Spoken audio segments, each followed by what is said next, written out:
Oh, well, everybody know who I want next. I want Terrence Crawford next. You're gonna make that happen? Huh? You're gonna make that happen? Oh, definitely. That's the fight that I want. That's the fight everybody else want. Like I said, I'm gonna get these straps that I'm gonna go over there and take his shit too. All right. Errol, congratulations. Terrific fight this evening. Thank you, man. Now, strap season, I know what time it is, baby. Terrence, I'm coming for that motherfucking belt. All right.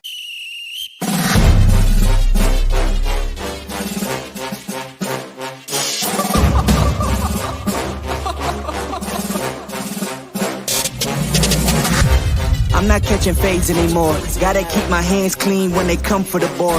Keep it smooth like a dawn, making moves in the dark. Cause I learned how to swim in the pool full of sharks. Now they coaches, cause they can't read all his motions. How the kid never switch codes, but he code switch focus. Staring down your team with a frozen, ice cold look that could end the summer solstice. Cause I'm more like the top dog. Keep on running game and the gang will accost y'all. I be calling plays from a plane while I'm off court. But we ain't the same, you a lame, I'm a mob star. Actually, I'm a top dog on a stat sheet. Off court, but I call plays for the athlete. Laughing when the cop cars try to catch me. Cause I rolled off in a taxi. Put my feet up, I'm relaxing. Singing Figaro with no accent. While I pull strings from the streets in. Do it all with a straight face, I'm the kingpin. Top dog, top flow, boss mode, I'm the kingpin. Showstopper, top dog, God five, I'm the kingpin. They know I'm a dog and a beast, man. Yeah, I keep the peace with a peace, man. I ain't got no time for a piece, man. Why would I respond to a pawn? I'm the... Hold up! If I let my dogs off the leash, then you might want to get out of Dodge while they eat them. Honestly, think it's not the blood and the beef. If they don't leave anything behind that they eat them. I can see you soft, ever thought about retreating. If you never have, then they'll give you a reason. Better watch your tone, lose your bass when you speaking. Underneath the mask is the wrath of a beast. When you learn how to smile in their face, then go cutthroat. Then they wanna call you a con when the blood cold. I remember starving while y'all had a truckload. Now I'm with the mob with the call and the gusto. I'm a top dog on a stat sheet. Off court, but I call plays for the athlete. Laughing when the cop cars try to catch me. Cause I rolled off in a taxi. Put my feet up, I'm relaxing. Singing Figaro with no accent. While I pull strings from the streets in. Do it all with a straight face, I'm the kingpin. Top dog, top flow, boss mode, I'm the kingpin. Showstopper, top dog, God five, I'm the kingpin.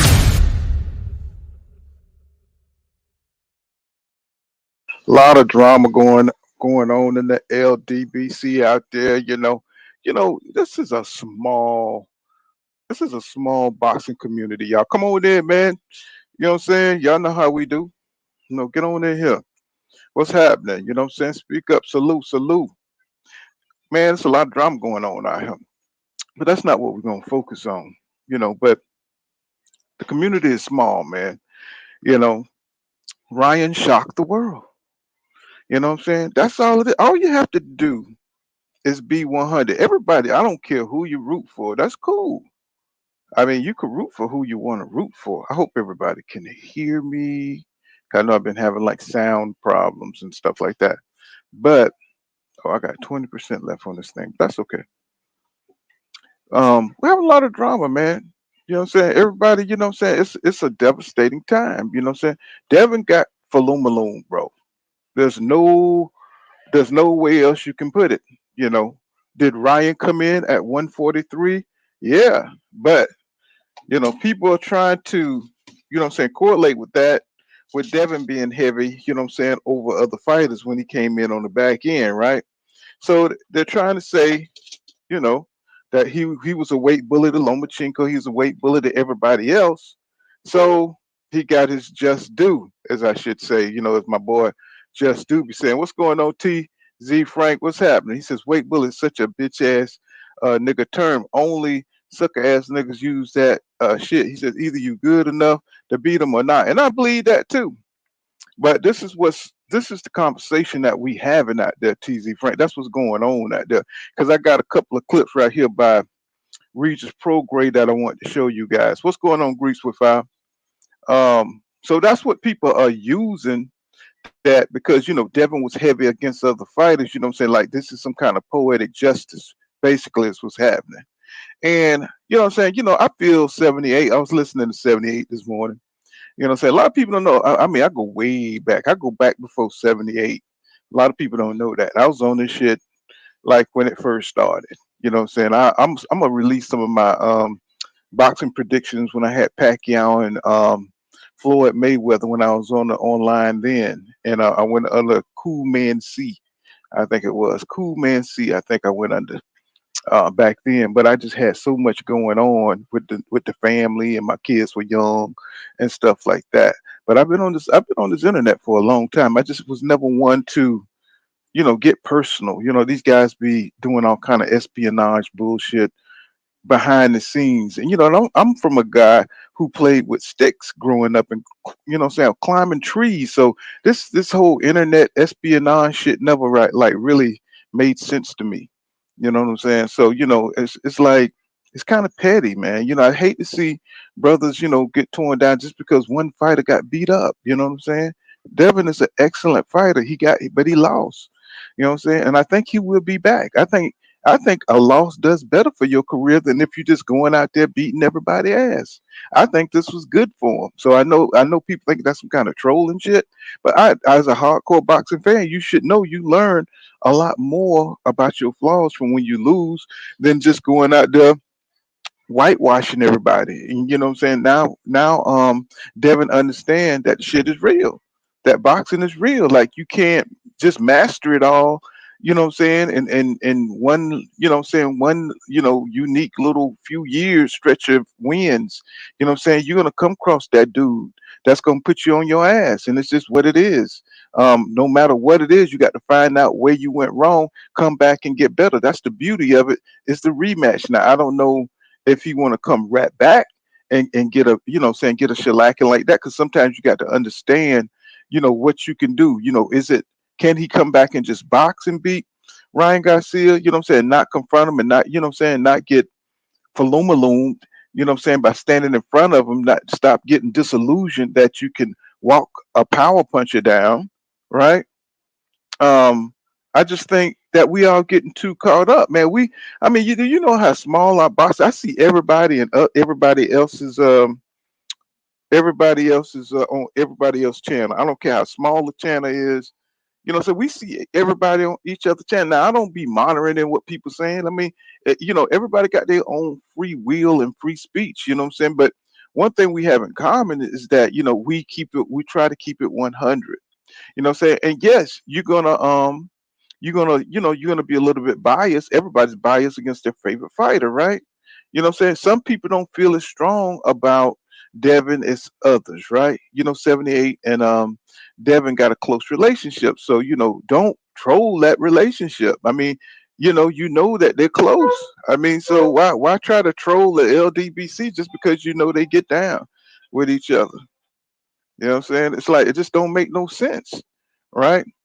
Because it's boxing in the end of the day. It ain't got nothing to do with if you like 78 or if you like the LDBC or if you don't. Now I know it gets to the point where people be name calling and shit. I mean, I don't understand it, bro. It's like nobody really know anybody on this shit. You know what I'm saying? So it's like, why would you try to go personal, and try to create stuff between, content creators, because we all love boxing, bro. And I mean, yeah, I wanted Devin to win, but he lost. So that means he lost. Ryan was the better man, right? That day. I mean, and not only did he beat Dev, I mean, we got to admit these things, right? No matter why he beat Dev, he did beat Dev, right? And I'm like, it does it like really get to me when I go to different channels and they like concentrating on the three knockdowns that wasn't counted, that Ryan, really beat him even more than he did, and they tried to take the fight from Ryan, even though Ryan won the fight. Yeah, I hate all that shit. You know what I'm saying? But he lost. So, you got to, I mean, I'm not Devin, brother. I'm not Devin. I'm just a fan, right? So what I'm saying is we got to keep it in perspective. You know what I'm saying? Let's stop acting like we're going to the Civil War. You know what I'm saying? Like this is the North and the South. You know what I'm saying? And like everybody's got to die, saying to die for their fanship. So you don't. So you could like who you like and your guy lost and you still be cool. I mean, it's boxing, y'all. That's what I'm trying. We the hardcore, we supposed to lead the way in how to handle these things. You see what I'm saying? When you've been around and you've seen so many of your favorite fighters lose, it's not a big deal, bro. It's just that other people try to make it a big deal. Casuals try to make it a big deal. They think people can come on this thing and go without a defeat. But see, your favorite fighter ain't gonna take no risk. I think that's beautiful for Dev because he showed you that he could take a risk. That was his biggest downfall, that he wouldn't take a risk. Now we need to see Shakur go in there. Either he's gonna go in there and really be better offensively by taking a risk and going for it, or he's gonna what's happened to Devin is gonna happen to him. You know what I'm saying? I mean, it's boxing. What I don't understand. It's like people think these guys are gonna be perfect, and it's bullshit. You know what I'm saying? But we got a lot of conversation out here about who's the weight bully and um, you know what I'm saying, it's good for Dev, you know what I'm saying, because he was weight bullying. You know what I'm saying? You do your tactic until it no longer works.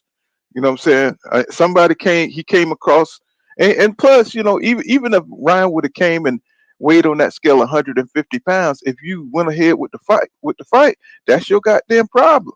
You see what Tank did. Tank was like, hell no, this nigga got fast hands and power. I'm gonna bring you down, and you can't rehydrate up there. No, we smart with this. We're gonna keep you, and that's what a lot of fighters do. You know what I'm saying? They bring you down. I mean, look at Oscar De La Hoya and Manny Pacquiao. You know what I'm saying? I mean, they drain you so you don't have access to that power.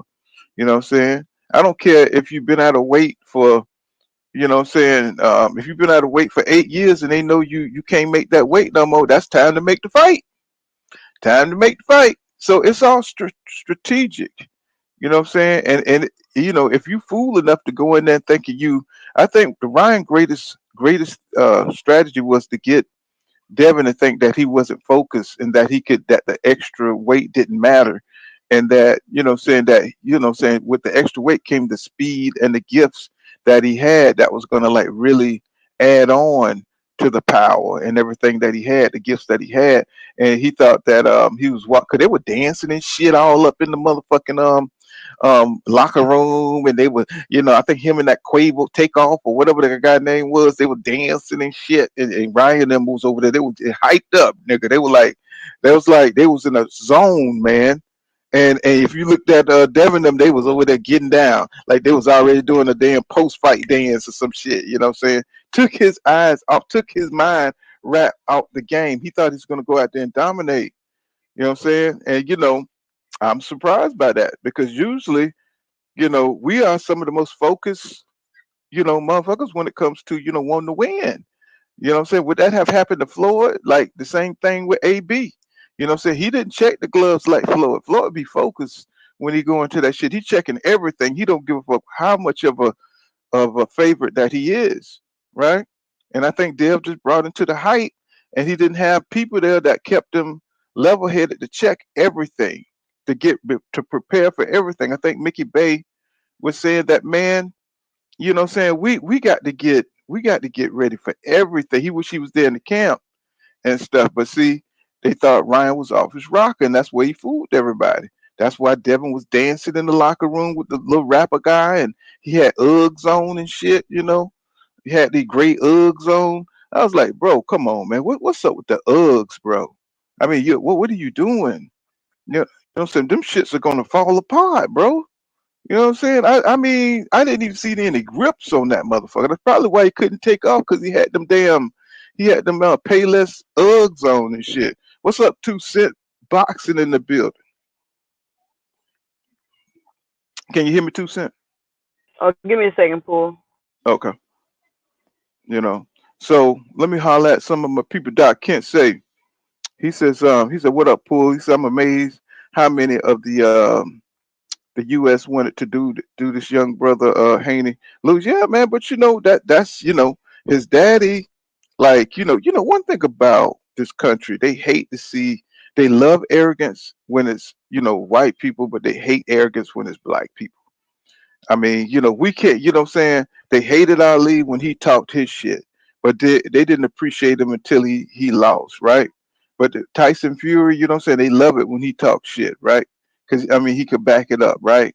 You know what I'm saying? But Bill, what I'm saying? Bill ain't even a fighter, man. He's just somebody that's promoting his son, trying to cause enough, controversy to get his son where he at. And I'm saying he is successful. He made his son a millionaire, bro. Y'all missing the whole point. You know what I'm saying? So what? He said that his son is better than Tank. You know what I'm saying? That's probably the real reason why he's getting so much hate, because Tank fans take that shit personally. You know what I'm saying? That But that he it's deeper than that though, Paul. It's deeper than that. It's not just the fact that he said, I don't know if you've been keeping up with the Bill propaganda.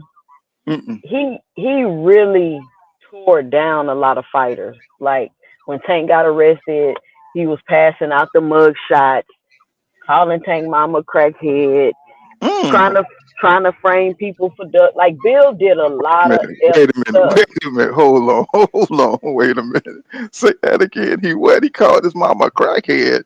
Yeah, Bill. What the This is why Devin took a loss. Okay, cool. But if you notice, everybody keeps saying this is Bill L.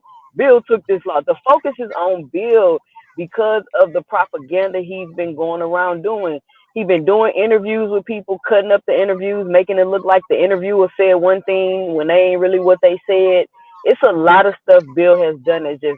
It's not promotion. It's propaganda, and that's well, why it's go a big. It'll be one thing to be promoting Devin, saying he the greatest, he the this, he the that. That's cool, but he took it to a whole nother level, and people didn't appreciate that. And then on top of that, just to give my 2 cents, I think he has some boxing, some YouTube podcast payola going on. mm. So now you got these channels just blatantly capping. Like y'all know y'all capping. You know y'all capping. You know the stuff y'all saying doesn't even make any logical sense. And so that's why he's getting this backlash like this. Like that's really the only reason. I don't think nobody thinks any less of Dev as a fighter, but his Hmm. flaws was on display. And Yeah, you've it been walking was. around and acting like Devin is flawless.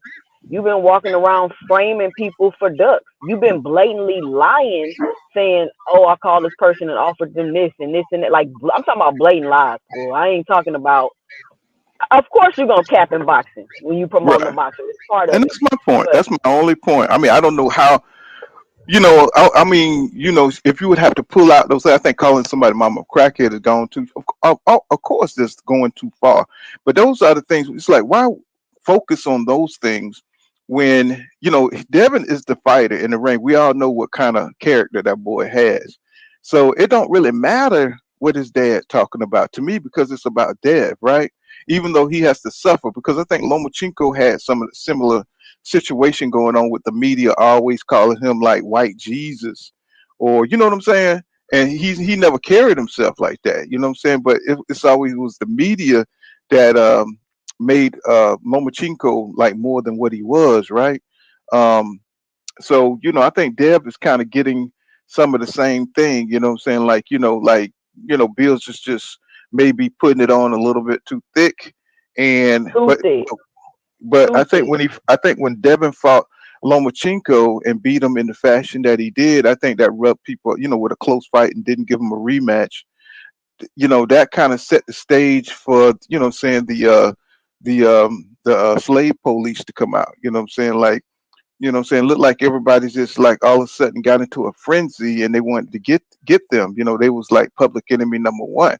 And I'm just like, come on, man. You know what I'm saying? It's like the man pushed the envelope, you know what I'm saying, to get these fights.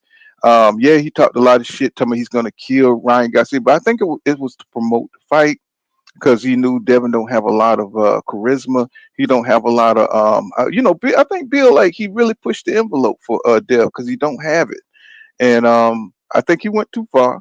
But damn, the whole world, you should see. everywhere. They got these clips of Devin getting humble. Everybody, it's almost like they turned themselves into Ryan Garcia. You know what I'm saying? Like it's like Ryan Garcia is Jesus or something all of a sudden. But we know his history though. They act like they don't know. A lot of these people don't know who Ryan Garcia is or what he has done. Yep, You know they what I'm don't. saying?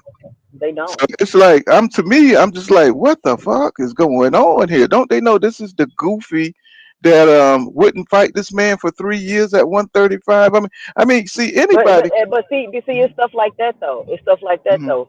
We don't mhm. know if that's true because, like I was saying, Bill been going around painting like these people ducking and this and that when that stuff wasn't true.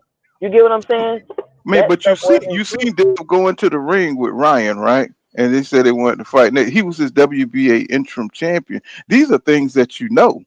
You know what I'm saying? These are things that we've seen. We've seen Ryan didn't want to fight the man at the time. He turned down a lot of fights back then, not just Devin. You know what I'm saying? But what I'm saying is everybody seen Ryan pull out of fights. They see that he didn't want to fight. He really wasn't into his career. That's true. That's why people was against Ryan, not about what Dev or Bill was doing. If you're a hardcore boxing fan, that's why people was against. They trying to say, oh, they tried to tarnish this man's reputation. He tarnished his own goddamn reputation. Is what I'm That's saying. true about Ryan. That's true about Ryan. Don't try to act like these people. Dev was the people that made his shit. Dev was trying to make the fight with the nigga, right? Because he thought he was the weakest link, which would have been more credible if he would have knocked his ass out down that Ryan called 135. Ryan called out Dale. Hmm. Ryan called out Dale. Well, then when he went to the ring, you saw when he went to the ring, right? And he was like, he gonna be last. What Ryan said, we're gonna fight last, right? Right, right. That's what he said, right?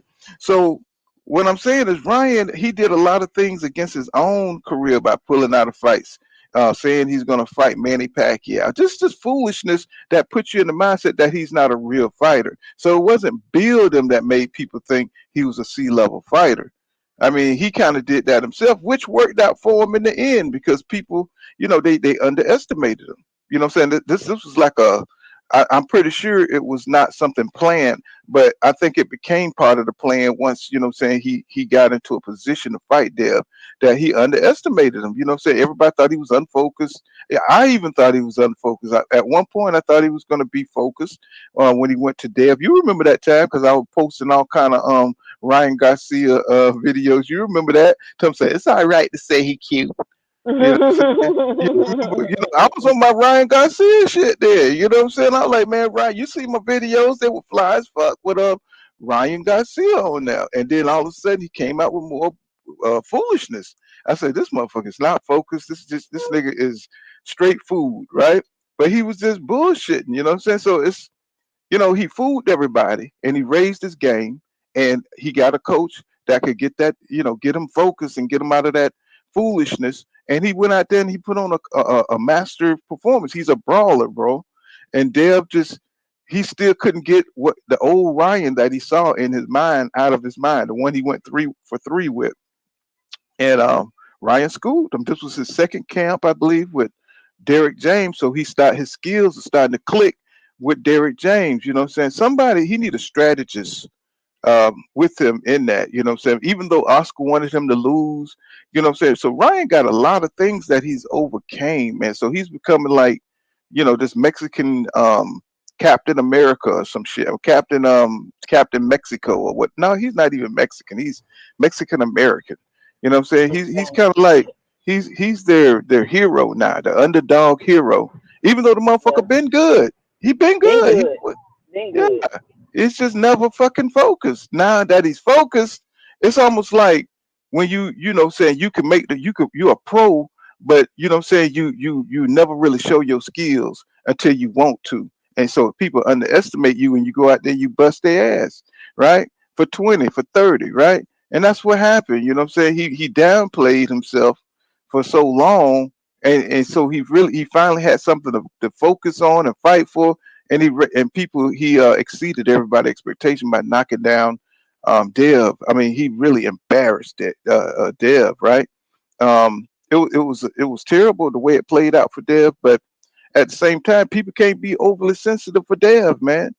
You know what I'm saying? I mean, this happens in boxing. If you talk a lot of shit, I mean, people going to come back and talk shit to you, and they're going to try to tear you apart. They're going to try to hit you. Especially today, this 2 cents.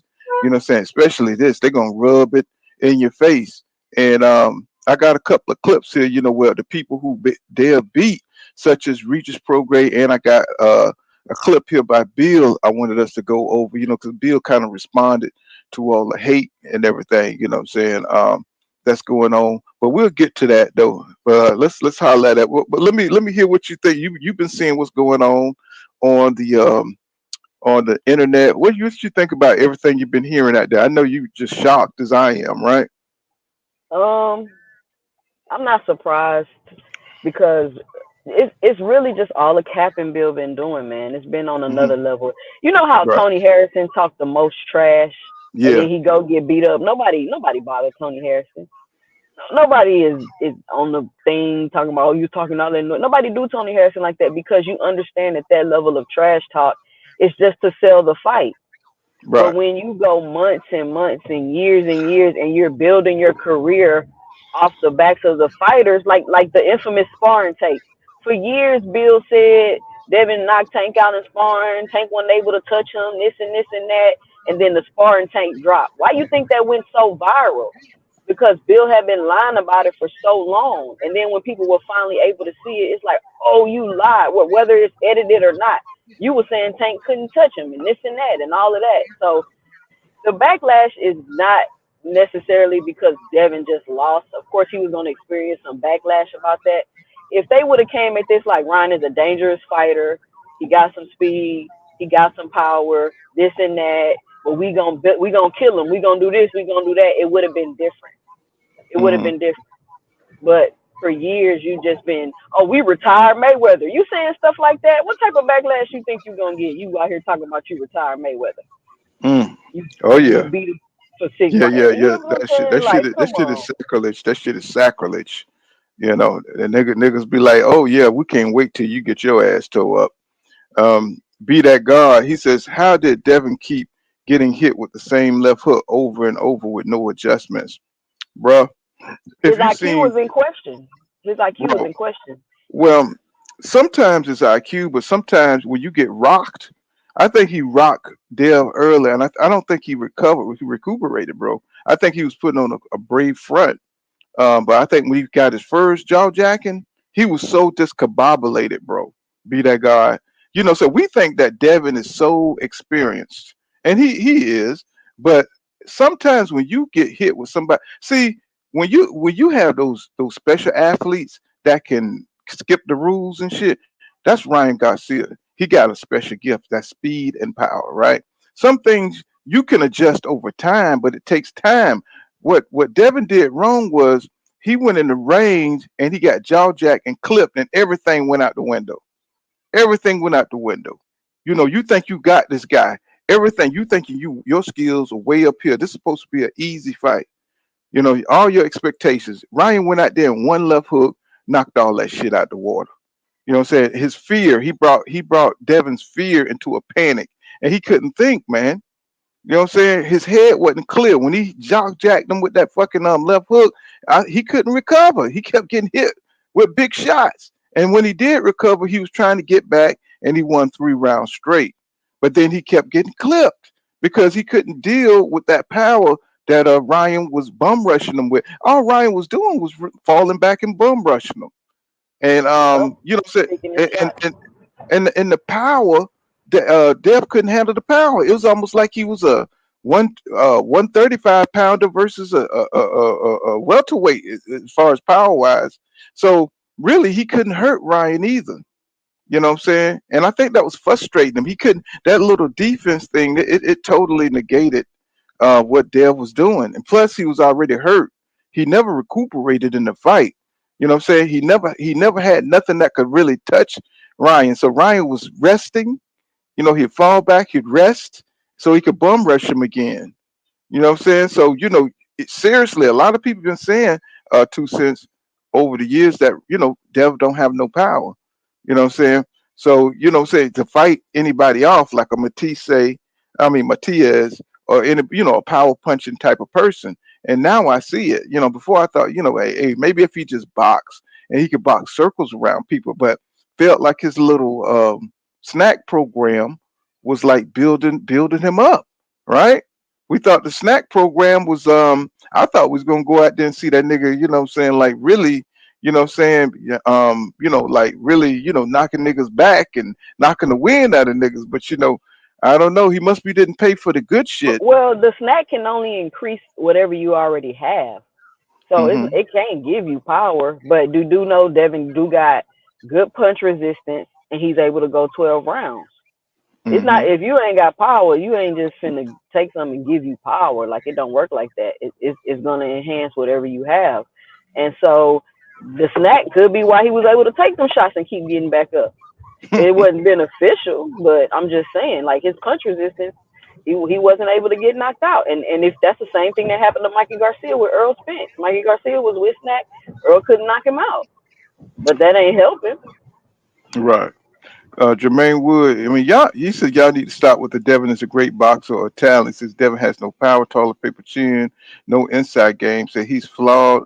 He's a flawed boxer. He said he is no fucking Mayweather. No, he's no Mayweather. But we can't All take away. boxing got flaws. Come on. Right. That's what I'm saying. You can't take a bit away from what he's done. No matter how you feel about him. No, he's no Mayweather. No, he's no Pernell Whitaker. He don't have none of those attributes. But this is a weak era of boxing. I hate it. I said it. It's a weak era of boxing. And you know what I'm saying? You're gonna have the fighters that are dedicated to the sport. They're gonna be able to make it further than guys who are naturally talented. And as you can see with Ryan Garcia, anybody with natural skills can kind of like beat anybody who's really cultivated their skills over time, like because they'll have nice feet, man. I mean, he just don't have, that's his defense, really, is his feet, right? But you get somebody with some natural abilities, they can take you down, bro.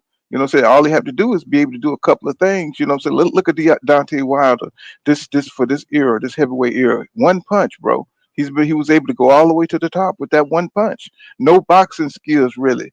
So he got a few skills, but what I'm saying, he's not like a Muhammad Ali or somebody, with good boxing skills. He just got that one punch, and look how far it took him. And he had speed at the time with his legs and his weight that he brought to the heavyweight division. So if you got special talents, that are supernatural, it could take you a long way. You know what I'm And saying? that's It's what I just was saying after the fight. Like, all that he can't box shit, when you got those super attributes like that somebody being a better boxer shit is out the window. But at the hmm same token, losing to somebody like that doesn't make you any less of a boxer. Like, getting knocked out by Deontay Wilder don't make you a bad fighter or any less of a fighter. He knocked out everybody. Yep. He knocked out everybody. So, I mean, I know everybody want to strip Devin and take everything away from him, but we can't do that. Ryan Garcia has attributes that he'll never fight nobody else like that again. He'll never fight I, nobody else like that again. I told him it's rock paper scissors, man. It's not. You know what I'm saying? Because Dev. I mean, the people don't want to hear this, and they're gonna say, "Man, Pool County Box, he really loves Dev." No, it ain't that. It's just, it is. It's rock paper scissors. That man can still go on and give Tank hell. I mean, Tank could probably knock his ass out if he make a mistake, but I've seen it, man. Y'all won't believe that shit. You Tank know what even I'm more dangerous than Ryan. Tank even more, because Tank is fast too. He's fast and explosive, great ring IQ, great power. That would be a more saying? dangerous fight. I believe that, but what I'm trying to get people to see that it ain't always that. It ain't always, what I'm saying, it's rock, paper, scissors, it's style make fights. And that shit is real. You know what I'm saying? That shit is real. I mean, Dev could go on to beat Matisse. I mean, if he get his mind right, you know what I'm saying? If Matisse fight the wrong fight, he can go out there and beat them guys.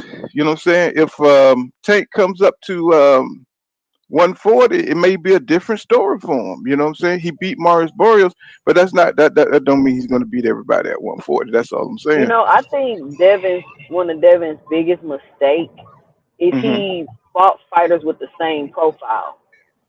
He never like switched Yeah. it up. Like, he never Yeah. fought a big fight. He always fought small. He always fought fights where he was bigger, longer reach, older, that type of thing. He never really mixed it up. You know what I'm saying? Yeah. So And he then wasn't you, ready. He wasn't ready for somebody with that 70-inch right, reach. Right. right. I think that And was one of his biggest mistakes. I mean, and like I was saying before in one of my live streams, I'm saying like Tank, one of his abilities that he got over Dev is that he could take a punch on the chin. He could take a punch to give us a punch, like he did with Hector Garcia. He took Hector Garcia a punch just so he could give him a punch to the body. I know upside the head, and he didn't come out the next round. See, and Ryan did the same thing to Dev. He could take a punch. He could take Dev punch, but Dev can't take his punch. And see, that's one of them old 1940s shit, rock'em sock'em. They, saying you take the punch to see how hard your opponent punch, and you could just go right in and walk through their shit, or you could punch. Another thing Ryan was doing was punching in between Dev punches, which was fucking Dev up. You know what I'm saying? I don't see how in the hell Dev didn't catch that he was punching when he punched. Because it was Jesus too Christ. fast. It was too Mm. fast. I mean, but once a motherfucker do it, it's like you're not gonna do it, again. Like my man was saying, be that God saying, man, how the hell do you keep getting hit with the same shit, bro? He's faster than you. It don't take getting knocked down 3 times to know that a man is faster than you. You don't even need no boxing IQ for that shit. You know what I'm saying? You don't need no. Yeah, hey, this man is super fast. I can't fuck with his speed. Let me go to the outside. You know what I'm saying? Stop boxing. And for a minute there, when he won those 3 rounds, I thought he was going to get into his groove. But then again, he stopped fucking up again and started trying to go in there and trying to walk this man down and got Falumaloom. Kept going inside there getting Falumaloom. I said, this man trying to bum rush you, bro. You know what I'm saying? It's like, what are you doing? You know what He I'm saying? thought he So it had it. was He thought he had I, it. I I don't know why though. I mean, you felt this power. That motherfucker, he faked the goddamn right. He faked the right, came in between. You saw that shot where he hit his ass and shit right in the face, and he ran straight into it. He was fucked up after that. I was like, God damn, Ryan, goddamn son of a bitch. You know what I'm saying? I was like, God damn. I mean, he was. It was so natural to him too. Oh Yep. God, it was so natural to And Ryan. He I, was I, catching. I don't even think, I think it's a reflex. I don't even think Ryan is aware some of them punches he even throw. Like, I mean, that it that just shit look like happens. Roy Jones shit. That nigga look like Roy Jones up in there, like plow plow. I was like, oh my God, man. I mean, and you can see the look on Devin's face. You know what I'm saying? Did you see his jaw, man? Did you see his mouth open and shit gaped open? Man, Oh it looked man. like both his jaws was messed up. They both like Yeah. You seen how he swole. had his mouth open, bro. You know what I'm saying? I just hate it. He says, He got hurt bad. He probably gonna have to get his stuff wired shut. so mentally, do you think I mean, mentally, I mean, when you lose like this and it's this much animosity, right? In the boxing community. And you lose your O and all like the thing that you thought made you special, how do you think Devin, how long do you think it's gonna take for him to come back? That's a good question. Yeah, it depends. It maybe a year, maybe a year, Damn, a year, maybe a man. year. And then you talking Yeah. about you think you're gonna be able to get by Sandor Martin after shellacking like this? I think as long as he's not fighting nobody with no power, I think he'll Hmm. be okay. I think he'll be okay. Cause like I said, his boxing skills and technical skills can prevail. It's really just somebody with power that's really giving him the trouble. But then again, we haven't really seen him fighting people his size. So you gotta Right, wonder if somebody with the size and the reach will give him difficulty, whether they got power or not. Like that's still in question. And right. you can't really base it off Ryan, because like I said, Ryan got those attributes that nobody else in boxing has right now. Yeah, that is so true, man. I mean, Jesus Christ. I mean, but when you first see Ryan, that is the first thing you see is that left hook, the speed, and that's all anybody ever talk about. But then he always so inconsistent, always so inconsistent. For him to bring it all together at this point in time, I have to give credit to Derrick James for that. Um, I So do mean, you I think just Derrick James is redeemed now? Will people stop trying to act like he is just the worst trainer in boxing history? yeah, I mean, I think he is. I think this says a lot about what Derek James bring to the table. It's just that everything is just so secretive with him. You see the clips and you see the same thing over and over. Nothing like I never see nothing like special. So like if you go to Crawford Camp, you see him working on three different things. You know what I'm saying? You go to different people camps, they working on different things. When you go to Derek Camp, what they doing? They always hitting the pads and walking around. He's like, okay, like I'm trying to look for what is the what is the change up? I want to see. Sometimes you see EJ, he may punch on the bag, he may but I'm looking for what's special about the training. I want to see I don't, something. Go I ahead. think that's what makes it so great. It's just basic. Mm, It's mm. just basic. Like if you think about basketball players, like the greatest basketball players got the best fundamentals. When Like you shoot, master the mm, fundamentals of a sport, that's what makes you great because most people don't master fundamentals. like And like practice one shot 1,000 times right, type shit. Hmm. right. And I think a lot of people have an issue with Derek because he doesn't do those nuanced things and this and that. But I feel like if that's the type of things you want, then go work with another trainer to get that. Derek James is going to teach you basic fundamentals, which is what Ryan lacked. He's the perfect trainer for Ryan. Hmm. Hmm. It's a great team. It's a great team. And like you said, Derek James, he tends to like really attract the hardest headed fighters, you know what I'm saying, in boxing history, to come to him. He's like the hard headed boxer train whisperer, you know what I'm saying, where you know what I'm The saying, hard head whisperer.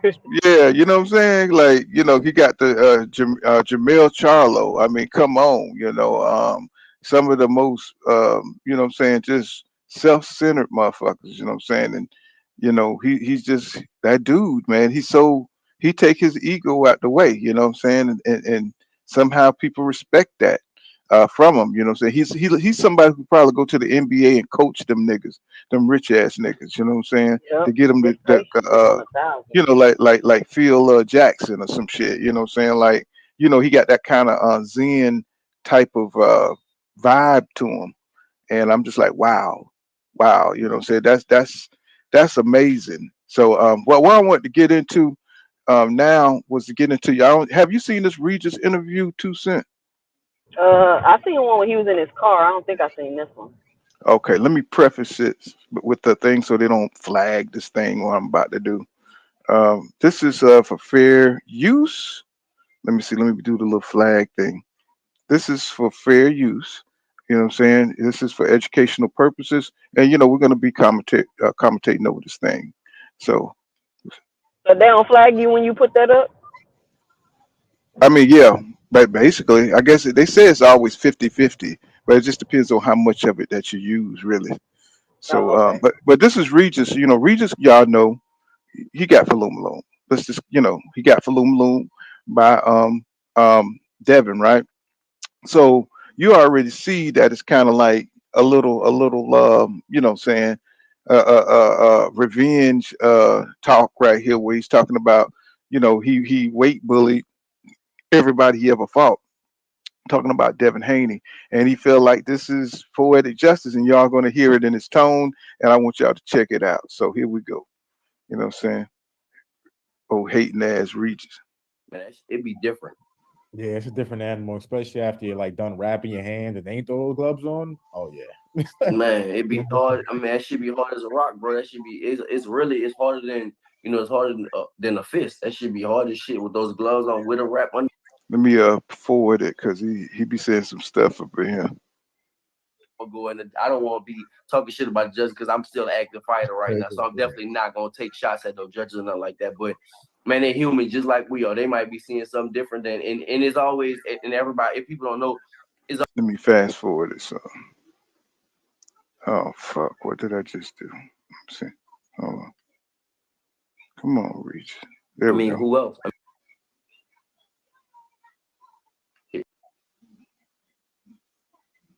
And it was rumors that he did um IV drips and all that type of shit. I mean, I never did that stuff, but I know people. I know it's a lot of people that does that stuff, and it's really in my contract. It's illegal. And then when we fought at you're not supposed to come in that big. So that was illegal too. And now Ryan did the same thing that he did to me. Ryan did the same thing to him. So for me, I just think, bro, it's just all karma. That's all. That's what happens. And I never wanted to complain about it. I mean, I felt like this was gonna happen. Karma comes around for everybody. That's just how it is. So y'all heard what he said. Do y'all what you think that is, 2 Cent? I What mean, you think he he got a right. case? Do he have a case?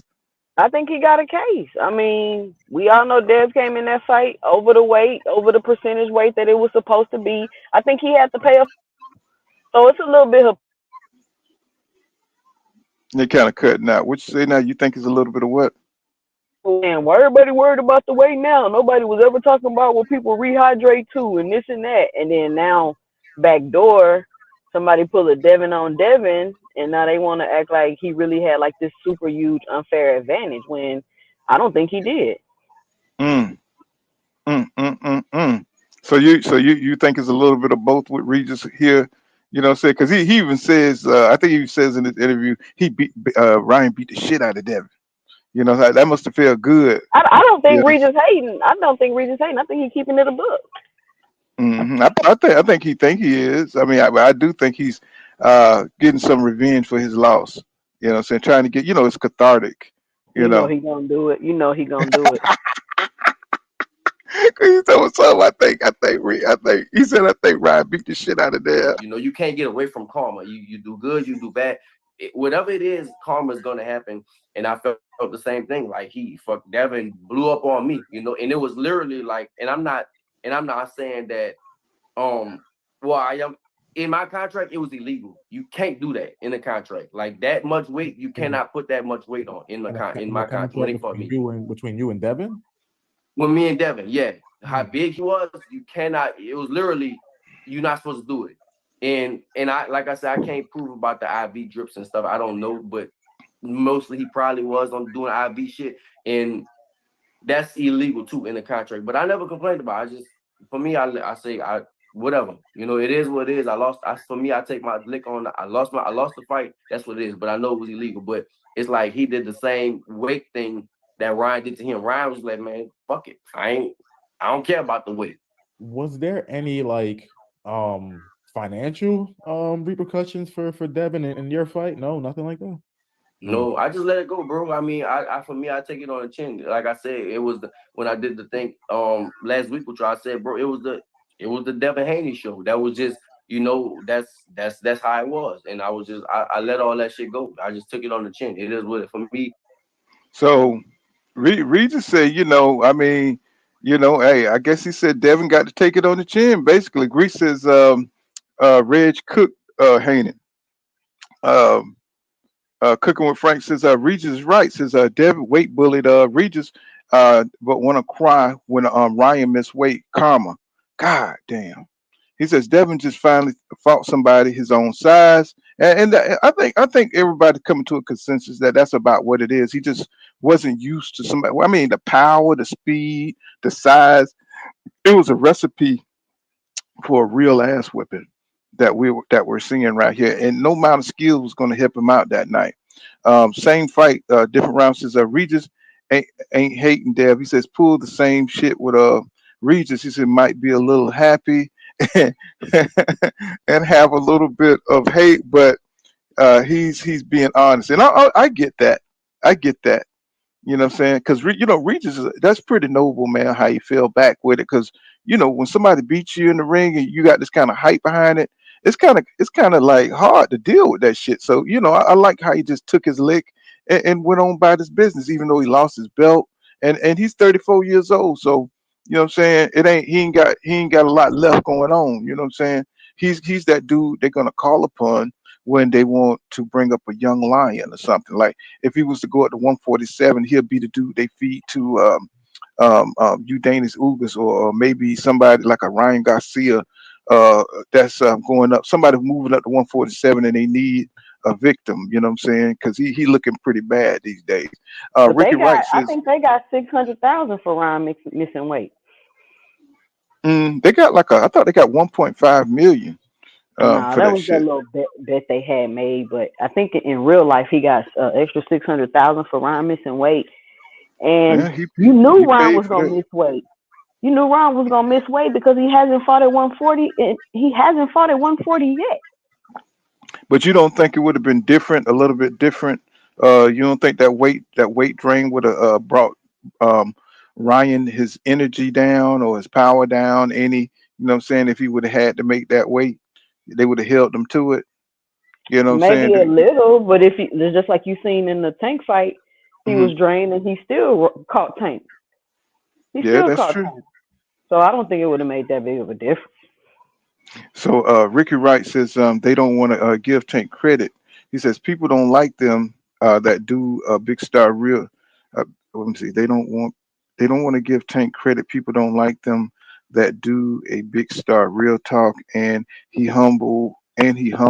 He save all the nonsense for the ring and knock your ass out. Oh, he's talking about Tank. And what's going on, Doc Kent? He says don't agree to the terms if the playing field ain't even. That's what Floyd be saying. You know what I'm saying? He says, "Pool, you know, Devin been picking picking small dudes, laugh out loud." And let me see, let's see, this is he says not down and deaf. He showed heart regardless of the weight. He sure did. You know, since the Dev is overrated first of all, and his coach sucks. He said, I don't know what I was trying to see or what I thought y'all were seeing, but he says I've been screaming for a long time. Dads don't dad don't really the dad don't really do much. Cooking with Frank, boy. He says, cooking with Frank says, all we gotta do now is trick Bud into fighting Boots. Now he says maybe Boots can act like he got in a car accident and Bud was sending off for y'all hell. Okay, let's get into more what Regis talking about because he gets a little stupid with it. You know what I'm saying? I enjoyed this I'm interview. be a 3-time champion. That's my goal now. So I wasn't really worried about it. But it's karma. Like you did he did it's like he did the same thing to me. He did the same exact weight shit to me Mm. that Ryan did to him. He did the same thing to me. And now it came back on him the next fight. Is there any, even like the smallest smudge on Garcia's win? Because he did come in 3.2 pounds over. Is there the smallest smudge on it or not really? Who looks at it like that? I mean, it's a fight. Like it's the same thing for me. Will people look at it smudge for me because Devin was bigger? Like I don't know. It's a fight. You win, you lose. If like I said, I put on my position. I put myself in a position.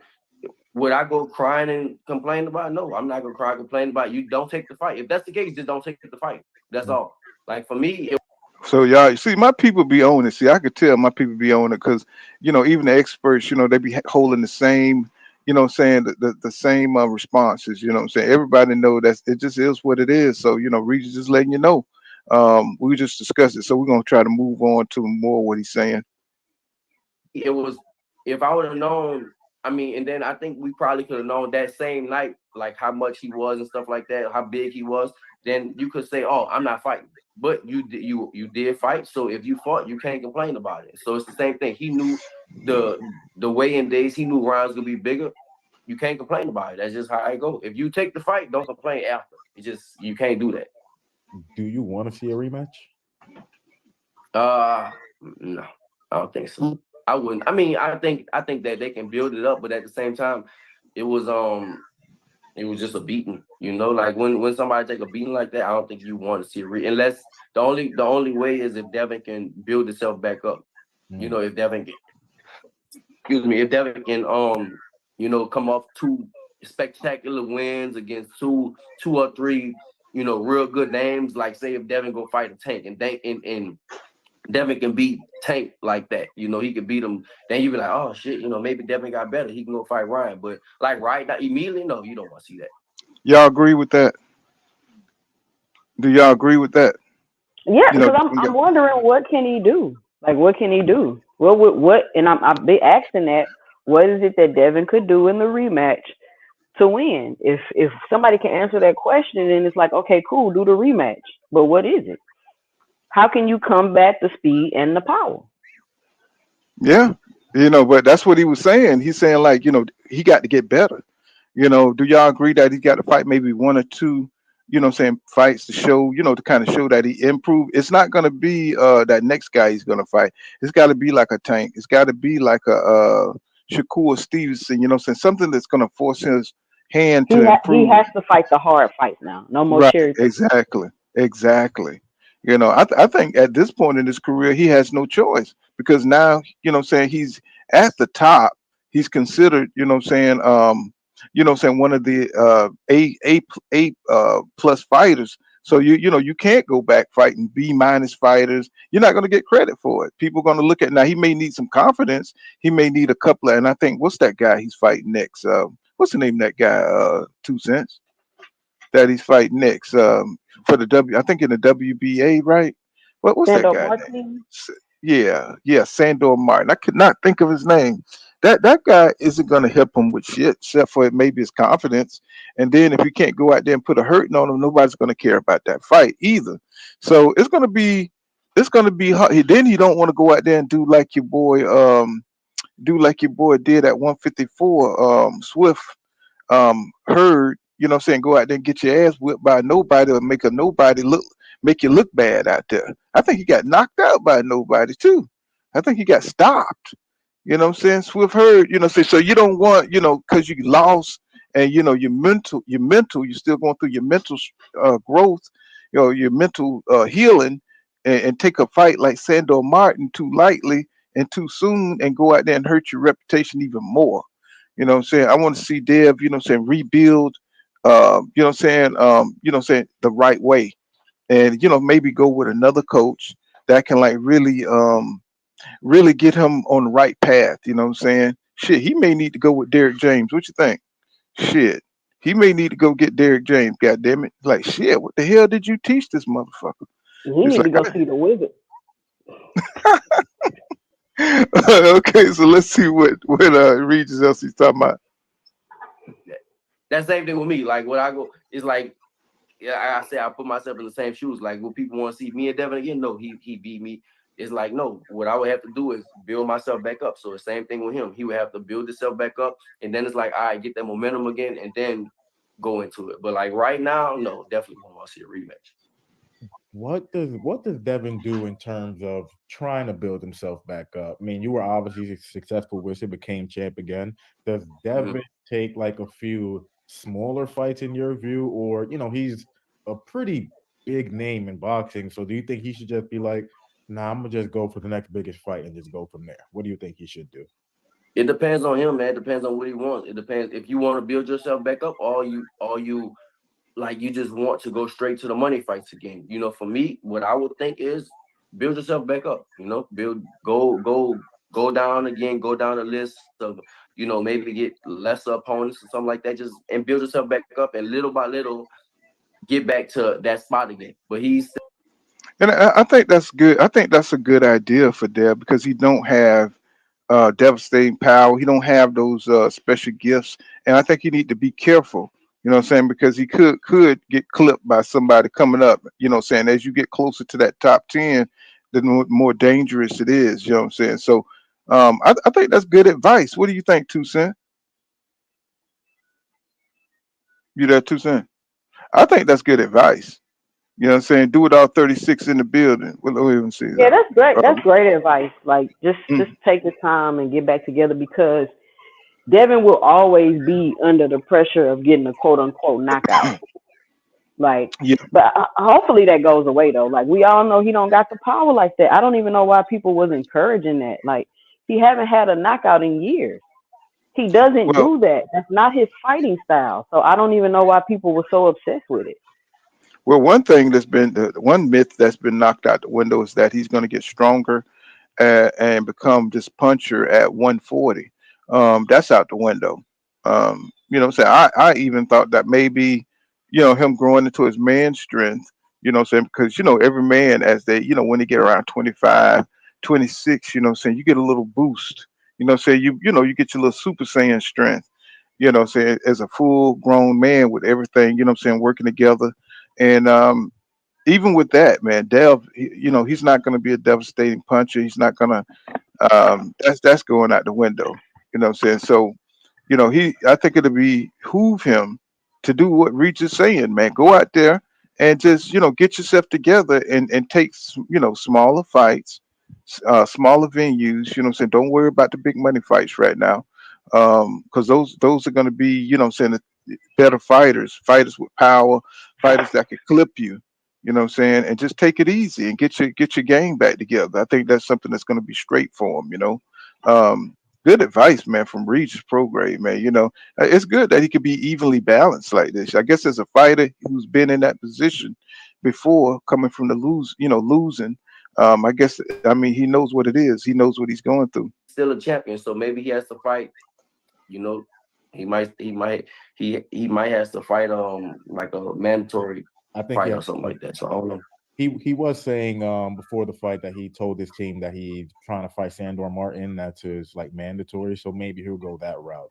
For Yeah, he Ryan, might. Yeah, that's what I'm saying. Fight Sandor Martin or something like that. But yeah, we'll see. for a guy like Ryan Garcia, he's on top of the world now. Mhm. Like, how much? Because I've been talking to you for a minute, man, and you've Mhm. always said, "Yo, Ryan got talent, but yo, he's like a YouTuber. He's a pretty boy." Do you look at him differently now, man? I do. I do. I will admit it. Yeah, I think he's more serious. He's definitely more serious than I thought he was. He's not just a YouTuber. I mean, I'm not gonna lie, bro. I like all the stuff he was doing. I like Ryan. I would definitely want to fight him one day. But I mean, all the stuff like he just it's like, man, he's shifting boxing. Like he really like last night Ryan Garcia shifted boxing. That's something that most people can't do. He didn't even care about the belt. He said, I don't care about the belt, drinking beer on the stage. It might was a beer, maybe it was water, whatever. But it's like he doing what he want, bro. He's being like a pioneer right now. He's really shifting boxing because he's doing what he wants to do. And most people, it's kudos to him because most people can't do that. Most people can't shift boxing. He's really one of the people that's like shifting boxing. So man, I ain't gonna lie, I fuck with Ryan Garcia heavy. Just So, do y'all agree with that, man? Y'all Cool. think I Ryan got a Garcia? I got a I got a live I did after the Tank fight where Mm-hmm. I said Ryan Garcia has the new blueprint. Mm-hmm. He has the new blueprint. He just made $30 million with no belt as the B side. And That's true. I was saying that this is going to be the new blueprint for boxing. You have to create your own following. Even if you're not because the thing people don't realize I think about Ryan is that he has a huge casual following. They don't care about the stuff we care about and know about the stuff we know about. They just know this person they like gonna be fighting. As long as he don't get washed, he will continue. People will continue to pay to see him fight. Mm-hmm. Period. And he Mm-hmm. didn't even have to win this fight. He had no pressure to win this fight. All he had to do was not go in there and look like Regis. That's all he Mm. had to do. And he would have continued to keep his fan base. He would have continued to get big fights because he is a dangerous fighter and it is a chance you can lose when you fight him. And he would have been going from there. And people would want Ryan Garcia on their resume. And people would know they'll be able to capitalize off of his following and make money. So I said a long time ago that Ryan Garcia got the new blueprint for boxing. People tried to clown me. I'm telling y'all, the man made $30 million as the B side with no belt. That's crazy. And that is stupid amazing, man. That is, I bring that up a lot myself too. I said, this dude is 24 years old and he got way more money than some of us old niggas been working all our lives. Even though he had Goofy, maybe we should act Goofy and shit so we can get $30 million. I mean, he's doing it in a way where it's just kind of got you questioning. You say you could do everything in life right, like Devin or uh Deontay Wilder, or I mean, you know what I'm saying? These motherfuckers ain't making this kind of money. You know what I'm saying? Like you say, maybe this is a new way of making money in boxing, you know what I'm saying? Just building up your own following, you know what I'm saying, and be true to that. Don't be true to no belts. Don't be true to no weight class. You know what I'm saying? Kind of like Canelo with the what's that belt called? What they call that belt that let him go up and down?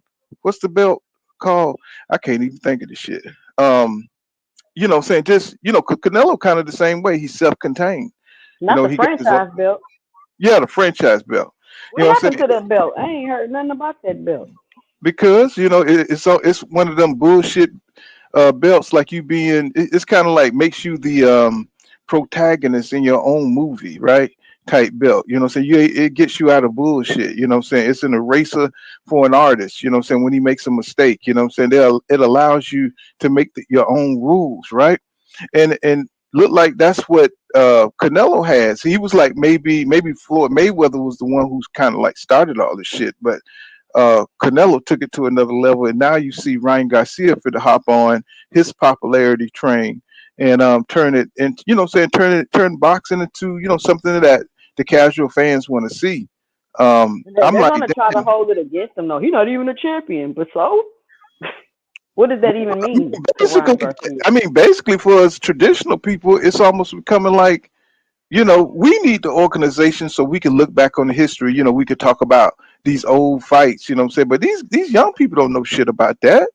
You know what I'm saying? They don't give a fuck about Manny Pacquiao fought, you know, Barrera, or Barrera fought Eris Corrales and shit. You know, all us old heads know that shit. But these young people, they don't give a shit. They looking at their own era. You know what I'm saying? And They their don't care. favorite fighter. Right. They don't care about the history of this shit. You know what I'm saying? Because boxing is totally different. They're able to dodge who they want to dodge. There's no pride, you know, there's no civil pride in the tradition of boxing, right? So these guys can do what the fuck they want to do. He came on the scale, they're showing sparring. So that used to be sacrilege. You know what I'm saying? You never eat you're supposed to not even talk about sparring. You know what I'm saying? They breaking all the fucking rules, right? Every rule. You know, they're talking about sparring, what happened, who beat who up. People, you know, Mike Tyson used to get knocked down in sparring. You're not supposed to talk about sparring. So all the rules in 2000, you know, from 2018 look like shit just went out the window.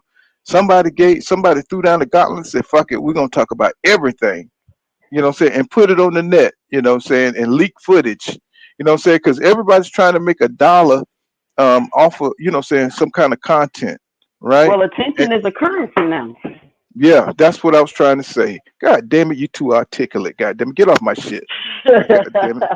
God damn it, I couldn't even get that out. I was probably gonna bust a brain cell trying to get that shit out. Yeah, well, how you say that again? 2 cents. Attention is the new currency. Attention is the new currency. And Ryan Garcia, that's why he acts so fucking dumb. If you ever, you know who the biggest money makers on YouTube is those fucking those goofy ass black gamer guys, and they always Hmm. loud and shit. Hey, look at me! Everything they're yelling and shit. Oh, and then we call up like an Instagram model and talk to her, and they come on. I'm like, what the hell? How is this entertaining? You know what I'm saying? You A see it bunch of like that nerds, stupid stuff. like, and they love it. Them motherfuckers be having like 40,000 motherfuckers in there. They don't even be playing games no more. They just be talking and shit in a gamer's chair with their hat flicked backwards, and just getting played by Instagram model. I'm like, how the hell? I mean, how the hell is this shit? You know what I'm saying? It's like they don't know shit. They just be, hey, she look like Hmm. a woman. She look like a man, don't she? You know, yeah. Oh God, bro, what the fuck going on, man? It's like you over here, quoting goddamn Socrates and goddamn breaking down Iceberg Slim and so every goddamn thing else and bringing it all together. And they, motherfuckers like, I don't give a fuck about that. You know what Not I'm saying? paying you Fuck no all that. mind. They ain't paying you no goddamn mind, goddamn it. And it's like, Ryan is the new modern day what boxing is gonna be. I think like Regis is peeping that shit, man. Regis is giving credit was credit is due. Um out of the ashes, here come Ryan at the head of the game. And some people are like that, so like you just can't keep them down, right? But And I think that that's what Bill was trying to do. You know, he was right. trying to keep Dev relevant and keep the attention on Dev. And I think he was trying to be the villain, but Hmm. Dev ain't like that. He not No. like that. That boy like he wear Buster Browns and shit. I mean, that boy with Buster Browns to church and shit. It's like that's my boy right there. That's somebody you let your daughter date right there. Cause he ain't gonna even try it on. He ain't gonna even try to grab it the first day. I didn't say that. I didn't say that. That's my masculinity coming out. He ain't gonna try to grab it, you know what I'm saying, the first day. He's gonna he's gonna bring her Take you on a flowers and date. shit. He's gonna Meet your bring her mom. flowers. He's gonna say, no, I don't kiss because Allah don't want us to kiss. I'm like, hell no, Allah want me to get that Get you home ass by nigga. 10. Hmm. He said he said Ryan got destroyed by Tank. He said he got a few trainer. He says for a tune up, then came back. Dude says he says Regis still has to build himself back up. Yeah, yeah, but he's like he's up there, man. Regis, he kind of like he better get him some choice fights. If I Regis was ain't him, bothered at all. he probably got money, man. He probably cool, and I know he I think he got married a while back. I think it was his high school sweetheart or something like that. So he should be chilling. He good. Them people that lives in Louisiana, Tucson, they be chilling, man. They don't want a whole lot. You know what I'm saying? I'm not speaking for everybody. You know what I'm saying? People like Trick Daddy and Boosie and all these people, man. You know what I'm saying? I think he's Trick from Daddy from Memphis, right? Florida. Oh, he Okay. from Memphis? I think he's from these people He from from Florida. Louisiana. I think he got like a big home, and I think he got like a whole town for his whole family or some shit. He Yeah, built Boosie paid. Boosie. Yeah, man. I'm like, God damn, nigga, I how don't much know what money do Boosie you have? did to. That's what I'm saying. I don't know what the hell Boosie did, but Well, they sold dope too. Now they sold dope on the side too. I mean, I can't testify that, but come on now. golly, but You could go, golly, you could put your money in with people. You know what I'm saying? Once you making money, you can get money. right, You know what I'm saying? right. So the hustle is real, especially with the scamming going on. So they be on that shit. Do it all. 36 says Devin looks stronger against Regis though. He said he had to rely on his skill set. He Of says course, Devin he looks seems stronger against Regis. He way smaller. right. He says Devin seems like he allowed people to get people He says he says I'm his head. What's that? How you say that? He He said allowed he's people to get head. in his head. He allowed people to get in his head about lack of power. Yeah, he said he has to stick to his guns. Yeah, it's kind of like I kept saying. Sugar Ray Leonard did against Roberto Duran, and they really trolled him on his power level, man. It's like, but you can't let people, can't let people get to you, really. He said Ivan Wilson says Ryan Garcia was on something. He said they need to do Olympic style drug tests No, on he these guys. wasn't. Mm-mm. Why y'all think he was on somewhere Ryan Garcia that knocked out 20 people out of his 24 fights? It's not like he just woke up one day and started stopping people. And we Well, all know speed equals power. Well, I mean, one thing about it, you can't take it back. You know what I'm saying? I mean, you can't take it back, Ivan Wilson. The Ivan Wilson. What's going on, Queen? You can't take it. I hope I ain't getting your gender wrong. Um, you can't take it back. I mean, he took a shellacking. So this is not one that's gonna go back and say, okay, man, it never came up in his blood. So what I'm saying. Really, we can't say that. So he says she's right about Ryan following. Says I saw a lot of his fans on social media making excuses before the fight because they thought he was gonna lose about his mental health. Then he won. And then all of a sudden, everybody just came out. Saying like they was always with Ryan. Saying like they thought he was gonna win. Um, this is Francis. He says the Francis belt came out the void. Charlo and tough mandatories exactly. You know what I'm saying? So it's crazy. Let's see You what know else. what was crazy is people Mm-hmm. thought that Ryan could beat Tank, but they didn't think Ryan could beat Devin. I thought that was weird. Like, I don't understand that. And I don't know why people thought that Devin could knock out Ryan when Tank didn't even knock him out. And he hit him flush. Because people speak from their emotions. They speak from who they like, and so Devin perception was it preceded him. You know what I'm saying? It wasn't actually an accurate account of what he was, right? You know what I'm saying? Because when he start talking about he's like Mayweather, he don't have the defense of Mayweather. He don't have the offense of Sweet Pea, or even the offense of Mayweather. You know what I'm saying? For you to be able to survive at these heavier weights, you're gonna have to have exceptional defense if you have no power. And that's what got exposed. That's what got exposed, people. My man don't have the power, man, to fight this guy off. It's because of what he doing. Love it, man. So what do you think should be next for him? There's a bunch of options. You got Tio. I mean, obviously you're in the mix. You have Javante Davis rematch. Does the Tank rematch Mhm. make sense at I 140? don't think he wants to do it. Because he said he's too big. He's not gonna do that again. Tank is the thing is Tank. See, that's the thing. Like people are learning. Like everybody's learning, right? The weight thing. That's how it is. All the weight stuff and stuff like that. Tank sucked him down, right? So Tank was they know this weight shit is everybody now. People kind of seeing how this weight shit play in boxing. That's why they made weight classes. So Tank sucked him down and made him hit this rehydration clause. And now Ryan learned from that shit, and he did the same thing with Devin. He's like, man, I'm not doing that no more. He already said I'm not doing it. I'm gonna do what I want. So he's doing that, and Devin did it to me. So I think, man, I don't know. I don't think Ryan will fight Tank again. I don't think Tank will want to fight Ryan because, like I said, Tank is he's smaller. I think Ryan right now, bro. He just on top of the world. He probably should just chill and go on vacation, just have fun, drink, smoke, whatever you want to do. That's what he gonna do, and just have fun with it. I think that's what he should do.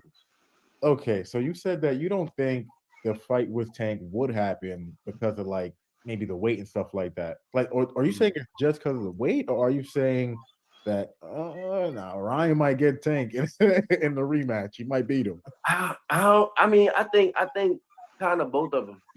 It's hard to. It's really is, bro. It's hard to put. It's hard to put him over Tank. Just because he beat him already and stuff like that. But it is the weight thing. Ryan is way bigger. Ryan already said he can't make. He can't make 140. Tank is still at 135. So I mean, I don't see it. For me, I can't see it happen. Tank, look. What y'all think? What y'all think?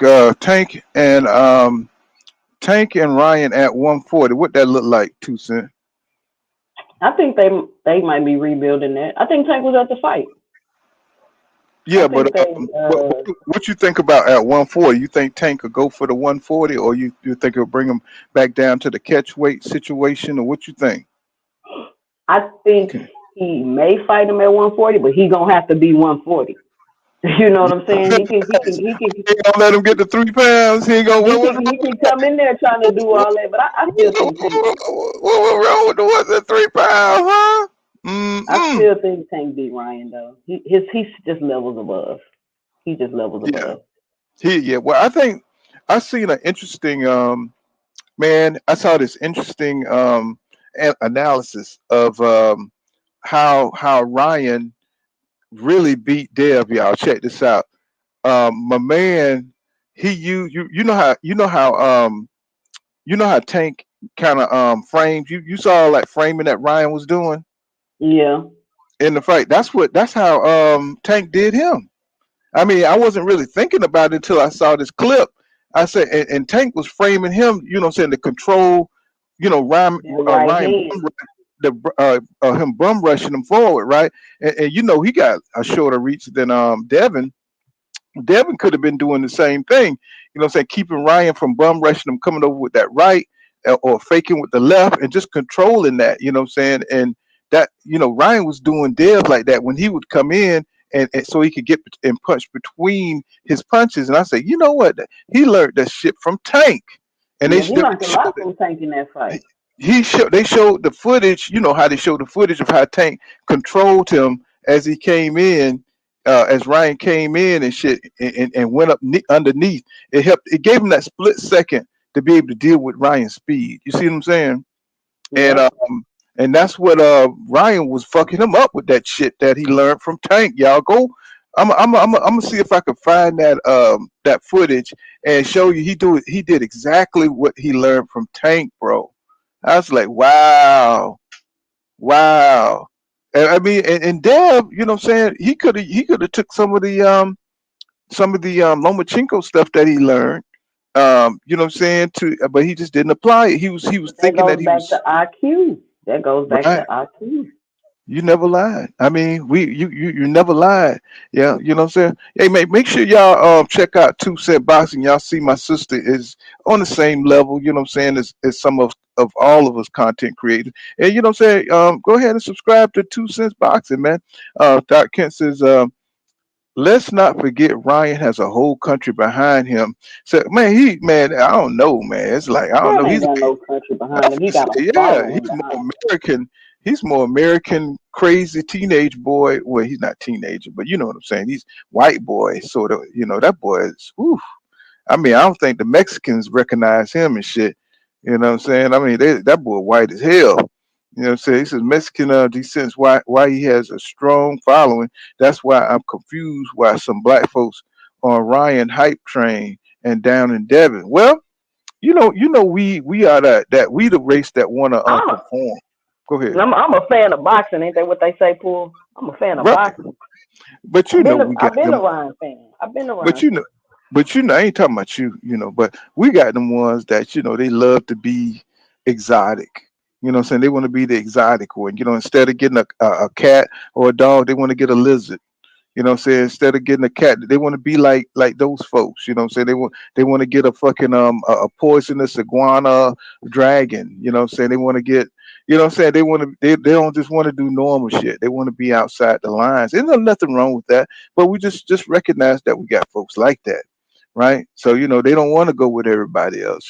But some people just they like Ryan Hair, you know what I'm saying? Like 2 Cent told me, he said, you can say he cute. You know what I'm saying? And a lot of niggas like him. You know what I'm saying? Just because he's, you Hey, know you what know what's I'm funny, Paul? I got a short on my page about how Ryan do his hair. saying?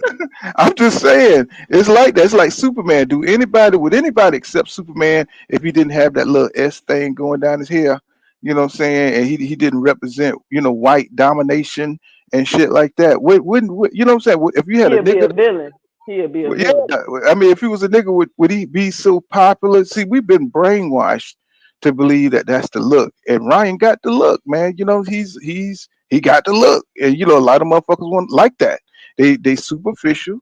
You know what I'm saying? They've been brainwashed all our fucking lives for what 70 years of brainwashing, and motherfuckers like that shit. You know what I'm saying? It's like you put a nigga up there, he ain't gonna get the same popularity, even though that motherfucker be Floyd Mayweather. That motherfucker be we just trained, you've been brainwashed not to acknowledge that shit, to go against the grain. Now you got some of us, we're gonna do right, you know what I'm saying, and support our own.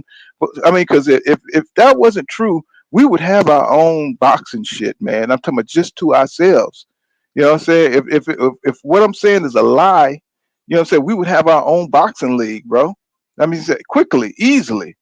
You know what I'm saying? We would have our own, but because we think we got to have, the backing of white banks and the backing of white support, we think, black banks ain't shit. But look at Black Prime.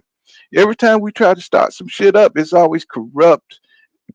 It gets so corrupted. Look at Black Lives Matter. You know what I'm saying? Every time we get some shit to help the community, that shit is terrible. That shit, we can't believe in it. We can't trust it. Right? Because they It's, use it. They use the black struggle against black people, and they don't recognize when it's an agenda. hmm And we always jumping on the agendas, right? So we always the first ones to go out there and represent, what I'm saying, anything that's derogatory. What I'm saying, out there twerking and shit. You know what I'm saying? Out there, what I'm saying, talking against ourselves and calling ourselves, what I'm saying, weird shit, what I'm saying, so embarrassing our own people, what I'm saying, for the entertainment of others. We always doing this shit. I'm sorry, y'all. When you come to pull kind of box, you're going to get a preaching too. You know what I'm saying? You can tell I'm 54, so it's going to happen. What's going on, Weedy Gonzalez? Okay, so let's finish up with Reach, then we'll go on to what Bill was talking about because he responded today Look, about if some I of was this saying shit. I beat you already, look, I'm riding off that. I beat you. You knocked out. You whooped Devin, and I'm staying. I'm sticking with that. I'm gonna go fight Frank Martin, and I'm gonna do something else. And I'm not. I already beat you. That'll be my stance if I was saying. Even though that does make sense, we all know money talks, and the money they Oh, made, for sure. astronomical. What they made, And like, it'll be more. It'll be more. It'll be more. But I think that, so man. you don't see a world where I think the first pay per view did like 1.3. Now Ryan's an even bigger star. You don't see a world where it's like maybe we could crack 2 million. I gotta fight him again, man. That's too much money, bro. It might. He might. But the thing is, bro, Tank. That's true. But the thing is, Tank is such a big. They're both big stars, but Tank is such a big star that he does numbers without Ryan. You know, they both do numbers, but with each other, obviously. It's like the Floyd Pacquiao thing. They can do numbers without, but when you put them together, they can make huge money. Yeah. I don't know, man. I can't see it right now, but you know, maybe one day we'll see. We'll see how it happens in the future. Well, let me ask you. I mean, maybe it's not so crazy anymore, but maybe a few days ago, Ryan went on social media and he was just like, "I'm gonna beat up Terrence Crawford," and Terrence Crawford is Terrence Crawford. But if Terrence decided to stay at 47, I think he's moving up to 54 officially. But we're gonna stop the cap right now. I gotta We're stop gonna, this. we're They gonna gotta stop stop the this. cap. Yeah. I mean, I think he's just trying to get some extra shit out of this interview. You know what I'm saying? That right there is bullshit. You know. Why Damn, y'all I want to had put him in the ring with Terrence Crawford? Y'all want to put him in the ring with Jerron Ennis, Earl Spence? Y'all gotta stop this. Them people ain't even nowhere near Ryan weight class. right. Well, I Right. guess Ennis 47, but y'all gotta stop this. Let me see if I had Bill Haney queued up. I don't know what the hell happened. Let's see, Haney. I had him queued up here. I'm gonna see if I can find that interview. Here you go. I think he was in a car or something. Morning after rematch. Okay. Let me see. Can y'all see that? Let me see. Yeah, we see it. Yeah. We gotta Okay. get the comment off the screen. Okay. Let me do the thing so I could preface it because because keep them from copywriting my shit. You know what I'm saying? You know. Okay. This is for fair use. You know. This is for fair use and say that this is for educational purposes. See if that protect me. Okay. All right. So here we go. This is what Bill talking about, y'all. You know what I'm saying? So let me see. Let me get it now. Okay, where the hell is it? Okay. Man, come on. Oh, let me see. There we go. I found it.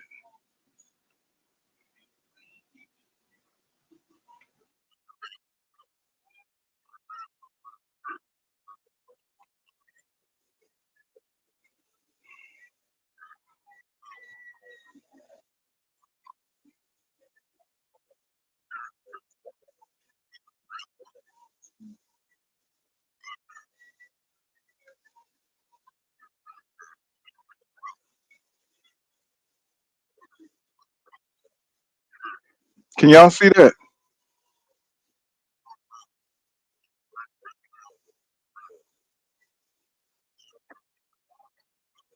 Yeah, you gotta get the comment off the screen. Hold on. Let me go all over.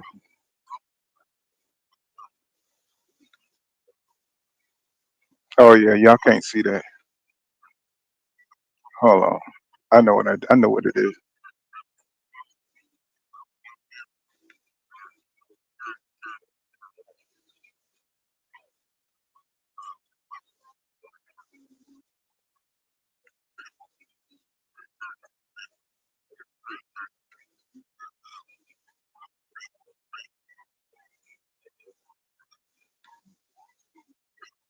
That ain't it.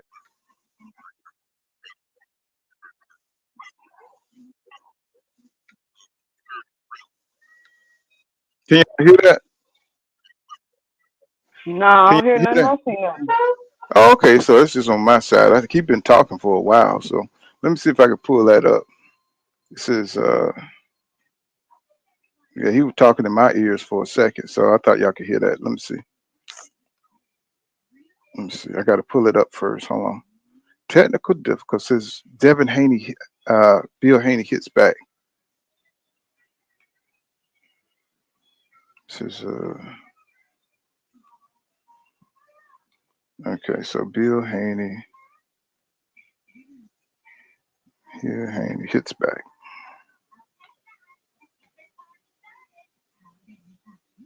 Okay, here we go. This is the one I had queued up. Okay.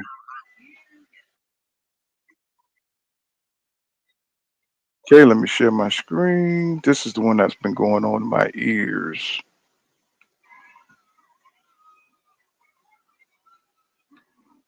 There you go. Going live. And I go live when we winning, and I go live when we lost. You know what I mean? And that's what it is. You know. And to reiterate to those in my community that look like me, that have something to say, you know, and particularly Sauce. No, the real thing. I promoted my son from amateurs to where he is, and you know, and I've been his trainer, and he's a boss, and he makes decisions who he hires and who he fires, and I respect every decision that he makes, you know. But to say, you know, that no, I did good business with those individuals that you might be talking about, that you was praising, Eddie Hearn and Oscar. Well, they just called me and told me what a great event we had together, you know. So I think that, you know, you trying to pop it in our culture, pop it, you know, for our culture, at somebody in this boxing business, man. You know, you might have been speaking too fast, you know, or the people might have been listening too slow. So that's for you, the message to you. And for Charleston White, I'm a Muslim, and I definitely believe in Jesus. Please, yo, what is he talking about? And you I know what? mean, what the That's why I stopped listening to Bill, because anytime I listen to somebody, you ever listen to somebody and then when the conversation over, you like, they didn't answer one question I asked them and they didn't say nothing. I usually don't listen to people like that because them what the they type of call it? people that try to scam you. What they call it when the senators on a bill and they just trying to run the time out? What they call filibustering? Filibustering. Yeah. It's like he just be filibustering, man. I'm like, bro, will you stop that bullshit? He didn't just say nothing, but they had a good event. That's the only thing he said out of Right, everything he right. just said. And he went in a roundabout way to say it. You know what I'm saying? Just to fill up time. You know what I'm saying? It's like, bro. I mean, yeah, we know you do good business, but the to get to the nitty gritty of it, he just said, man, you know, we lost. You know what I'm saying? Yeah, you know what I'm saying? I might have overdid it. You know what I'm saying? Take some accountability. Take some accountability, Bill. It ain't that people worried about. Now, I hate the overkill. I'll give them that. But at the same time, you know what I'm saying, you just got slaughtered. So it's fresh. You know, everybody's smelling the kill. So you gotta own that shit, bro. You know what I'm saying? It's like, you know, go ahead and meet it head on, you know. I mean, you got into it with a lot of powerful people, a lot of media people. So now you gotta eat that crow. You know, stop trying to sidestep it with a lot of filibustering. You know, like when we go live, um, when we doing well, and we go live when we doing bad. But accept the shit. Say, yeah, you know what I'm saying? You know, we got a lot to do. We got a lot of work. We got to rebuild, go back to the drawing board. He need me to write for him. You know what I'm saying? I'll come up with some shit. You know what I'm saying? You could say, you know what I'm saying? So, you know, you look like you taking accountability, but you know, you can filibuster the rest, but take some accountability, man. People's not going to accept this shit. You know what I'm saying? Talking about I'm a Muslim and trying to put all these little buzz things. Your religion ain't going to protect you from the criticism. You know what I'm saying? And I'm not saying that a lot of the criticism is kind of over the top, but it's fresh. You know, it's a fresh kill. I mean, Devin lost in a devastating fashion. So those who are against Dev, people who don't like him, it's just like anything else. You know what I'm saying? If you lost a fight, you know what I'm saying, you was talking all that rah rah shit. And you know what I'm saying, you finally, you know, you finally caught that dude at the bus stop and he dusted your ass and you know he threw your ass over a couple of garbage cans. You shit. You're gonna be embarrassed when you show up the next day. You know what I'm saying? You know what I'm saying? You're gonna be fucked up. You're gonna have to dust yourself off and walk to the bus stop, and everybody gonna be looking at you, and everybody gonna you be wondering what you got to say now, my nigga. You know what I'm saying? When you walking up there, you know what I'm saying? Yeah, nigga, you better have everything on right, nigga, because they're gonna be like, damn, that nigga, he scuffed your shoes, nigga. All your he beat your ass so bad, all your shoes got scuffed. You know what I'm saying? It's gonna be something like that. People are just gonna be exaggerating. So Bill, he got to take accountability, bro. It's like all this, you know, like he's unfazed and unbothered shit. No, nigga, the fucking foundations are shook. You know what I'm saying? The foundations are are destroyed, bro. You're gonna have to rebuild, man. Ryan, like he redid y'all whole matrix, man. And it's sad that y'all set yourself up for that kind of shit. You know what I'm saying? He redid the whole matrix with them, man. It's like now they got to reinvent themselves. Don't you think, 2 Cent? They got to reinvent themselves. Yeah, I mean, especially with this boxing climate and fans not really, the fans and people that come up or look up to Mayweather feeling like if you ain't undefeated, you ain't nothing. When that's a rare thing. You're not finna be undefeated in boxing, just like you're not finna be undefeated in basketball. It's not gonna happen, and if it does happen, it should not be an expectation for the sport. Mm-hmm. Mm-hmm. So let's, because let's see if Bill can pull himself out of this this Jesus, spin, this wholeheartedly. tailspin. Yeah, and I am a new Muslim, so sometimes I'm gonna make mistakes. My son is a new Muslim. Sometimes he's gonna make some mistakes, but we're Muslims and we're God fearing, and that's what we believe in, and we walk in our faith, and we also believe in hum. This shit ain't got nothing to do with religion, bro. That nigga should have had a bacon sandwich that night. I think he would have won. I think he should have had some sausage or something, man. You know what I'm saying? Because I mean, this ain't got shit to do with Allah. It ain't got, I mean, I think he's just putting the emphasis on. I think it's a deflection. What do you think? Oh, he always deflected. Hmm. You know, this is just something to say to get past the obvious. You know what I'm saying? This is just a deflection to get past what he really need to be saying. You know what I'm saying? To really start the healing for this boxing community. Because, people are like deeply wounded that Bill like really, what I'm saying, like really went there. But, you know, when it comes to America capitalism, to get to the money, people would do and say anything. And this is an example. People don't care. Look at Jake Paul. Jake Paul don't give a fuck what he talking about. He will say anything so you can come to his event. Like Two Sensei, what you said something about it's an attention. Attention Attention is is the the new new currency. right. It's the new currency. So people will say anything about your mama. They'll say anything about Jesus. You know what I'm saying? They'll say anything, man. It's attention is the new currency, bro. And as long as you bringing in attention, if you are that's why we was talking about the gamers before. They don't care.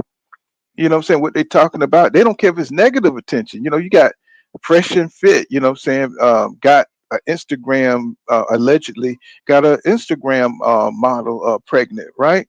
They don't care. That shit probably ain't even true, and she Chinese too. And this nigga look like a damn orangutan.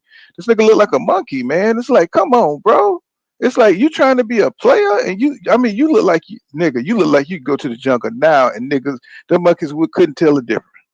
You know what I'm saying? They couldn't tell a goddamn difference. And yet you got a goddamn Instagram model pregnant who don't really like you, you know what I'm saying, don't really love you. You know what I'm saying? So we live in a society that just want to get the drama out there just for the attention. And which is, 'cause I almost kind of lost my point and was almost out there with that shit. I was like, God damn, I caught my man a monkey. You know what I'm saying? But it is what it is. That's what he looked like. You know what I'm saying? And he got these beautiful, they mess with these beautiful ass women, and these were some awkward ass incel ass niggas. You know what I'm saying? And it's like people are just they're popular for just bringing in attention, right? You know what I'm saying? I need to start like doing weird shit over here so I can get some goddamn attention. Goddamn two cent. What the hell? What the hell can I do? Can I like just start stoning motherfuckers or You know what I'm saying? doing something, man? But Bill, I think he's part of this. He's an old head, and I think he just from the Don King type of you know what I'm saying? I Like think that Bill got whole addicted to the attention. I think he got yeah, addicted to it. yeah. I think so too. I think so too. I think once because you can see motherfuckers on this internet. Once they start getting a following, because I seen it with Fanon, I've seen it, and not to throw Fanon up under the bus or Blue Blood. Did you see the ego go to their head and stuff? You know what I'm saying? Like just, over time, you start making money on this thing. All of a sudden you start thinking you're a celebrity. You know what I'm saying? Now you start thinking that you the important instead of the boxing fans. The boxing fans are the ones who are important, not full count of boxing. You know what I'm saying? It's the boxing fans. You know what I'm saying? I'm just humble enough to come on here and talk about this shit with you guys. You know what I'm saying? I think Fanon though, I think Fanon just got sick of dealing with them because Fanon live 4 hours every day. And then because Yeah, I noticed that when I was going live every day with the Spence fight, like them fans, they start to get to you a little bit. You like, dude, and then they start yeah, they calling you come for you. names Oh, they, and all you of know, that stuff, and you got to kind of defend yourself, cause like, dude, like, what come it on. is once you start getting big, and then the white people start noticing you. You know what I'm saying? And I think, and then black people come for you real personally. So they try to come for your intelligence. They try to come for your family. They try to come for your profession. And I think Fanon put a little bit too much out there because he was so humble at first, but then he started telling people they can't argue that. If you come and you tell me, you give me your argument, I can't tell you that your argument don't is irrelevant. What I'm saying? I can't tell you what to think or what to say. Or what I'm saying? And he was just doing that kind of shit. It was kind of annoying at the time. That's what kind of got me off the bandwagon because I used to pay for his subscription. And Champs, I think I paid for a few. I think it was Champ Side and for Non, and it was Blue Blood, right? And I got rid of the other two, Blue Blood and Fanon, because they just kind of got a big head. So it's like, they wish you could be me. You're like, come on, nigga. What I'm saying? Nobody don't believe that shit, bro. It's like it's just you jumping all over the place and you're too big. You so big that you got to come up with content every day. You know what I'm saying? And that's the problem. Once you get big, you can't just do what you want. You got to come up with content every day to stay in the algorithm, right? So, that's why I love staying small because I ain't got to have that pressure when I got something going on personally in my life. I'm not like thinking, damn, I got to get online when something happened in boxing. And, sometimes, do you ever feel like that, 2 Cent, when something go down? Like, yeah, man, I got to get online. I got to get online. I mean, I do, cause I want to speak on it. I want to give my 2 cents.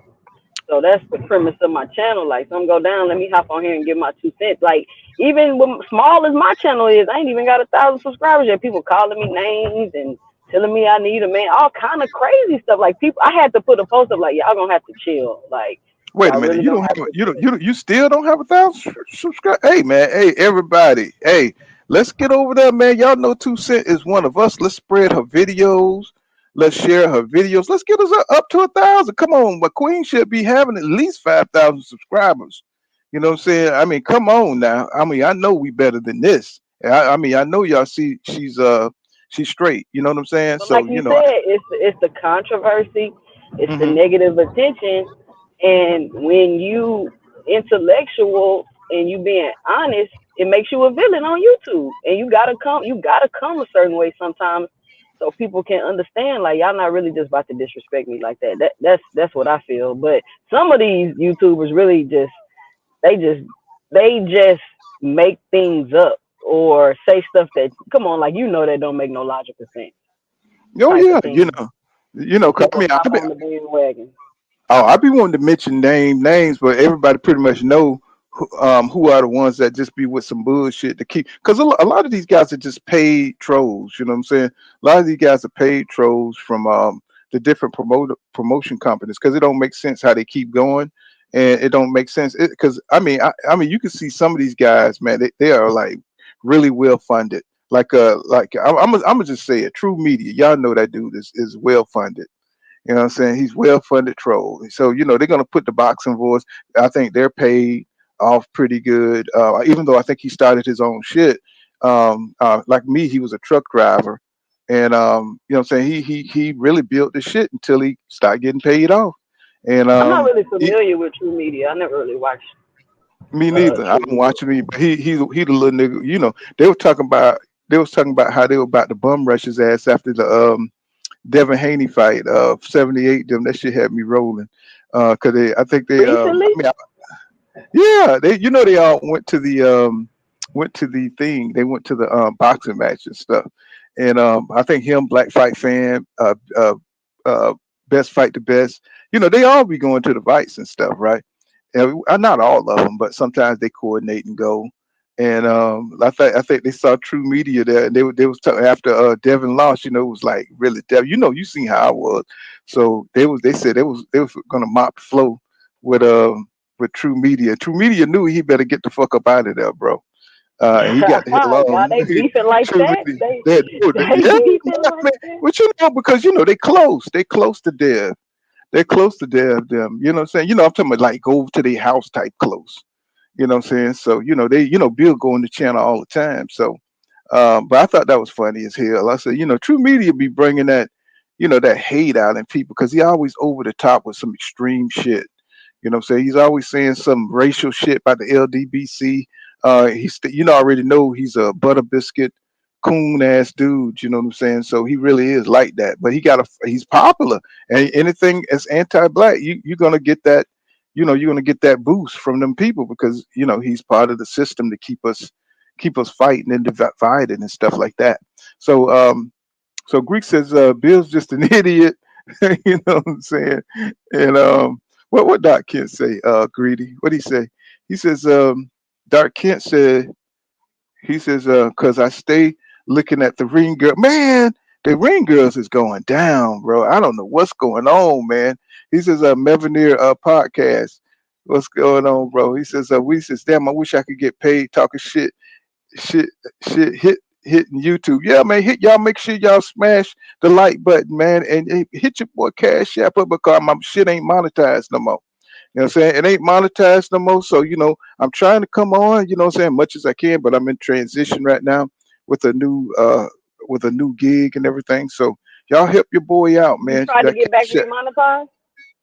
Yeah, well, I gotta see. I think they want me to take off that Crawford shit because that shit went viral. That shit hit 1.5 million, and that tank got like 500K. So they might want me to take off them too, but I'm not sure. I don't want to take it off for nothing. You know what I'm Right. saying?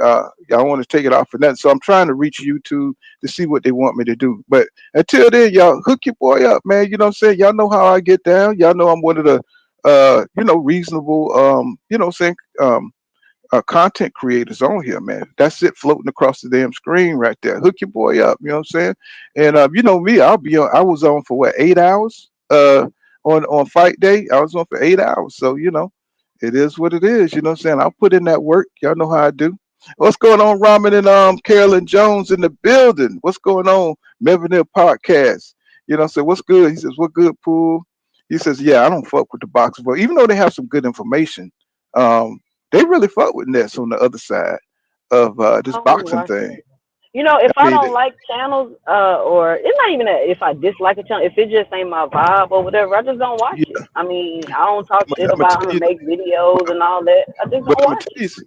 I'm gonna tell you something. They got the information though. The inside shit because they talk to the fighters. So that is a source of information. I don't like the nigga either. I tell you that. I tell him that to his face. You know what I'm saying? I go on that motherfucker and tell him. But it's just they got so many yes men over there. So many people that's against the LDBC just because they the LDBC. I mean, I mean. I ain't gonna say that the LBC is right about everything, but you got to be able to call it like it is, right? Like KQKC say call balls and strikes. You know what I'm saying? You don't have to be in one corner. You know what I'm saying? Just be on the right side and do what's right, from your values. That's all. He says, I have a lot true. of people saying, "Oh, you must be LDBC." I'm not even sure what that is exactly, so I That's don't even. 78. That's 78 trill talk. You know what I'm saying? This goes way back. They think everybody black is LDBC, but if you've been on here, the LDBC is the pioneer for black, boxing talk. So that's all that is. So people, gave people the courage to come on here and talk their truth, because we used to be so racist back in the day. It's like right around 2014, 2010 shit. All you could hear was all this KKK talk on here, calling you N word. Everything's N word, N word. You know what I'm saying? But the LDB, they came out proud. You know what I'm saying? Came from the Lion Boxing Den. You know what I'm saying? When they used to be arguing back and forth and that, going at it. You know what I'm saying? So it's a history to it. It's just that black people can't keep organize it and take it in a positive direction. There's so much backstabbing once things start taking off. You know what I'm saying? Really, if 78 would have like really honed this shit, he could have made this into a $1 million entity. But it's so hard to control, to get black people to cooperate up under a banner. It's just really hard to do. And if you're not a leader that can handle scrutiny and handle a lot of the things people do, it's gonna just get out of control. That's what happened, really. You know, people just spying on other channels who's not supposed to be in the LDBC. And I was like, bro, nobody got time for that shit. You know what I'm saying? It's like get a life. He says, it ain't even that serious. We're talking about boxing. It's entertainment, my nigga. Ramen and Carolyn Oh, Jones thank is you, a thank you. what happened? Oh, they say they love my content. Oh, okay. You know what I'm saying? No, y'all ain't got no love for full kind of boxing. You ain't got They no here, love for full fool. kind They here. They here. of. I'm trying to do my Snoop Dogg. Y'all ain't got no love for East Coast. Y'all ain't got no love for West Coast. Y'all ain't got no love for West Coast. This shit. This is He said, yeah, them ring girls like they on fentanyl, man. I was like looking at that. I was like, Didn't man. know. I mean, it's like, did you see? I'm looking at the top rank card, girls. I'm like, man, I got to see what the PBC. I got to see what Man, they I don't working with, even look man. at them girls. I don't even know. I don't pay no attention to no ring girls. Nah, man, I was like, bro, I got that. All right, man, this is something going on, man. They trying to bring crack girls back. He says, do it all 36 says seems like it's camps with the content creators affiliations with various promoters like Top Rank and PBC and others. Yeah, and some of I these mean, people just I don't think there's nothing wrong with it. I think they should be doing it, but it's just levels to it. Like it shouldn't just be propaganda though. Like you get hmm what I'm saying? It shouldn't just be blatant lies you spreading. But I don't see nothing wrong with that. If I was a boxer, I would team up with some, YouTube channels. Hey, push me out there, push my content or whatever, talk about me. But don't just be out here down talking others. I'm not saying they're doing it. I'm just saying do it in a positive manner. Well, the problem is 2 cent drama sales. You know what I'm saying? And saying somebody you say oh man, you said something about 2 cent. You said 2 cent. You know what I'm saying? Love Ryan Garcia, or what I'm saying, they people just try to divide you like that. And say I could just talk to you and know that. You know what I'm saying? No, you ain't say nothing about me. I'm probably not saying nothing about you. You know what I'm saying? But people try to cause that kind of division because these dudes come under dummy accounts, trying to, what I'm saying, control different narratives, trying to, trying to get you to look at this thing negatively so you don't make as many videos, or try to discourage you, or stuff like that. There's a lot of subterfuge going on these boxing streets. That's why Top Rank, that's why Golden Boy paid different channels, to get popular, so they could send their followers to, like, attack your channel and stuff like that. So believe me, that's all that true media dude is. He's just propped up. Just to cause, because I mean, he's had his life threatened more times than I can count. I've seen people threaten him online, like really like want to pull up on him. You know what I'm saying? I'm like, bro, that's serious. We talking about boxing, bro. You know what I'm saying? We're not That's talking. crazy. Yeah, I mean, people like Rick, but he be talking some crazy shit, man. Calling us the black channels and calling us, trying to label us like, saying he's some kind of black white dude, man. I'm like, what's wrong with you, son? What I'm saying? They must be paying you good over there, man, at Top Rank, or the Zone, or whoever paying you. You know what I'm saying? They always put a black face on the insults, and people, it's always some black person who's willing to get in there to do it. So he says, Rama and Carolyn Joseph sent you some love, pull. Appreciate that, my brother. Thank you for the cash out, my brother. That's what's happening. You know what I'm saying? I'm gonna get on, man. I'm gonna see if I can get my monetization back. But till then, man, let's get the Underground Railroad going.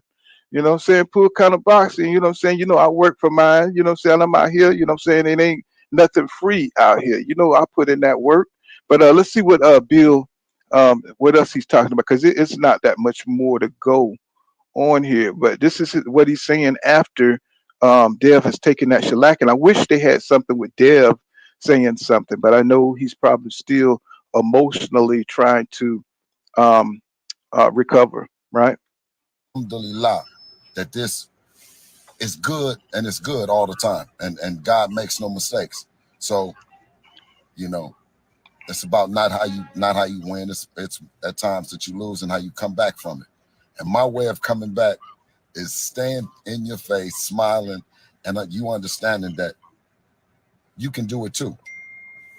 Yeah, you can do it too. So Charleston What White. you coming back from, Bill? Don't You didn't. confuse What the you coming people. back from? You know, as if it was a holy war, or that we somehow don't believe in Jesus or go against Jesus. Good brother, you know. So everybody, you guys have a good day.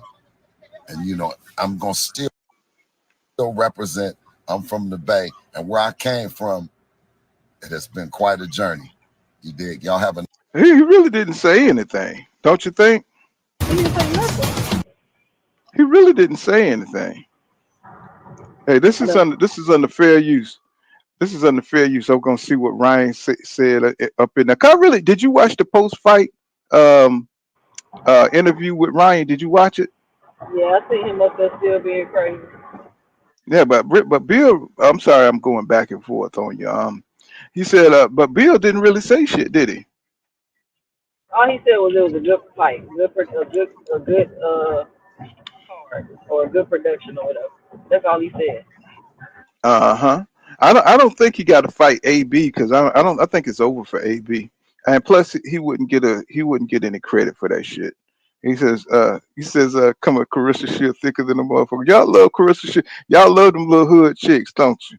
You know, it's weird because she got like a weird perception. You know, like so she could be proper if she wanted to, but it's kind of like she's just straight hood, man. She just got that hood in her. She You from know, Flint, Michigan. Flint, right, Michigan. right. Right. I keep forgetting. You know what I'm saying? People be wanting to squeeze that for some reason. 78 love her. But she's mad at 78 because he kind of scolded her about trying to fight men and stuff. So Do It All 36 says he said that's what is propaganda though. He said they doing that. He said there are channels that are consistently attacking certain fighters every day. So when I say there are camps, it's about the propaganda. And you're right.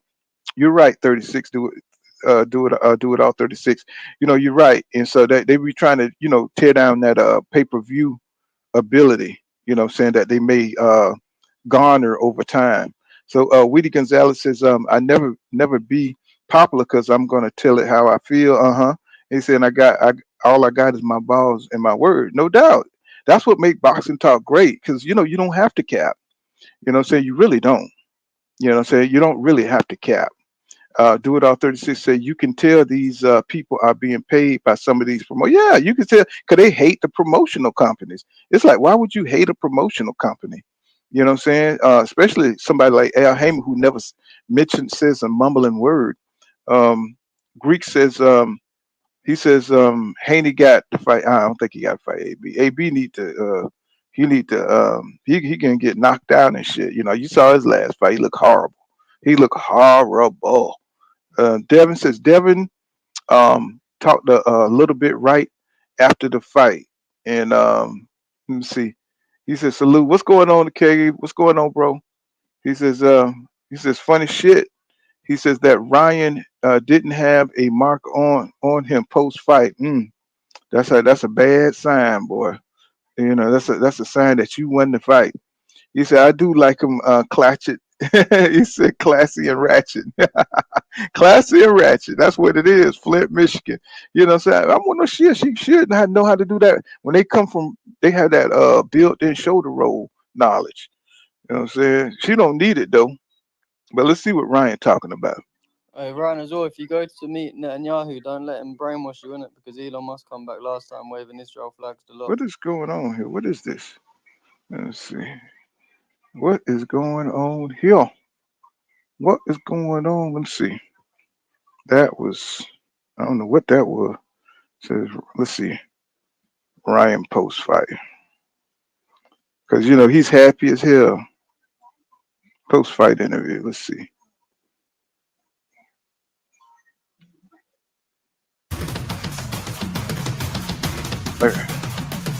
Okay, this is fair use.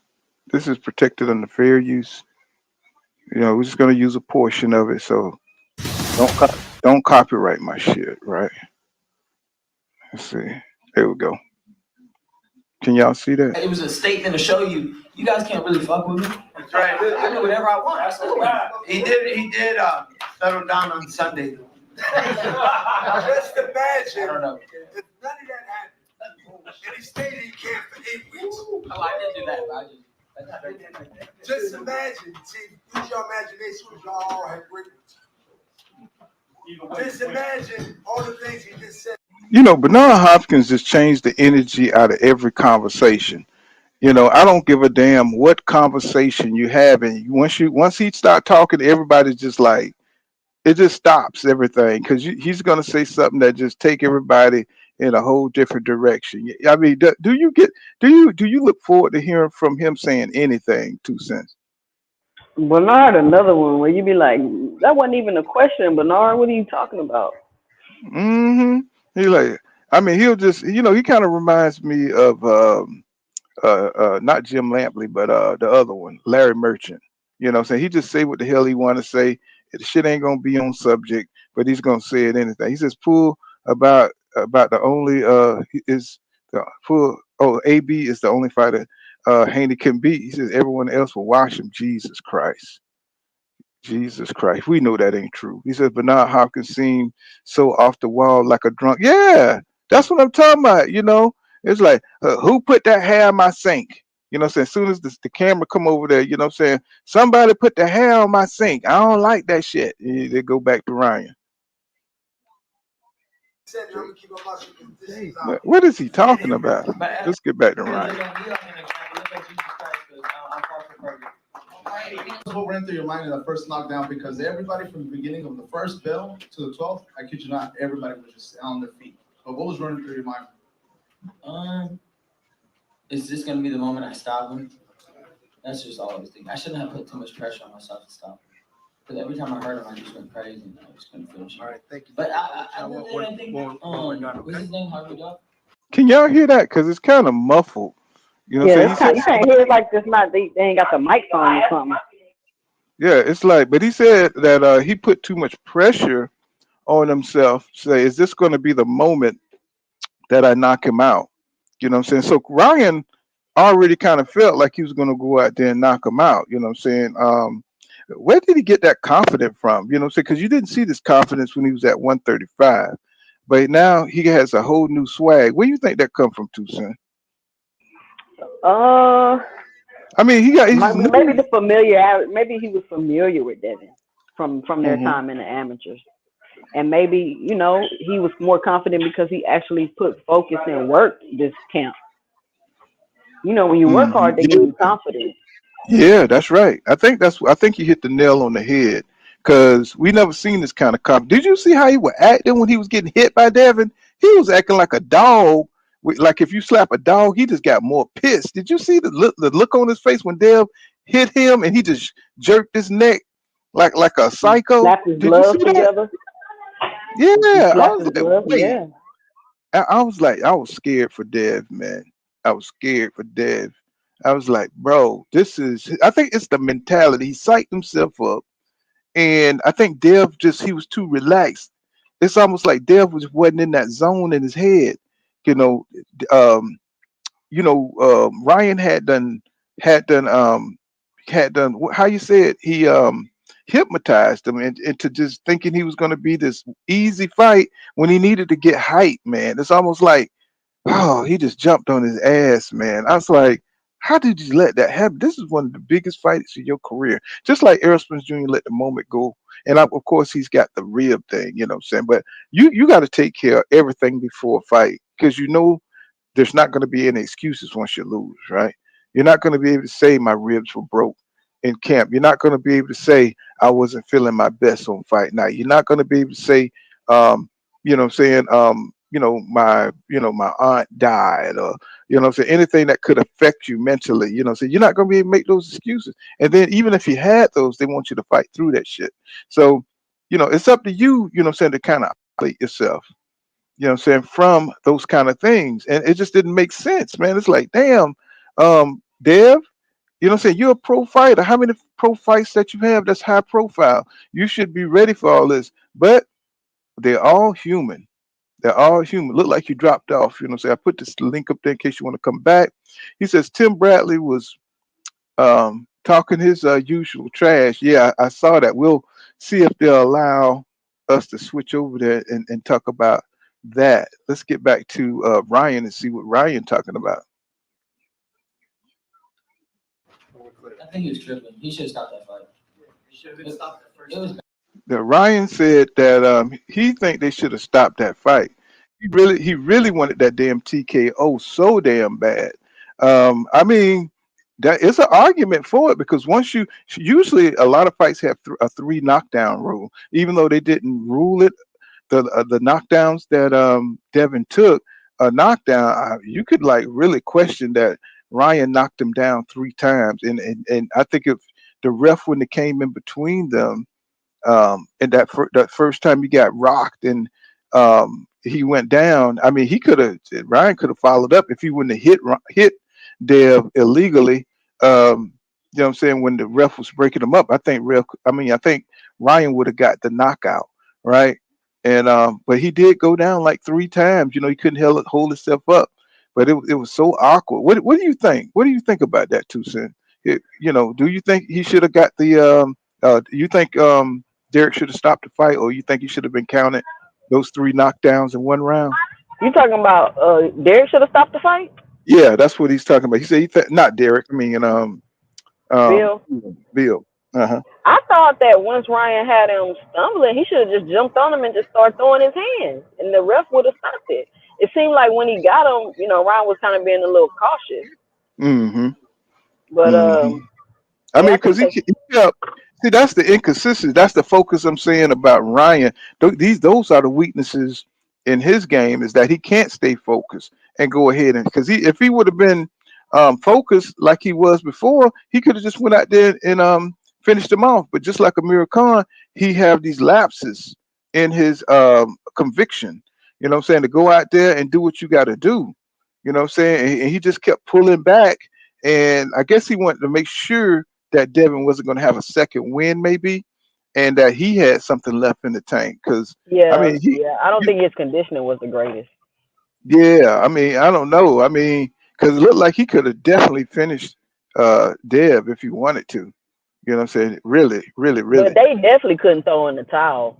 That just would have just Yeah, because that it'll be like you quit, and you know when you get that mark, you quit. Just like right, everybody felt like Ryan quote unquote quit against Tank, and that's all they kept saying. Like once you quit, you will always quit, and this and that. But sometimes it's just a calculated decision because you have to fight after this. right. You have to But fight after this. but so many people take it personally when you say Ryan quit. You know what I'm saying? It's like they know exactly what was going through his head. We saw him didn't get up. He took a knee, right? So when you stay on your knee until the count, till the count is done, and then you get up right after the count, what does that tell most people? What does that tell most people? 2 cents. You I know what I'm guess they saying? felt like he quit, Right. but he I was mean, gonna get up and get hurt worse probably. right. But that's what I'm saying. Devin didn't do that. Devin went out on his shield. There's people that want to go out on their shield. They got the heart to go out on their shield, but people who fight Tank, they tend to don't want no more, don't want no more. And people hate to say that Ryan quit. That's not hating on him. That's just what I saw. That guy who came in that other night. I'm trying to argue another point with a dude, and it kind of like really pissed me off because he was trying to get me off my train of thought by arguing each point I make, you know what I'm saying, about anything, right? And trying to take me off, the track of the point I was trying to make. He didn't quit. I'm like, bro, shut the fuck up. You know what I'm saying? Shut the fuck up. You see, I'm trying to make another point, and you trying to take me off track with that bullshit. I said, he looked like he quit, nigga. It's like, what's up? Stop playing with me. You know what I'm saying? I don't Yep. know. That shit pissed me off. That shit pissed me the fuck off. I was like, I don't really unless you disingenuous and shit, you know what I'm saying? I won't snap off on you like that. But if I'm coming at you with courtesy and giving you the floor, it's like, come on, bro, stop trying to make an ass out of me. You know what I'm They just saying? trying Then to you gonna argue for the sake of arguing. right. I'm saying then he act like he was drunk. I'm like, bro, I gave you 5 minutes to go to say what the hell you're gonna say, and all you did was keep reiterating, you know what I'm saying, some bullshit that you believe in. That's morally your problem. You know what I'm saying? You want everybody to look at boxing your way. Not everybody's gonna look at it your way, my nigga. You know what I'm saying? It's just what it is. Some people are scumbags up in this shit. It's just what it is. You don't control them. You don't control their fan base. You just can control what you talking about. And don't try to put off your shit on me. You know what I'm saying? Just because you discussed it with something. You know what I'm saying? And that really pissed me off about people. He's like, don't put your shit up on me.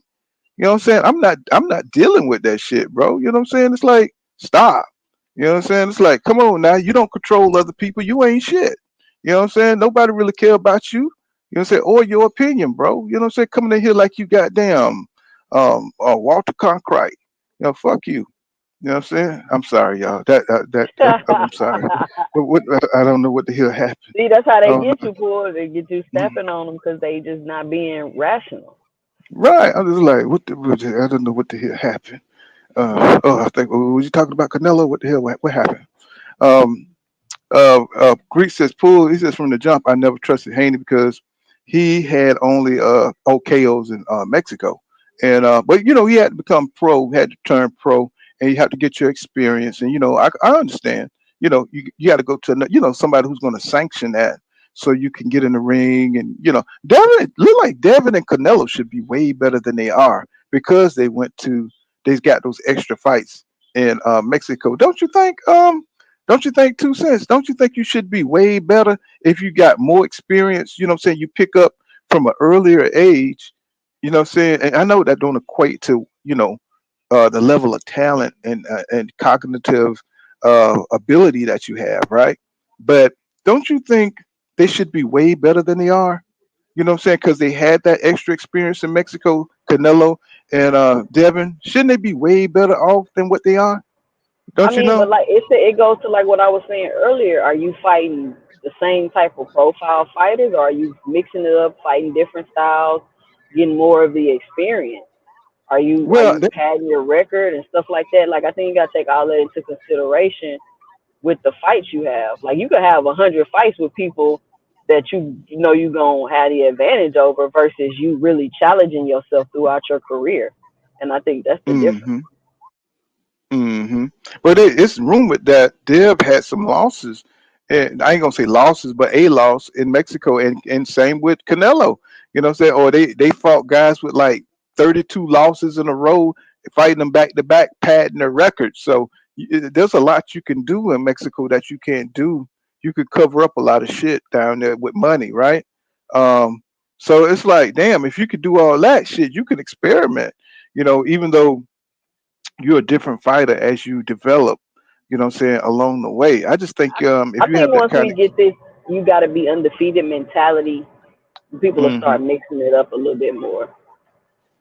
hmm and that's why we're looking at this thing like it's a good thing for Dev, because it makes you a better person, like shit in real life, you know what I'm saying, when you think you all that and you've been lifting weights and you got your body right for the summer, and you know what I'm saying, and you out there bullying folks, and you get your ass towed up. It makes you a better person. All of a sudden, what I'm saying, you're saying yes sir, yes ma'am. You know what I'm saying? Sometimes, you got to get your ass whipped, you know what I'm saying, to be humble, and to go back and revisit, what I'm saying, life, and everything you need to work on, all your flaws, you know what I'm saying, psychologically, you know what I'm saying, physically, everything. It makes you just do a whole reset.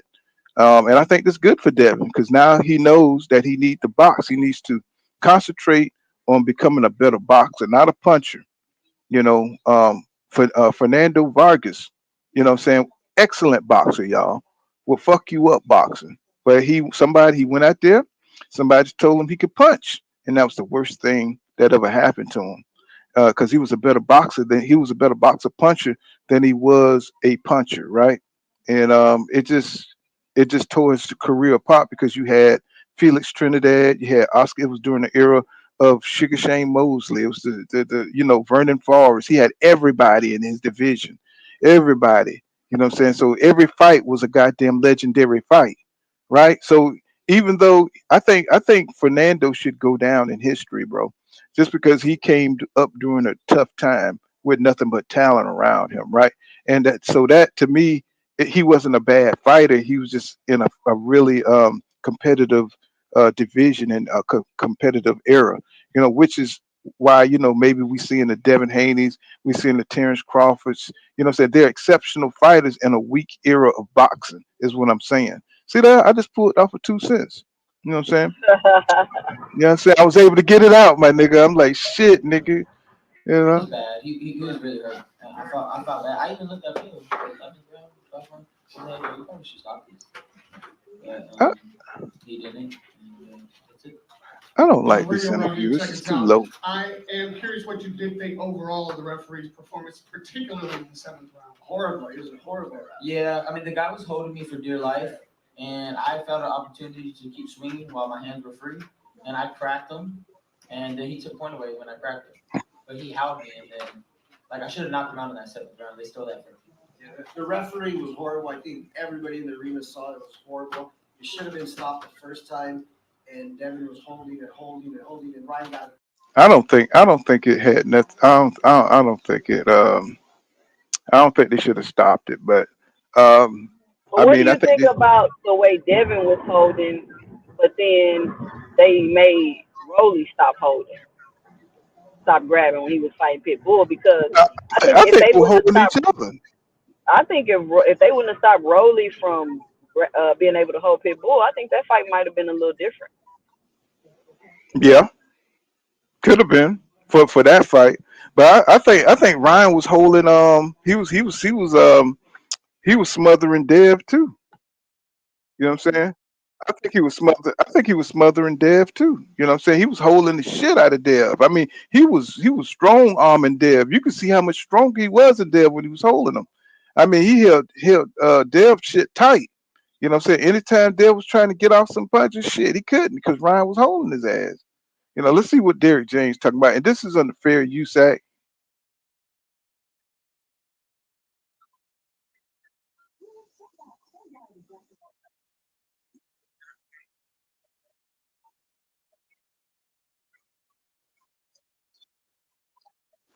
Who is that? Is that Ryan Daddy?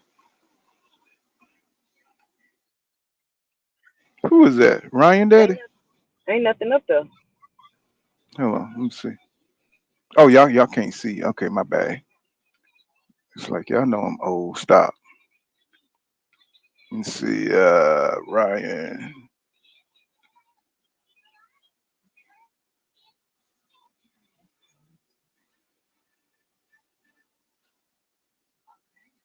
Let me see. The hell? I just had Derek James. Let me see. Well, what I was bringing up Bradley. Let me see. I think I got the wrong clip. Hold on, y'all. Let me get the right clip up here. Let me get the right clip up here. Let's see. Tim Bradley. Let me see. Let's do Derek James first.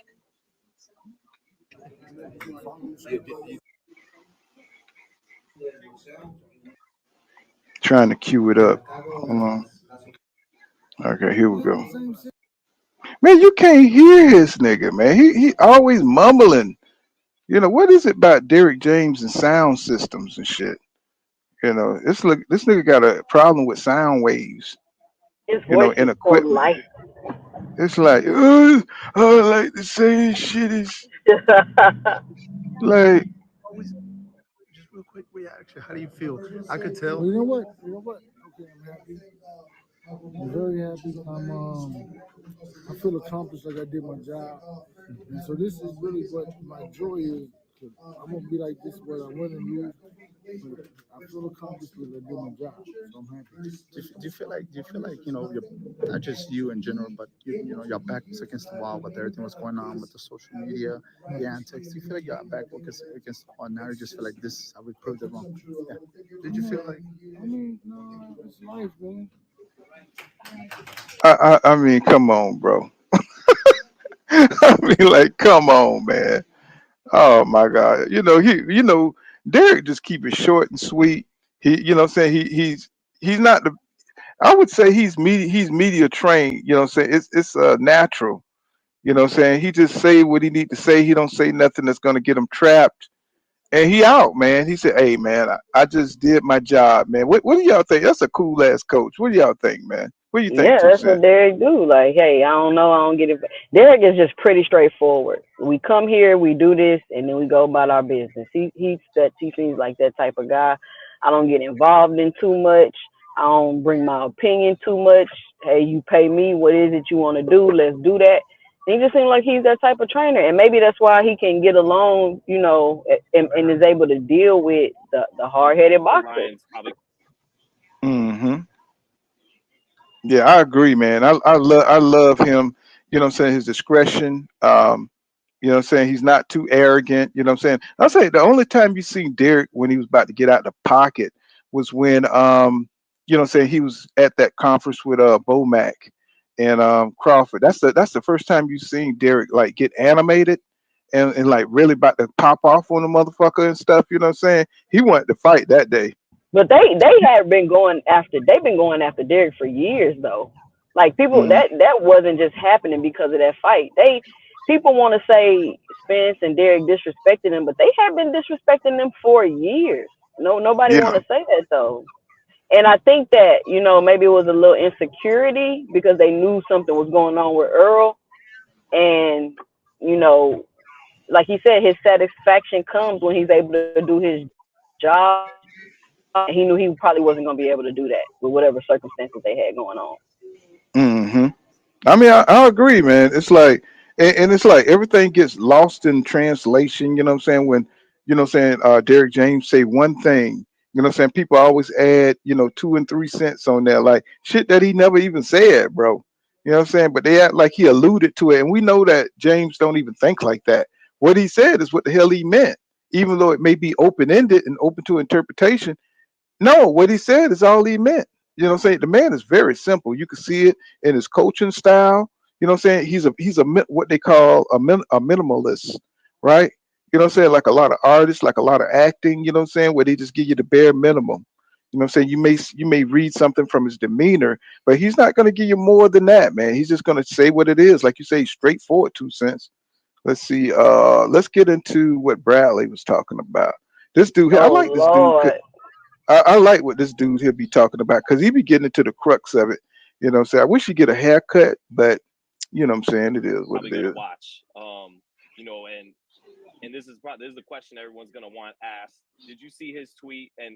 But this is for fair use, please. Don't copyright me shit. It's fair use.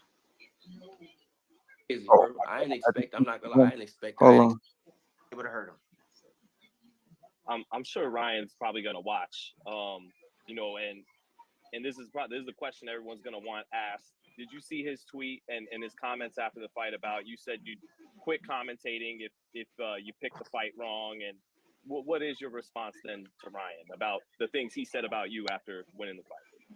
Look, I said I might. I think I said I might as well. I said I might as well. As you see, people don't understand. Do you understand language? I mean, if you don't understand, Oh, I think my headset went out. Okay, there you go. Go ahead, yeah. Oh, did I? Hold on. Let me see. Look like my headset went out. No, it's still on. Hold on, y'all. I think I got to read. language, I might as well. That doesn't say I will. I will retire. It's a difference. Huge difference. One, two.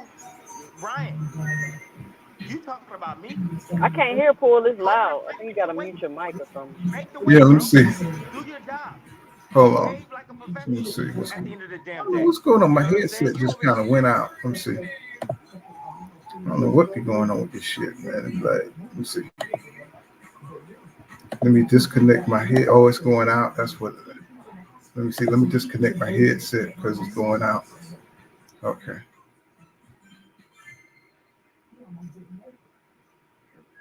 Okay. I don't know if y'all can hear. Hold on. Let me see. All right. Let me cut it back on and see if you guys can hear that. Over here, Can and it's y'all hear funny that? because I live in these guys' head rent free, bro. I'm It's in a these little niggas' low. Turn head. it up a little You bit. know what I mean? Obviously, the things that I say, they matter and it bothers That's guys about as at the end loud. of the day. That's low. But Oh, I okay. I see see. how he I got to moves, do it on YouTube. and I don't have to like it. Period. You know, I get questions all the time about fighters' behaviors. Like, I don't want to really go into that, but this is what I get paid to do. Asking my opinion based on my experience. All right. So Ryan, think about this. Ryan winning this fight, right? You got the next generation that's watching, and all these other kids in different sports watching, B, and watching what this dude is doing and what he is saying and how he's moving and so on and so forth, bro. Like, you're influencing all these kids to behave in that manner. That's the way you're supposed to do it. I don't like that.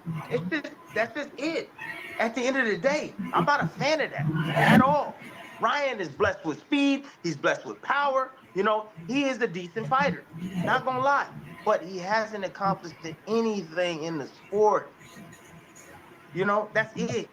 What y'all think about Tim? What Tim talking about? What y'all think about that? I mean, that I like me and 2 Cents was talking about. It doesn't even matter if you haven't done anything in the sport. People don't care as long as you got your own following, right? Right, 2 Cents. Yeah, I mean, people do. People. This is the thing. You got some boxers fighting for legacy. You got some fighters that's entertainment. You got some fighters that want to make a lot of money. It depends on what the fighter's goals are. You cannot hold fighters to standards that they don't hold themselves to. Period. Like, if he doesn't want to become a champion, he doesn't have to. If he's able to accomplish what he wants to accomplish without getting a belt, then he can do that.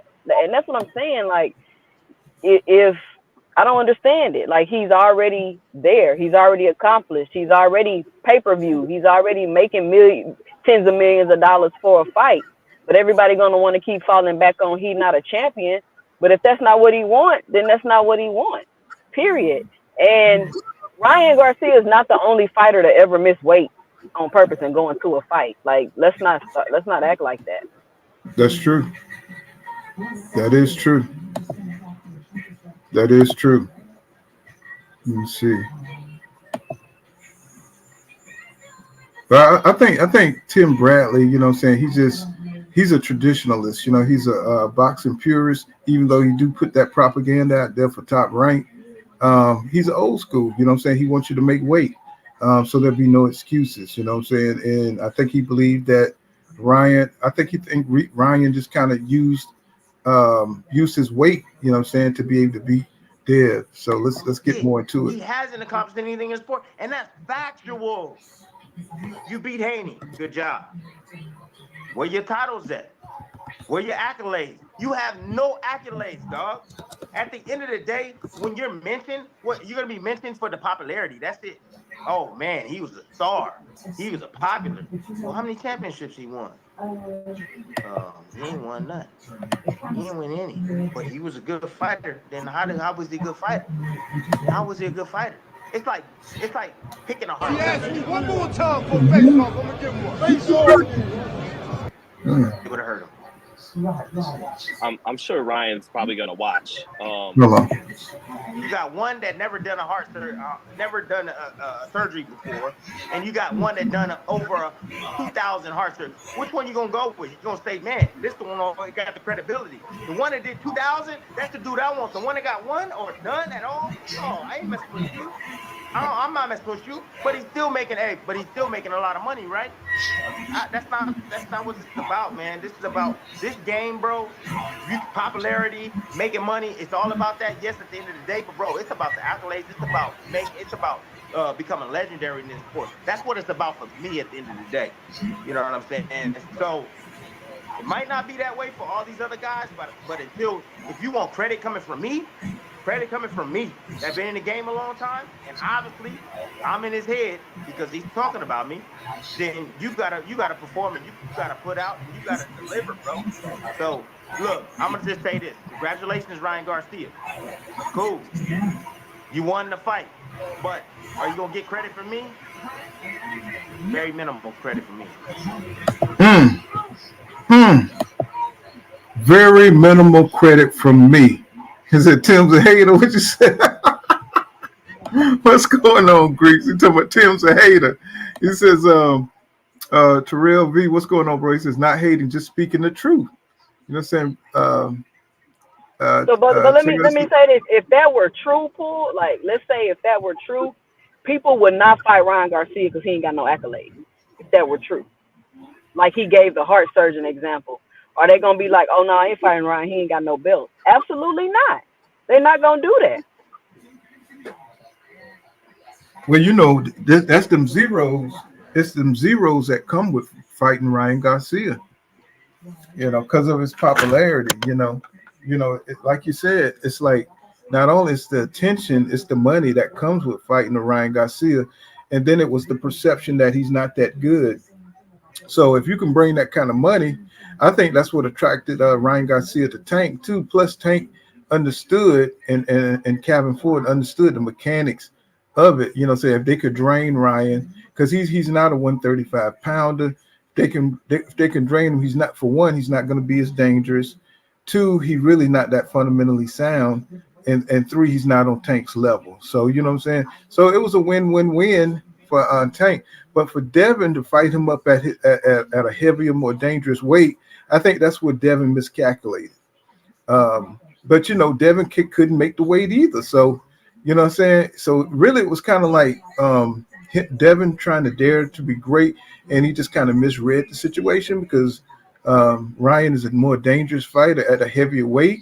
And for Tim Bradley is a traditionalist. You know what I'm saying. Even though he be capping a lot, he caps a whole lot about everything at top rank. He be capping, but every now and then he'll say something that he really believes in, and it may be truthful, but it's truthful to what he believes in as the kind of fighter that he is, being a traditionalist. And we see in boxing change that people don't care about those values. They don't care about the belts no more. Belts don't matter, y'all.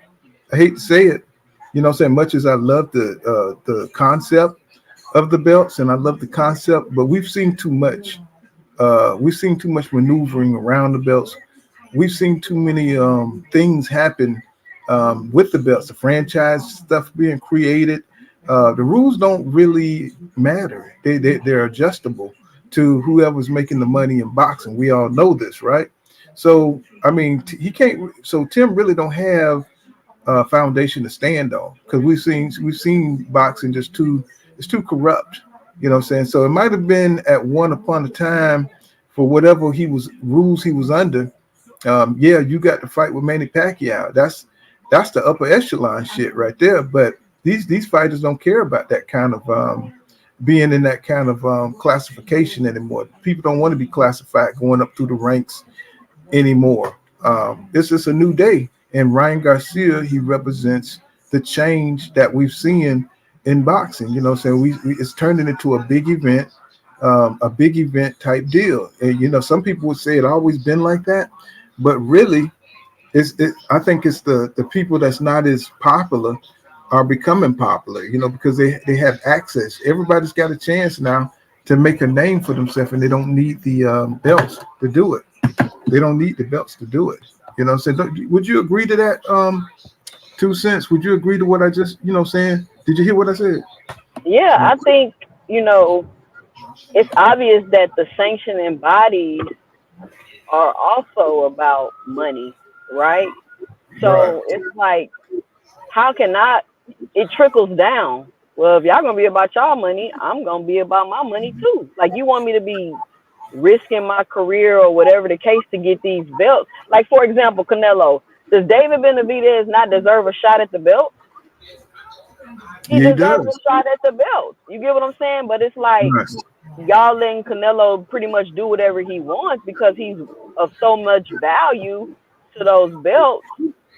So why would David Benavidez keep trying to get a belt? He's been doing that for years, and y'all obviously not going to give him a shot. So he's going to move on. So it's just trickling down from the sanctioning bodies with the maneuvering, with the change in ranking, so this person can be your mandatory. I don't think it's the fighter's fault. And then how can you expect, if boxing is a casual sport, how can you expect fans to even understand the belt? They don't even understand. They don't even know how it works. It's confusing. So people are not going to have interest in it because they don't even understand it. And then the boxers are not going to be clamoring to get it because y'all maneuvering and doing whatever y'all want. So I think it's just really taken away from the belt. Like they really just need to get back to a strict set of rules and follow those rules. But just like with anything in boxing, it's based on popularity, in my Right. opinion. Yeah, and you're right. And you're right, man. It's hitting hard, and it's like really taking boxing in the wrong direction, in my opinion.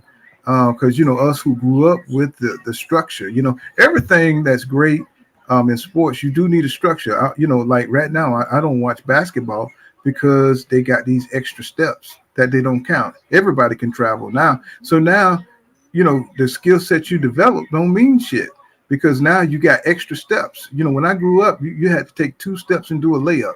Now you can take 14 steps. Now you can You know take what it. I'm Now saying? they got a 0 step. Right. So those people that grew up developing their skills under Tim Hardaway, crossover, Alex Iverson, crossover, Michael Jordan, fadeaway. Now you got an extra step. Now it's harder to guard niggas like that. You can't even guard. You're gonna break your big toe. You know what I'm saying? Because now a nigga got an extra step. You know what I'm saying? It's like, come on now. It's like who decided to bring that in? Yeah, the Euro step, man. It's like that. The Europeans destroy every goddamn thing. They even call the step Euro step. Just destroy niggas. That's destroy niggas from going by your ass and shit.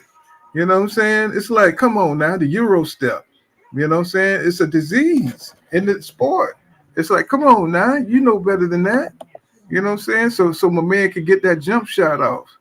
You know, because it is what it is. I'm just trying to tell you. Yeah, it's like hip hop. Yeah, like just destroying everything just so they can participate in it. You know what I'm saying? So I don't know, man. It's kind of crazy. What the hell? Oh, let me see. So yeah, y'all make sure y'all check out your boy, man. Support your boy, Cash App. You know what I'm saying? It's floating across there. We putting in work around here, man. You know what I'm saying? We putting in that work. Hit that Cash App for your boy. You know what I'm saying? Your boy fucked up right now. Come on now. Let's see. He says basketball is trash. I agree, Master Khalid.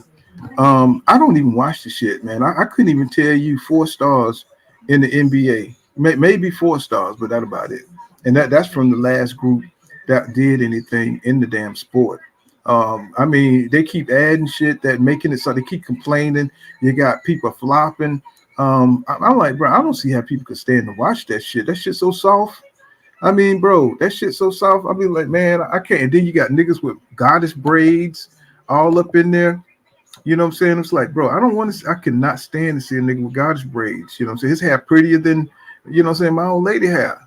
You know what I'm saying? It's like, no, nigga. You know what I'm saying? It's like, coming with the long hair going all down their back, all prettily braided, and I don't want to see that shit, bro. I want to see the rough shit. You know what I'm saying? I don't want to see niggas out there trying to be beautiful.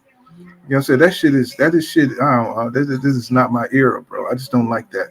But let's see what Tim, I know he got a lot more to say. He always like he's disgruntled. Well, to your point, Tim, and always love the honesty, especially in the face of all the say when if you do get a fight wrong, even when you get fights right, people just always got something to say about Tim Bradley. Yeah. But no, what were you gonna say, Tim? Go ahead. No. You right. Now, look, man. I don't care about what people say, bro. I don't care about I don't care about all of that, bro. Like, you win some, you lose some. It is what it is, bro. Like, name me a person, and if there's a guy out there that picks every single fight the right way, wow. Give me your number. Put it, email you or something, bro, and we can make a whole lot of money together. Drop it in the comments below. Yeah, this boxing, bro, is you just never know, man. Sometimes it can be your night, sometimes it's not your night. Sometimes you think you're doing the right thing, and sometimes you're not doing the right thing, and it don't end up being that way. However, I think Haney will be back. I do. I think he'll be back, and I think he'll come back stronger than ever, and I think he'll come back better from this. I just wonder how much of the damage that he took, how much would it take out of him? How much is it going to take out of him, both physically and emotionally? But I know he's strong. He has a good team behind him. They're going to support him and back him. And I just would encourage him to, rest, lots of rest. and recovery. That's what it's all about right now. Lay off the social media, hinder your family, go on a little vacation. Now, if anybody would know about that social media thing, that's Tim Bradley, because it came about around about the end of his career. And of course, everybody know that Tim Bradley, his whole bout with the trying to unalive, thinking about unaliving himself. Yeah, you remember that time, 2 Cent, when he was talking about that, or was you in the boxing during then? When Not like when that. Not like that. I was more casual. well, everybody clowned his decision over Manny Pacquiao, and they didn't look at him as a true champion. So that really messed with Tim in his head. So people was getting a lot of threats. He was getting Manny Pacquiao fans are psychotic. Y'all just don't understand.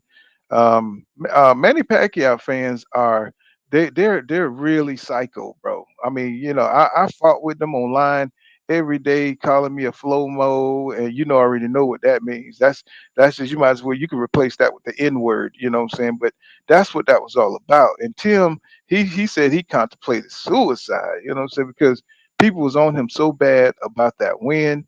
And so he understands that you got to ignore. And he came. I think it really damaged him. I think he went through a lot of mental trauma. You could see the defiance in him. You know, what I'm saying, him wanting to bend reality and piss people off. I think that really molded him to be the little, saying, be the little possum, the little, I can't say the word, the little COON that he is. You know what I'm saying? And that's what kind of garnered that attitude. You know what I'm saying? Is that when he went through that time, and then he went out there and um, fought that Russian guy, which was a hell of a fight. So he didn't have to go toe to toe, but that really what kind of ended his career because he was supposed to fight Earl Spence Jr., who Floyd Mayweather was trying to set up uh, uh, Bradley against, and so of course he retired. So he had a lot of shit going on with social media and how his name was presented out there. You know what I'm saying? And he got a lot of resentment towards the people. So now he's this, this rebel without a cause. Always saying shit against the grain. So I'm surprised he didn't go with Ryan though. That looked like that would have been the what I'm saying, the Tim Bradley brand, what I'm saying, to say something, really bury Dev. I'm surprised he's on Dev's side. Are you surprised he's on Dev's side? I'm surprised he's on Dev's side. You? I ain't no telling with Tim Bradley. I think he's like a contrarian. He likes to Yeah. just kind of go with the opposite.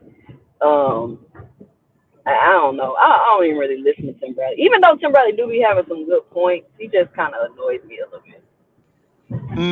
No, no, Doc, kid, you know what I'm saying.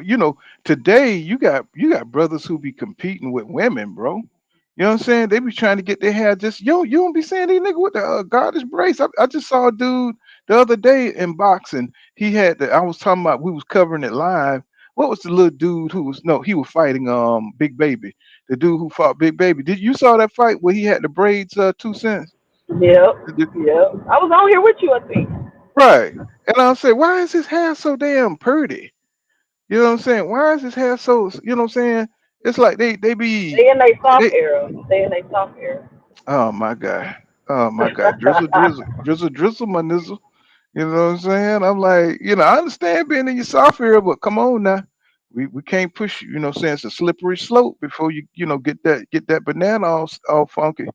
He says, Terrell V says, Manny is a legend. Manny is a legend, but he was never my favorite fighter. Yeah, I mean, I enjoyed watching the motherfucker when he was fighting Barrera and Eris Corrales. Those were some amazing fights back then. You know what I'm saying? I would just, I mean, I love the way they just never stopped throwing punches. He said, but Manny was a warrior. He said, I never picked a fighter based off of who I like. You know what I'm saying? I mean, I thought that shit was just natural. You know what I'm saying? Like, shit, you just like who the hell you like, because you don't just randomly watch motherfuckers. You know what I'm saying? Like, when I look at a card, I look at that card and say, okay, what's going to be a good fight? That's how I do it. You know what I'm saying? But if I have to watch the other fights, I'll watch the other fights. You know what I'm saying? But back in the day, they had so many good journeymen that you just knew who they was because you saw them fight more often. So you had a more wider variety of fighters that you like. You know what I'm saying? Because you saw them fight more often. In this era, people are not fighting like that. Or you got to catch them on Well, some off net. Go they ahead. don't appreciate the journeyman. That's another thing too that you bring that up.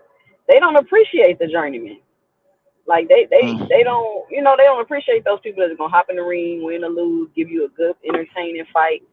They don't Mm-hmm. really appreciate those fighters. And I think now that you say that, Ryan Garcia will probably be the highest paid journeyman. Yeah. That, and that's exactly what he is and what he's gonna be, because everybody keeps saying how he's not an elite fighter, so he's a journeyman then. He's True that. willing to True take that. on the tough fights. He's willing to be competitive. He don't give a damn about losing. He Right. don't care about no belt. Like, he's a journeyman. I'm gonna have to make a video about that. That's a good point. Hmm.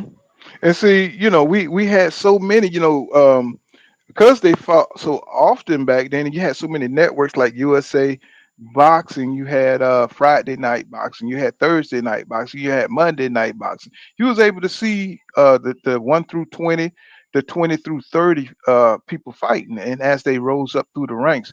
So at one point in time, what I'm saying, on a Tuesday, like on the night, we could go on a Monday night fights, and we'll see somebody who was ranked, what I'm saying, number 14 outside the top 10, and get familiar with them, what I'm saying, how they fight, and maybe fight another ranked fighter, number 17. And, what I'm saying, that's how we got to know the journeyman, what I'm saying, and see what they could do. And they fought often, so they were pretty good, right? So we're not seeing that. That's why boxing is so disconnected, because you got to see a person in the ring to get familiar with them instead of just popping up on random cards. These promoters, they're not wasting their money. So they're not just putting on random fights, what I'm saying, on a Thursday or on a Wednesday, what I'm saying, in Las Vegas, what I'm saying. And you remember how they used to have the back shaved, the Las Vegas, and they had their hair shaved, what I'm saying, with the whoever promoting them and stuff. And we used to see these fights and stuff, so we was more connected to the sport. But now, what I'm saying, it's just all they doing is concentrating on the cream of the crop. And you might see a few journeymen, because one fight that was kind of interesting to me was that fight with Arnold Barbosa Jr. and my man with the amateur style that was fucking him up. See Arnold Barbosa Jr. He's supposed to be one of the top ranked guys, but then you got a guy that just comes out the diaspora. What I'm saying, comes straight out of void, out of space, and he just pieced him up like he wasn't shit. So we're not getting a real representation, but because of the politics, we're not getting a real representation who is the best in the land. And they And we're robbing you though. Like I said, it's a business. So if a journeyman do happen to beat somebody that the promotional company is building, they'll just straight rob them, like I they mean, and did with you the Barbosa fight. because you was here. I mean, he totally beat the brakes off my boy, didn't he? He did not Pieced win a them up. round. But, Pieced them up. Arnold Barbosa Jr., I mean, he looked like he was 4 steps behind my man, and my man, he didn't seem like he just seemed like he was what they call it, the praying mantis. That's what he looked like, with them long ass arms. And every time my man came to the pocket, he was stunning Arnold Barbosa Jr. He looked like he wasn't even supposed to be in the ring with that guy.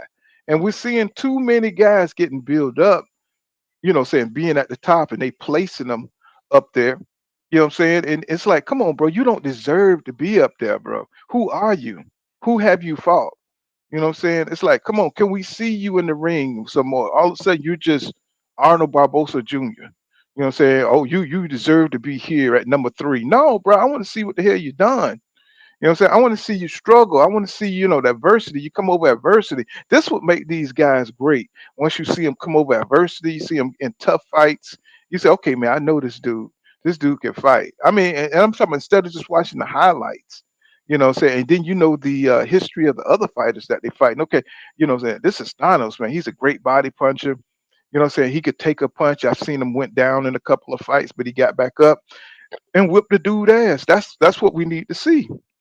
But now we just seeing these foreign dudes popping in. You know what I'm saying? I call them wood choppers. You know what I'm saying? I call them wood choppers. But these wood choppers will loom you. You know what I'm saying? Because a lot of these guys, they're not tested. You know what I'm saying? They just got too many people at the top untested. You know, now for a lot of people that's be bullshitting out there, I think Boots got tested with that Roma Villa guy. We saw what Roma Villa could do against Rashid Ellis. And Rashid, he could be outboxed, you know what I'm saying? But Rashid Ellis, I mean, he was taking some hellacious body blows. And then when he fought Boots, Boots showed you how tough this dude was because they were going at it. I'm talking about, I mean, rock'em sock'em. You know what I'm saying? Yep, Boots it was a showed you. good fight. Boots planted himself. He said, "Hell no, nigga, you is not fit to run me out the pocket. I'm gonna show you that I run this." And see, that's the things you have to do sometimes as a boxer puncher. You have to stand your ground and not let this man push you back. You know what I'm saying? These are great fights. You know, if I go back and watch your fight, 9 times out of 10, if a hardcore boxing fan go back and watch your fight, you're an exciting fighter. What fights do you go back and watch, 2 cents? Like just to go see. Man, Spence Porter, Yes, sir. um, Yes, sir. Yes, ma'am. Yes, ma'am. Maidana Broner. Yes, ma'am. Um, it's a couple of fights. Let me see. I feel like I'm put on the spot. I can't think about all of them on the top of my head. What else I go back and watch? I Tank agree. Santa Cruz. Um, let me think. Tank Santa Cruz. Floyd Cotto. Yeah, Um, yeah, yeah. That's a good uh, study. That's a good boxing study fight right there.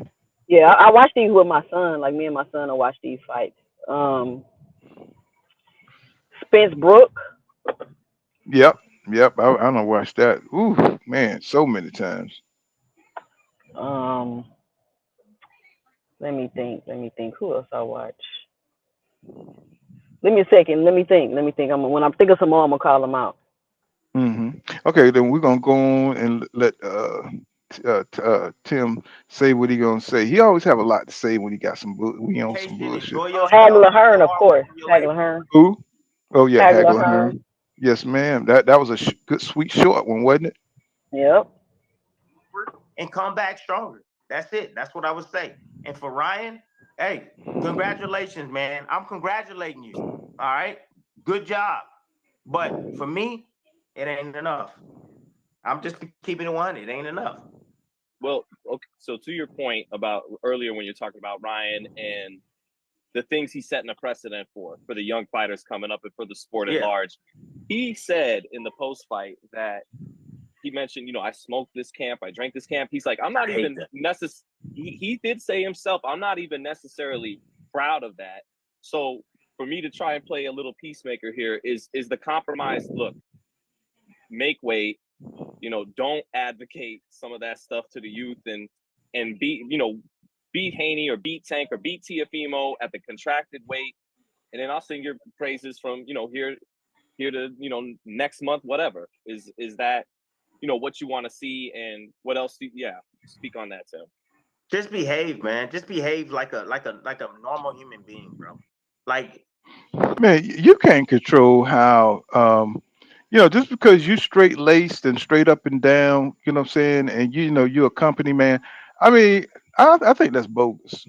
I think that's Ryan what bogus Garcia shit is not happen. the only fighter with antics like this. He's not. Right. It's been so many fighters throughout history. Like why I don't get it. I don't get it. Isn't that weird? It's just a weird, Yeah. to put out like, dude, you don't control nobody but yourself. Say I can't get on here and say, I want all these other boxing channels to act the way I act, right? You know what I'm saying? I mean, is there some things that go too far? But yeah, but that's them.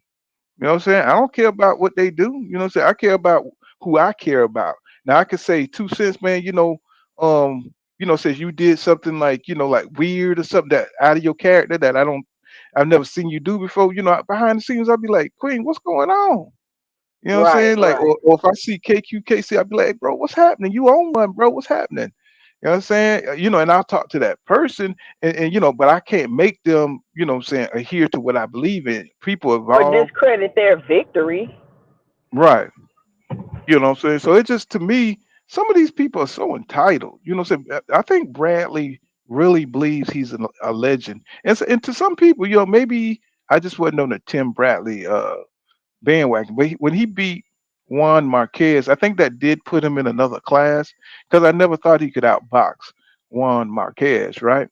And that showed me that he is somebody to be respected. Because I put Juan Marquez all the way up there when it comes to a critically thinking type fighter. And Bradley went out there and schooled him. So I think he thinks of himself as a Manny Pacquiao. He think of himself as a Floyd Mayweather because he was in there with a lot of talent. He came up with a lot of talent and stuff. I think he even fought. I think he fought Alexander. What is his name? Alexander. What is his name? Darrell. Is it Derek Alexander? I think it was. I think he fought that guy. He fought a lot of good top name. So he think of himself as a legend, right? So I think that's why he feels so entitled to feel like he can put people in their place and talk shit. You know what I'm saying? But he got to understand that he's a second tier legendary guy. Nobody really looks at him like that. You know what I'm saying? Like he's the top of the top. Even though he did have some great skill, but you ain't that dude, bro. Nobody listening to you like that. If Floyd Mayweather ain't really saying shit on folks like that, bro. Who cares about what you talking about? And I just think he keeping himself, saying in controversy to stay relevant, always saying shit to piss people off. And he need to stop that shit, because he don't run nothing. I mean that he just I think that's his thing is to be a troll on other fighters and try to dictate how people move in the sport. But he's gonna become a dinosaur because Ryan Garcia, them kids don't care about what the hell Tim Bradley's saying. They just gonna either blow him up or push him up out of here. You know what I'm saying? Because people don't really give a damn about Tim Bradley. What you think? Yeah, I mean, he's just a contrarian. But I mean, he's Yeah, entitled to his own opinion. Like, hey, if that's what he yeah, feels and that's what he thinks, then that's what it is. yeah. That's true. Like he's talking about, no, that's somebody else I'm thinking about. That's a little bit off the walls. Want to be normal. However, I'm just saying, behave. Be a positive light, man, for the younger generation. Like you have he has so much power, don't even realize it. And everybody's watching him, bro. I'm not saying you have to be perfect at the end of the day, but bro, like all the stuff that you do on social media, all the posting and all that stuff, all the crazy words that you say, man, like people take that into account and in consideration. Like myself, I hear you saying that stuff, bro, and it's a turn off to me. I've met the kid before. I've shaken his hand before. He knows me. I've said some things about him in the past that upset him. And I'm sure. But other than that, man, I feel the way I feel. Um, Personal, whether you believe it's personal or not, it is what it is. Fight, win those championships, show your worth. Just don't talk about it. Show it. So that's enough. That's enough of this joker here, man. It's really it's not gonna matter either way or the other. You know what I'm saying? Tim Bradley, you know what I'm saying? He's always, like you said, gonna be a contrarian and do what the hell he wanna do. But man, this parade that everybody got going on, man, Ryan is eating this shit up, man. Oh my God, bro. He is getting every last click out of this shit. I'm talking about he is out here with the hair and the smoking weed and um this whole cocky boy thing he's doing with his shirt off. Every time you turn around, he got his shirt off. This shit is crazy, man. What do you think about this frenzy?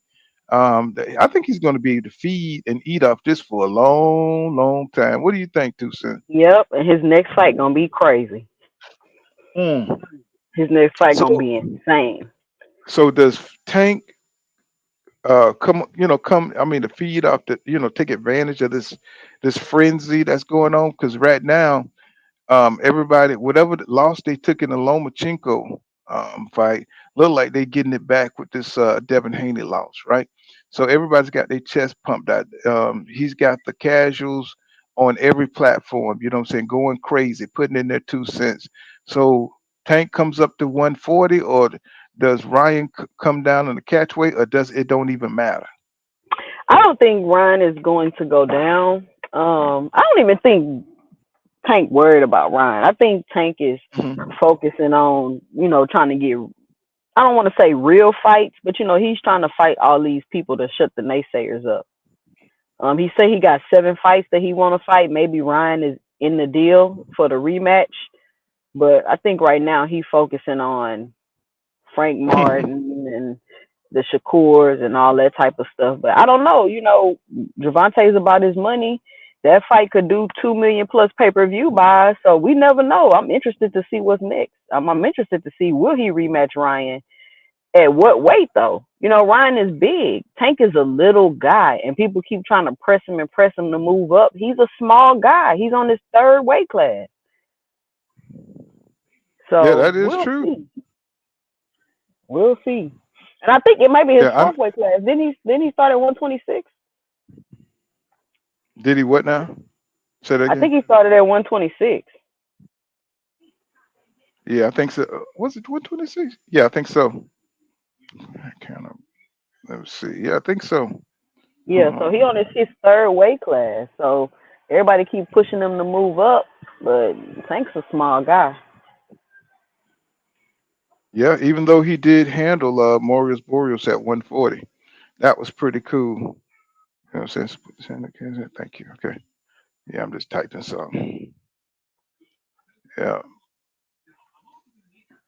yeah. So I mean, what do you think about Oscar De La Hoya now? Golden Boy, they wanted. I think they wanted. I think they wanted Ryan to lose this, y'all. I think they've been like plotting on my kid, and it's just kind of weird how Ryan is like, he's dunking on their ass, man. Ryan pulled the shit off, man. I know it's like one side of Ryan Garcia. I mean, Oscar De La Hoya is like, damn, what I'm saying, that this dude keep winning. He keep winning. What do I you don't think know. about that? I just think it's I hope Ryan I hope Ryan leaves Golden Boy. He got the pull and the power to be a free agent. I don't think he needs Golden Boy, but I think he might stay. I think they might have worked out their differences. But Ryan Garcia is all Oscar guy. Who else Oscar guy? Hmm. That's true. I mean, he got a Jaime McGill fight with a Canelo. He got that right. He got Virgil Ortiz he could work with because Virgil Ortiz haven't taken any major L's, right? Who knows what he's going to look like at 154, but he can make some huge fights at 154, right? Um, we still don't, I mean, he got a few fighters. He still got Alex Rocha. You know what I'm saying? He got Alex Rocha out there. I don't know what he's going to do with him. And I think he just got Conwell. I think he got Charles Conwell signed. Charles Conwell at 154, 160, one of those weights. I think it's 154. He got Charles Conwell. So he's got a few fighters that he can work with. You know what I'm saying? But here's a question that I really want to put out there. What is the relationship between Derek James and Errol Spence Jr. right now? What's going Nope. on I with don't them? know. I have no idea. I have no idea. All I hear is Yeah, what I hear on YouTube. yeah, shout out to Do It All 36. He kind of gave me that question in the back door. What's going on with their relationship? Derek seemed like he's just kind of moving on and working with who's going to work with him. I don't know, man. It's like, EJ, of course, he's never been a big media presence like that when he's trying to work on something. But it just seemed like he's just like off the scene. He's off the grid, and he's disconnected from his fans. People are like wondering, man, what do you think is going on with EJ? What you think is happening? What's going on, GD? I see you down there, my brother. You know what I'm saying? Y'all support the channel, man. Support the channel. Hit that cash app for your boy. You know what I'm saying? Pool kind of boxing. If you think I'm doing a good job, let me know, man. I mean, anything will do. All right. Go ahead. What you think about that, Tucson? I have no idea. I I'm really don't. I like, think Earl is just really putting it all together behind the scenes so he can come back and put on a spectacular performance. Hopefully, but ain't no telling with Earl. do you think he been training all this time? Because we made that mistake before. Um, when I was, like really, pulling hard, just campaigning my ass off for EJ, I'm thinking like this dude, and I'm trying to anticipate, put myself in his shoes. what would I be doing to get ready for this Crawford fight? I said, this dude is going. He's pulling out all, getting a nutritionist, getting all these different stretch agents and stuff. And I saw Errol Spence Jr. on the nickel back, saying stretching and shit. I was like, this nigga. I'm like, I saw this nigga doing acupuncture. I'm like, oh shit, he doing that Chinese shit. I was like, yo, that nigga doing that Chinese shit. They don't even do that Chinese shit, right? I'm like, oh, that yo shit. They don't even know nothing about that shit. That nigga on another level. And I'm just like, oh my god, bro. I'm just like pumping this shit up in my head, and I'm like, man, that y'all don't know nothing about that damn acupuncture. Y'all don't know nothing about that, right? That opened up the sixth sense of the brain. That nigga gonna come out here and do some kung fu on goddamn Crawford. He comes right out there and get Falumaloom. See, that's the shit I'm talking about. Come right out there and get Falumaloom. After all that shit, what I'm saying? We looking past, we stopping videos. You see that shit right there? That nigga getting that potion. He getting that potion from goddamn he using that shit Aaron Pryor used in the black bottle. He gonna bring that shit. So we thinking like all kind of shit. He got all kind of secret shit. This nigga come out there, he out of shape. You know what I'm saying? Nigga looking high. What I'm saying? The shit was just a whole cause we waited so long, and your imagination just kind of run with you. And I'm just like, bro, come on now. What's up with that?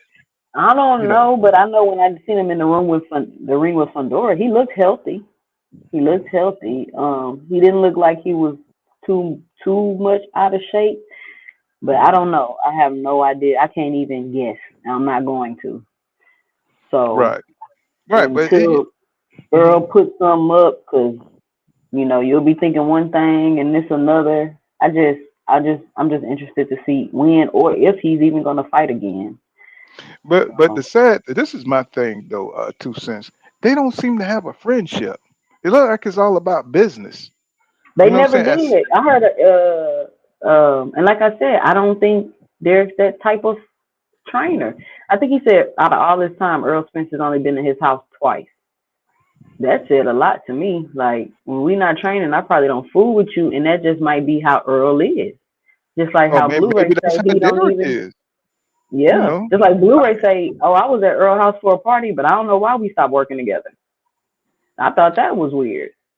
that nigga like cold, man. You know what I'm saying? I get the sense that Derek James don't worry about your weight. You know what I'm saying? He's the type of trainer, he don't worry about your weight. He don't try to monitor your weight. He just do tunnel vision. He just deal with the skills. He deal with the game plan, and that's it. You know what I'm saying? As far as the conditioning, as far as everything else, that's on you. You know what I'm Yep, saying? He don't even ask about it. You just show up at 8 o'clock with your shit ready, you know what I'm saying, and ready to do what you got to do to get in, you know what I'm saying, to get through the day according to the itinerary that he has for you, right? that's the And simplicity. That's his simplicity. Like let's not make this more complicated than it need to be for me or you. I mean, there's some brilliance in that. There's some brilliance in that, but at the same time, I don't know. I guess when you're successful, you don't micro analyze everything. You know what I'm saying? Because you are a three belt unified champion. You know what I'm saying? You did go over to England and you snatched that shit from Kell Brook. You know what I'm saying? You did beat Danny Garcia and Porter. You know what I'm saying? So the shit seemed to work. You know what I'm saying? So nobody like really looked behind the scenes and see what was really going on. And then you had all these different adversities going on with your weight, and it's like damn. But I guess when you get older, all that stuff come back on you. The things that not being disciplined. When you know what I'm saying, when you're young and being overweight and coming back down from 40 pounds all the way back down to 40, so you can't do that shit. And soon as you turn like 33, 32, that's when you start feeling that shit. That's when your body start changing. And I think that's something that EJ experienced, and that's why we looking at this. Is he looking different? Say because he don't have that youth of recovery anymore. And then he got the injuries from going through the gauntlet. But I want to see what he got left. Do you think EJ has like anything left? Do you think he has a elite championship ability left in him? You see what I'm trying to say? I don't know, but I think Earl got like the old school fighter mentality. He's gonna get beat out the ring. Yeah. He's literally gonna be in the ring, so he just can't be in there no more. Hmm. And like T Mac 147, he's kind of making a point. I think it was a point where Derek really wasn't studying the film, and I remember Derek. See, he don't seem to take like studying film or watching boxing. See, I don't think he watched as much boxing as we do. I You know think what I'm he saying? always studied film. I just don't think he sit around and watches boxing. Hmm. T Mac 149 says that Derek James seems like he's studying film now. And so I guess when he really needs to get into it, say he make it do what it do. GD say he said it's crazy EJ been quiet, say he's normally vocal fight night, and Ryan's been dissing him and we hear nothing. You know what I'm saying? I mean really, Ryan is kind of beneath him. You know what I'm saying? It's like why would you give him even more popularity? Um, you know what I'm saying? Because once you start replying to your haters, then now all of a sudden you got a back and forth. You know what I'm saying? And I think EJ already said that Ryan is a C class fighter or something like that. But it's ridiculous because now he's trying to get into the conversation of the welterweights and the maybe even junior middleweight. So don't be surprised if you see Ryan trying to pick off one of those guys up there, and it's going to be, what I'm saying, it's going to be interesting to see if he could fight like an Eric Lubin. Shit, Ryan might be competitive against an Eric Ooh, Lubin. So, that'll be a good fight. That's a good hmm fight. I say yeah. The Ooh. reason and the reason I say Eric Lubin is because Eric Lubin got a tentative jaw. You know what I'm saying? He can get hurt. You know what I'm saying? He's not like a tough 150. Well, he tough, but and he got skill, but he could get hurt. He get knocked down. And Ryan got power. He got power where he can hurt Lubin. I think that'd be a good fight for him if Lubin don't go to 160. If he don't float on up to 160. He's too Um, small for 160. he what now? He too light, I you think say? he's too small, yeah. Well, I mean, he was talking about fighting Laura up there. I mean, that was his aim, to build himself back up to fight Laura up at 160 and try his chance. Everybody trying to get a piece of Laura. They think Laura old. Man, he is, but the problem is he's like that dude at 140. That what's his name? Barbosa guy. That motherfucker could hit. You know what I'm saying? He hit like Master Rochi. You know what I'm saying? That motherfucker go to pump himself up. He's like Master Rochi, bro. He just built up on your ass, and you see what he did to Rolly Ramiro. I mean, shit, he was knocking the hell out of Rolly Ramiro. That was some bullshit. That dude, Rolly Ramiro, did not want to fight. I mean, he did not want to fight. What's that guy named Barroso, that old dude with the big ears that looked like he looked like what was that Moroso. Apollo. What was that movie where they were Aztecs and shit with the beads all through? That nigga looked like Apollo. What was that shit called? Apocalypto or some shit like that. That Oh nigga yeah, was yeah, yeah. that nigga look Apocalypto. Apocalypto. That's what that nigga looked like, man. Them niggas stay youthful forever. You know what I'm saying? That nigga eating some kind of berry juice. He hit you, man. That shit is like that shit takes half your energy. And that's what he looked like, man. It's like shit. You got to be careful of them old men because they sit down on their punches now. Laura didn't sit down on his punches. He didn't really, he couldn't really hurt you like that. You know what I'm saying? But now he knocking niggas out because he ain't got nothing left. He can't play with you in the ring like that. So got to be careful, man. And plus, he's a highly intelligent puncher. You know what I'm saying? So, he knows how to wait for that shot. He's almost like a Deontay Wilder now. He always had the skills. He got the skills though and the power. You know what I'm saying? So, these guys they go in there bullshitting. Laura would get your ass up out of there. He would get your ass up out of there. You know what I'm saying? Because now, they take him for granted.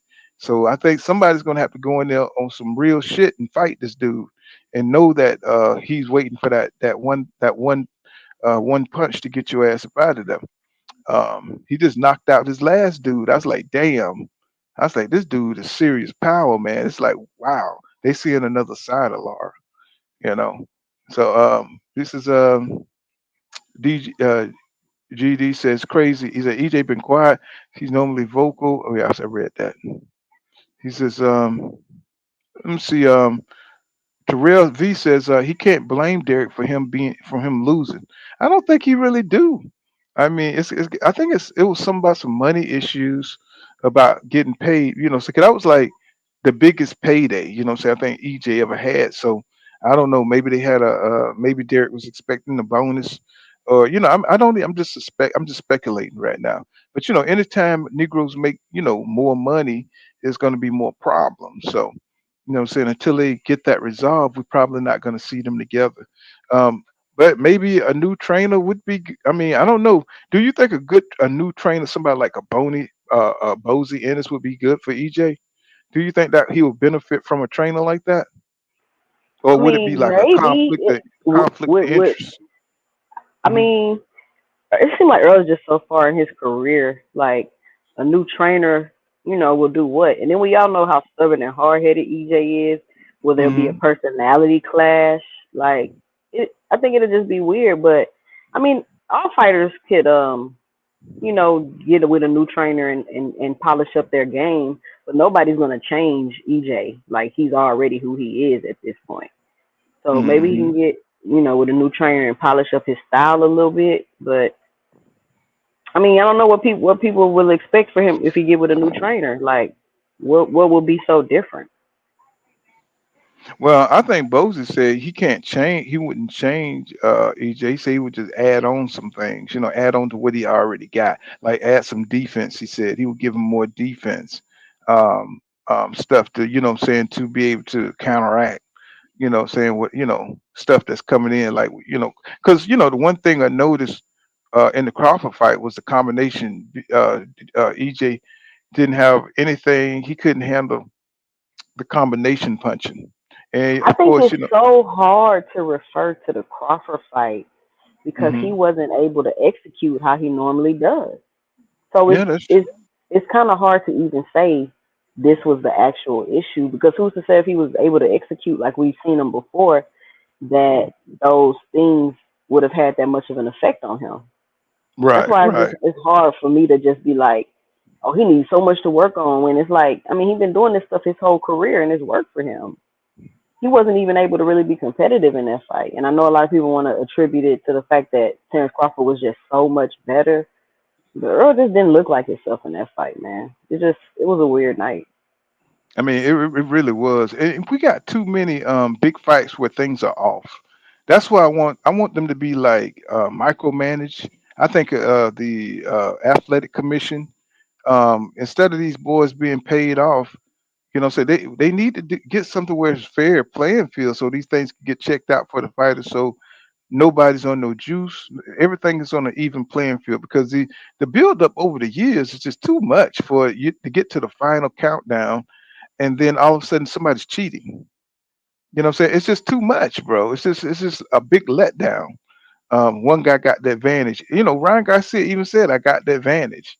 It's like, bro, what are you doing? What I'm saying? But that's for old heads like me. I'm saying? The young folks, they don't care as long as their favorite fighter win. What I'm saying? They don't give a damn if you bring a gun to the damn boxing ring and shoot a motherfucker before the fight. What I'm saying? They don't care how unfair it is. It just is what it is. And another thing that disturbed me was did you see the plaits? He didn't even have braids. He had plaits. Did you see Aerosmith Jr. with the plaits? Mhm. I was Mhm. like, this nigga looked like a girl on summer vacation. You know what I'm saying? He looked like a girl on a country summer vacation, man. I was like, what is with his big eyes? And I was like, bro, what is going on? It's like, I Them mean, big old teeth. yeah, you know what I'm saying? I was like, all he needed was some barrettes in his hair. I was like, oh man, I don't know. I was like, wow, man, this shit is wild as hell, man. What is he doing? And I said, yeah, I think he's going for Fundora. But right now everybody is scheming on 154. Where I don't even know why Mel allowed Bud Crawford. Why even mention that you're in champion? Or you activating your championship in recess, right?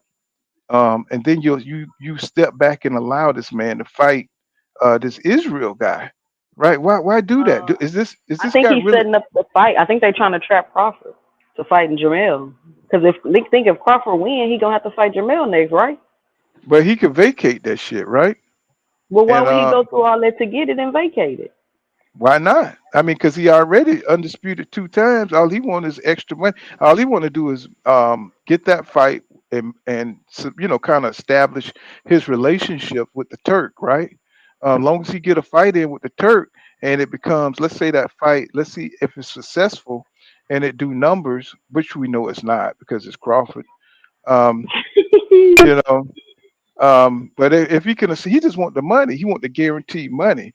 He knows that the Turk going to pay him, stupidly, 15 million or 25 million, guarantee. He can get that over Crazy. there.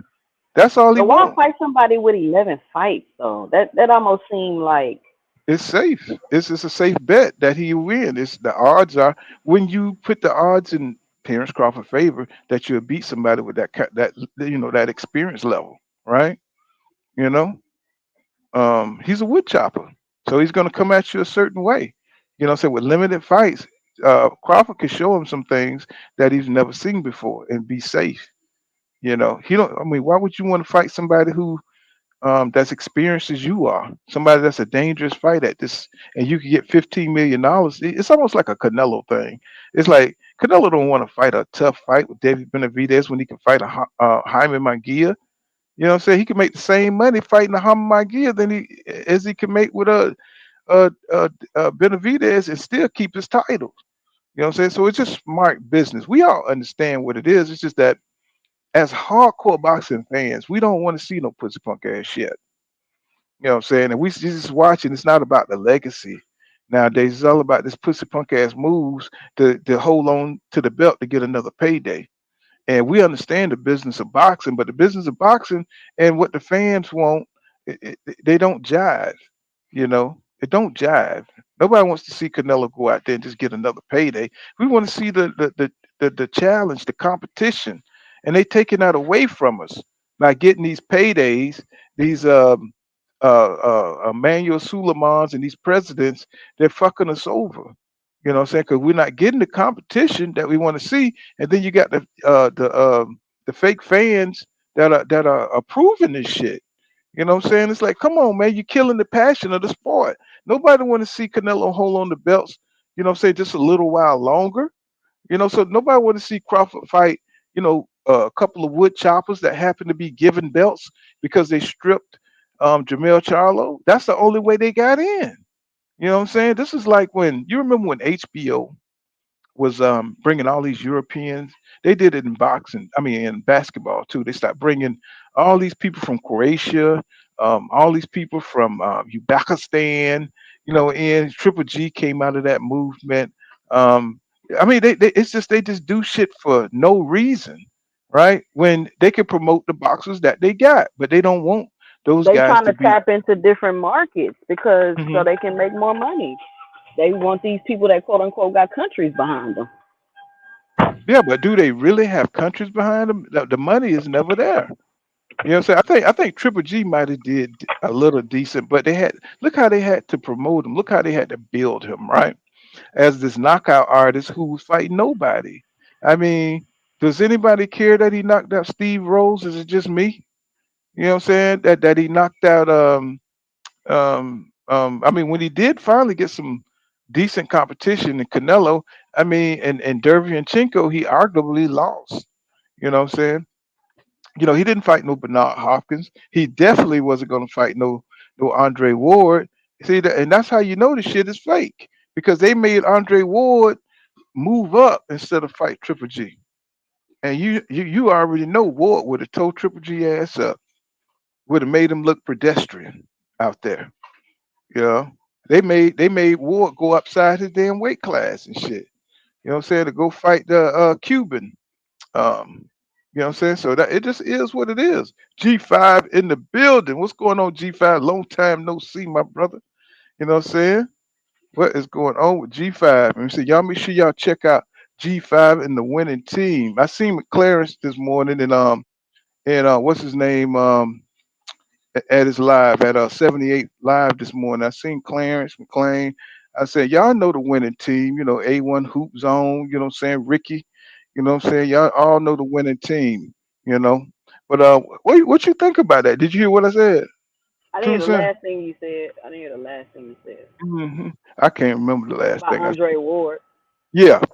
So they made him move up, right? Instead, when they started this whole European invasion on the middleweight division, HBO, and they went out of business with that bullshit. You know what I'm saying? So I don't know. Like you said, I understand they're trying to open up new markets, but you see how the zone doing. They still got to stick with the Americans. They still got to get the boots up under their belts. You see what I'm saying? Even though they try to shelve them and they still try to push their fighters over ours, right? They try to market their fighters over ours. Look what they did to Boo Boo Andre. Um, they wouldn't allow him to fight the Triple G's or the Canelos. They wouldn't allow that. So could we know what would have happened, right? And my man got dull over there. And I hope they keep Jerron Bruce Ennis active. They protected AJ from Deontay Wilder. So look at the bullshit that's going on. What I'm saying? We always get marginalized. Our fighters, our American fighters, always get marginalized by these foreign entities, these the zone type fighters, right? I mean, the Yeah, zone companies. They get marginalized, right? So, yeah, and we just deal with the shit. You know what I'm saying? We just deal with it. Hey, you know what I'm saying? That's just boxing, so we got to get our own, you know what I'm saying? And you don't support the PBC. Now, I'm not saying the PBC is the end all be all, but when you got somebody that look like you that's shooting for you, then you got to, you know what I'm saying, try to get over there and build that shit up, right? And you can make money on the front end and the back end and whatever end that you can create your own path as long as you willing to fight. And the problem I have with the PBC is that they're not they're not active enough. I think that's why they lost Boots. Boots was supposed to be the opener, y'all, for the Amazon Prime. They were supposed to be the openers for that. They were supposed to be the ones against Keith Thurman and all that, but something went wrong with that bullshit. but You know the what I'm fighters be turning down this stuff though. I know a lot of people blame PBC, but is it PBC or do the fighters be turning down these saying? fights, Mm-hmm. or is it a little bit of both? Mm-hmm. Mm-hmm. And then I So think PBC is rebuilding. I think PBC is rebuilding because the whole landscape of boxing has changed. Eddie Hearn had it right. Boxing was going to be on the app. He transitioned it. He realized it early and was able to have, everything in place for when the transition happened.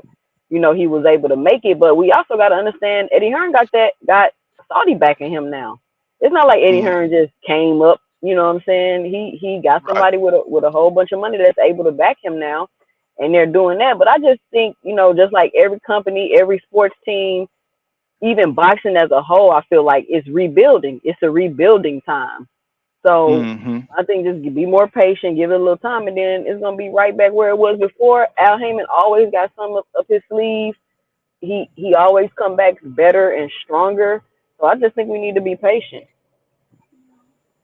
Yeah, and but you know how boxing is. Boxing is what have you done for me lately type of situation. You know what I'm saying? We, every fan is like that girlfriend with the BBL, you know what I'm saying? And she want money. You know what I'm saying? She wants you to be entertained. She want to be entertained. She want to go to the best restaurants. If you haven't done that for us lately, so the zone and matchroom are putting on the fights, that's where the fans are going. You know what I'm saying? Right now, Eddie Hearns is getting his flowers, man. He is getting his flowers. You know what I'm saying? Because he is putting on fights with the Turk, with the 5 for 5, heavyweight shits that's going on there because it's something to watch. It's something to be entertained. They putting on fights that not everybody want to see, but fights that what I'm saying, that's pretty entertaining. You know what I'm saying? I'll watch Deontay Wilder fight Zane. That's going to be a pretty good little fight because we know Wilder ain't the same. So we know that he's an older fighter now, and now they want to come out in droves and fight Wilder. He's an exciting. No matter where Wilder go, he is going to entertain us. He is going to entertain us. You know what I'm saying? And he's going to draw a crowd because people want to see, is he going to lose? You know what I'm saying? People want to see what's going to happen.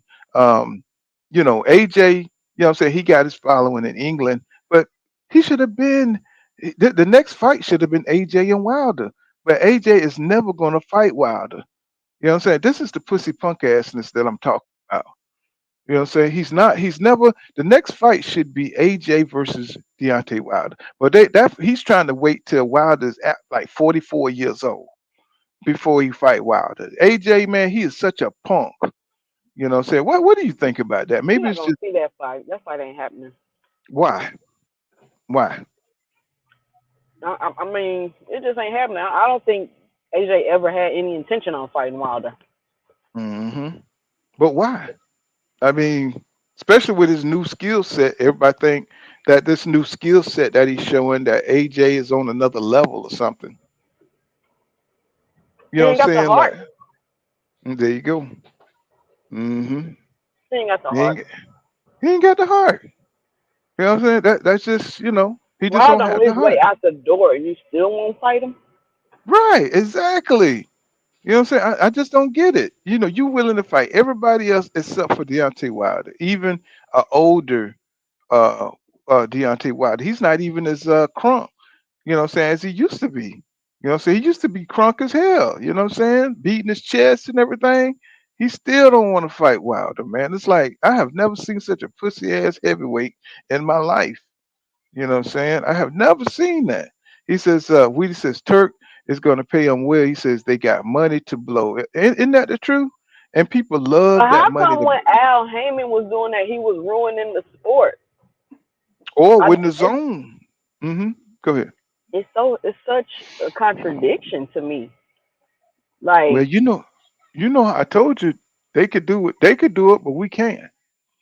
You know what I'm saying? They can do it, but we can't. I think it was Bob Aaron that was saying the PBC is paying fighters way too much money. PBC is paying their fight. Remember they tried to sue them and shit. Him and yep, Oscar De La Hoya. Remember that yep, time they yep. tried to sue him, and they were saying, how you gonna tell the PBC they paying fighters too much money? I said that had to come straight from Bob Aaron. You know what I'm saying? Because he's talking about, he's the person that tip you 50 cent, then look at you like you're supposed to be proud of that shit. You know what I'm saying? Like, go get your old ass about it. They wasn't benefiting from it though. Hmm. Exactly.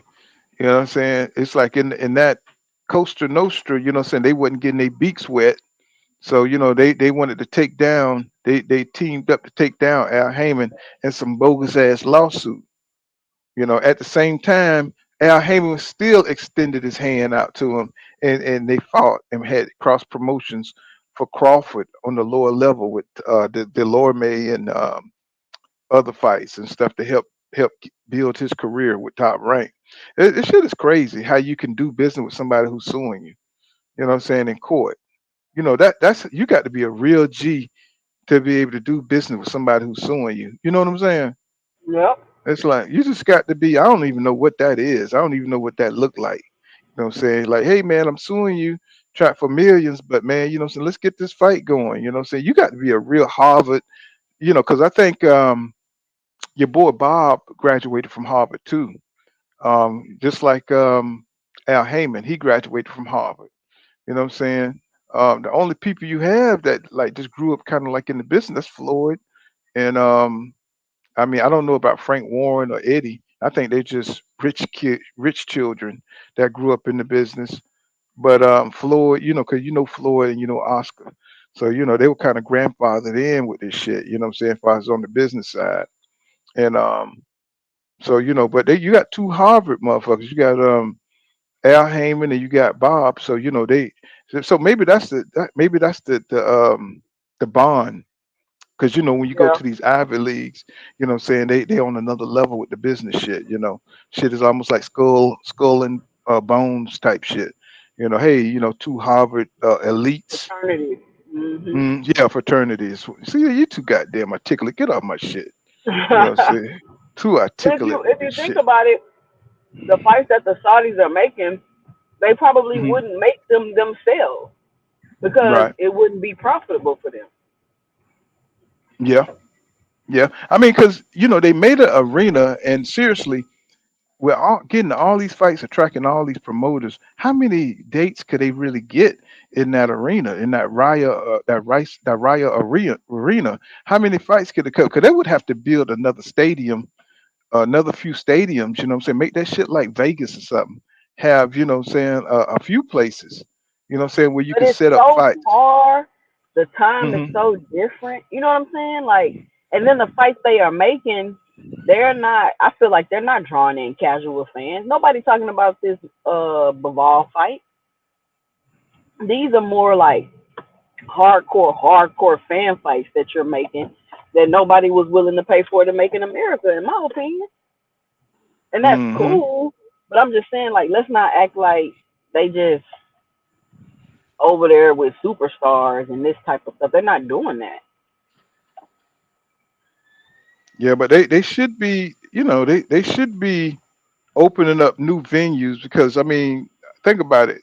The PBC got a lot of fighters, man. They got a lot of fighters that could be fighting right now.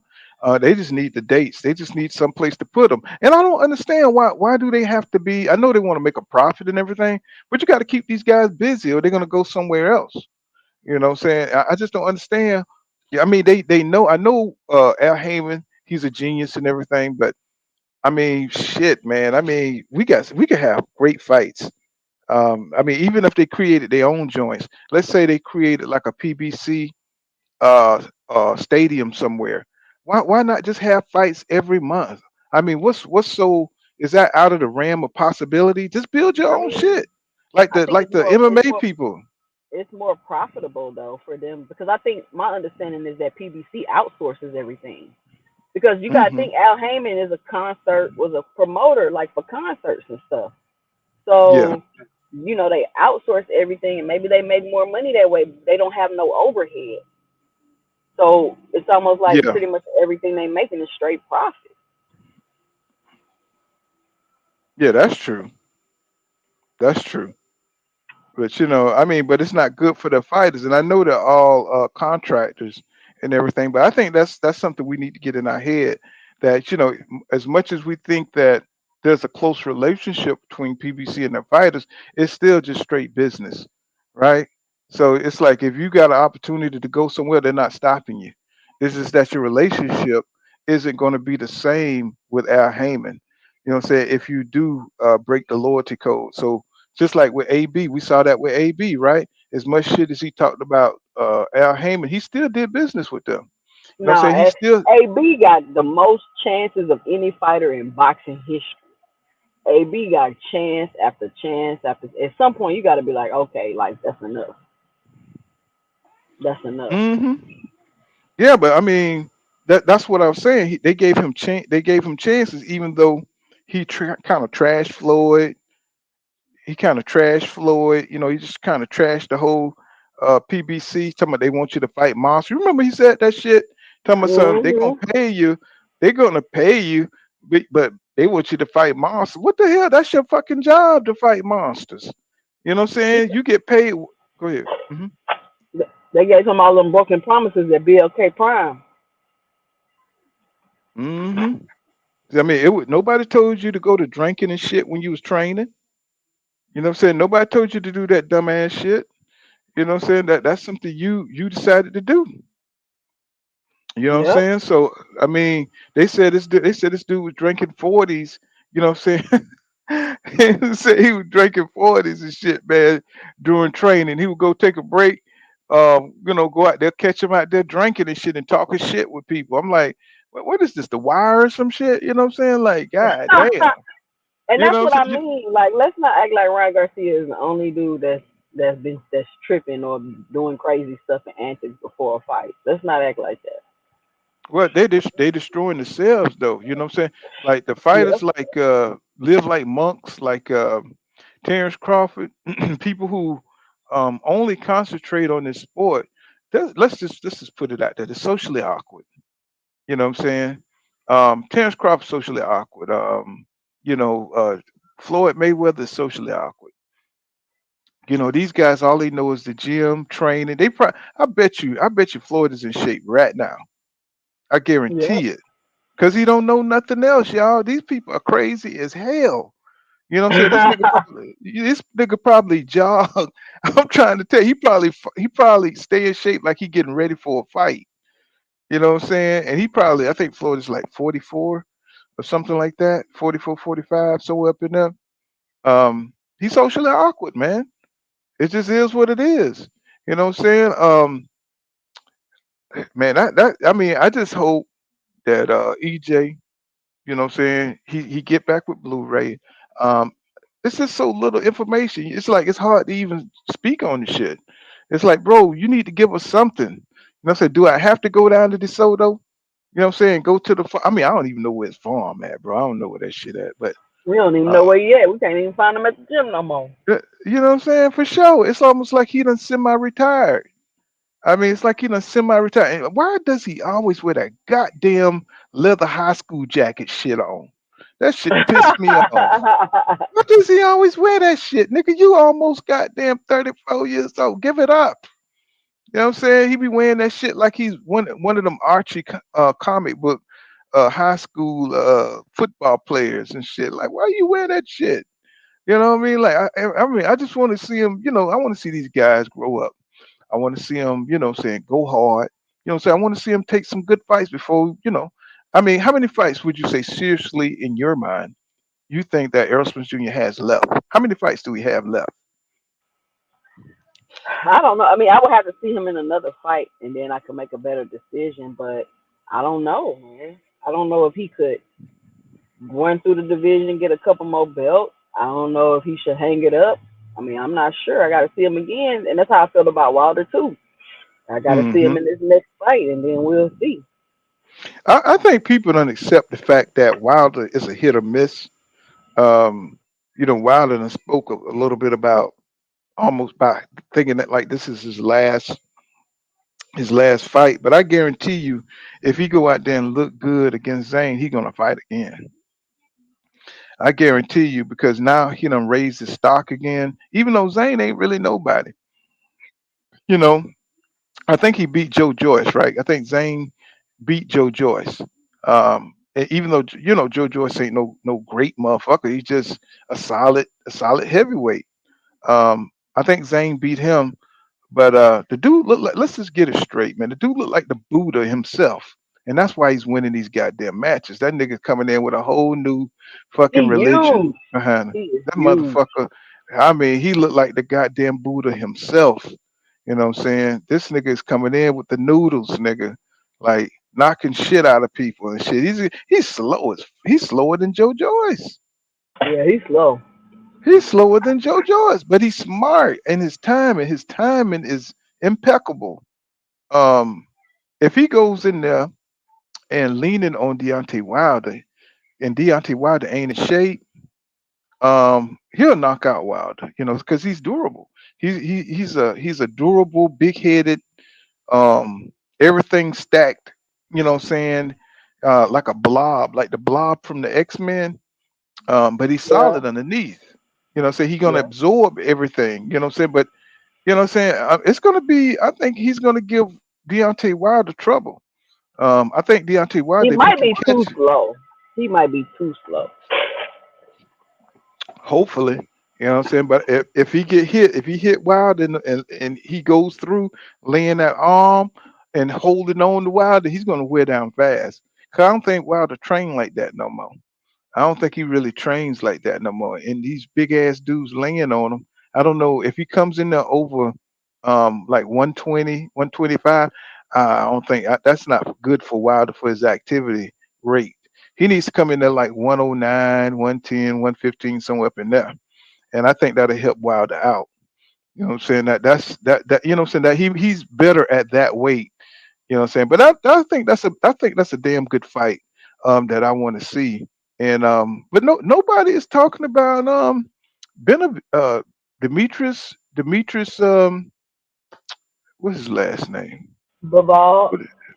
Yeah, the Babal. They're not talking about that fight. That's going to be a hell of a fight. That fight is going to That's be a hell. hardcore fan fight. That's not Yeah. a casual fan type of fight. That's a hardcore fan fight right there. And people want to see it, but it's not gonna be a lot of buzz. And I think people been wanting that fight for a while, but I don't think nobody was willing to pay for it.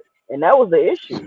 I don't know why, because that shit is going to be hardcore. That you got the Bivol who beat Canelo ass, which is another reason why it should be big, because Canelo definitely what I'm saying went into a different direction because he didn't want that smoke. What I'm saying? So that fight there's going to be hell. You got Better Beef who got 100% knockout ratio. He's got 100%. Who got 100% knockout ratio? I think Wilder came close before he took his L, and this guy's 40 years old.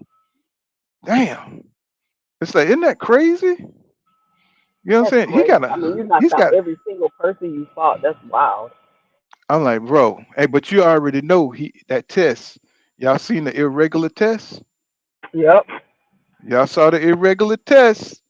So the wood choppers, is chopping. You know what I'm saying? He got And everything he, ain't ain't he, everything. ain't he like 40? How old is he? Ain't he Yeah, like that's 40? that's another teller.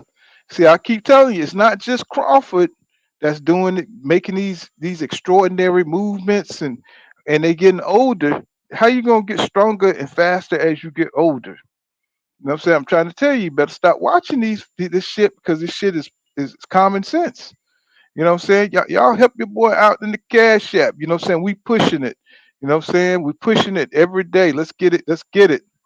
Um, let's see. Doc Kent says Wilder is crashing out, in my opinion. Says three lefts to Fury, three losses to Fury. Exposed. Say he's not a boxer, just another one hitter quitter. So yeah, I mean, at this point, they wouldn't fight my man in his youth. You remember We already two knew he cent. wasn't a boxer. We already knew he wasn't a Hmm. boxer. He And never look tried how to they, be a boxer. and look how they avoided him in his youth. We were going crazy, pulling our hair out back in 2018. People was like they was avoiding Wilder like the plague. At the same time, they was down in his skills. They wouldn't even fight Ruiz Ortiz. So they was down in both of those guys because they were the most dangerous in the division. But yet nobody would get in the ring with them, except for they would get in the ring with each other to show you that they were the top guys, right? It wasn't until them guys tore each other down was because England they stayed in their own little roost. You know what I'm saying? They wouldn't allow the Americans in like that. So until everybody started getting old, that's when okay they invited Wilder into the mix, right? So that's just how you know the shit is bullshit. You think Joseph Parker would have ever fought Deontay Wilder back then? You know what I'm saying? And then they waited till the motherfucker got about 3 or 4 fights before, and then they let Wilder come in, just straight dry, with no Off a tune-ups. long layoff and a short notice fight. Right. So it's like, come on, man. It's like, I mean, this shit is bullshit. That's the only way to allow Wilder in. You know what I'm saying? That's the only way. And so they could say that Wilder was never anything, was never good, was never on their level. It's like, man, this shit is bullshit. You know what I'm saying? Unless you're a fan that look behind and look beyond all that shit, you would really fall for the bullshit that they do. I don't think Wilder would have ever been invited over there if he would have stayed, remained active. I don't think he Yep. ever would have got invited to that shit. You know what I'm saying? They Yep. would have still been just talking shit over social media, and they just would have never allowed that shit to happen. They're You know what using I'm saying? Wilder to promote it. Like if you look at their promotion, Wilder face all on everything. Like he the main card. Right, right, right. That's for sure. That's for sure. Because he's exciting. I mean, think about it. I mean, if you think about who is the most exciting heavyweight right now on the planet. Even with him being old, I say Deontay Wilder by a long shot. I don't think Tyson Fury is exciting. He just talk a lot of shit. I don't think Usyk boxing style is exciting.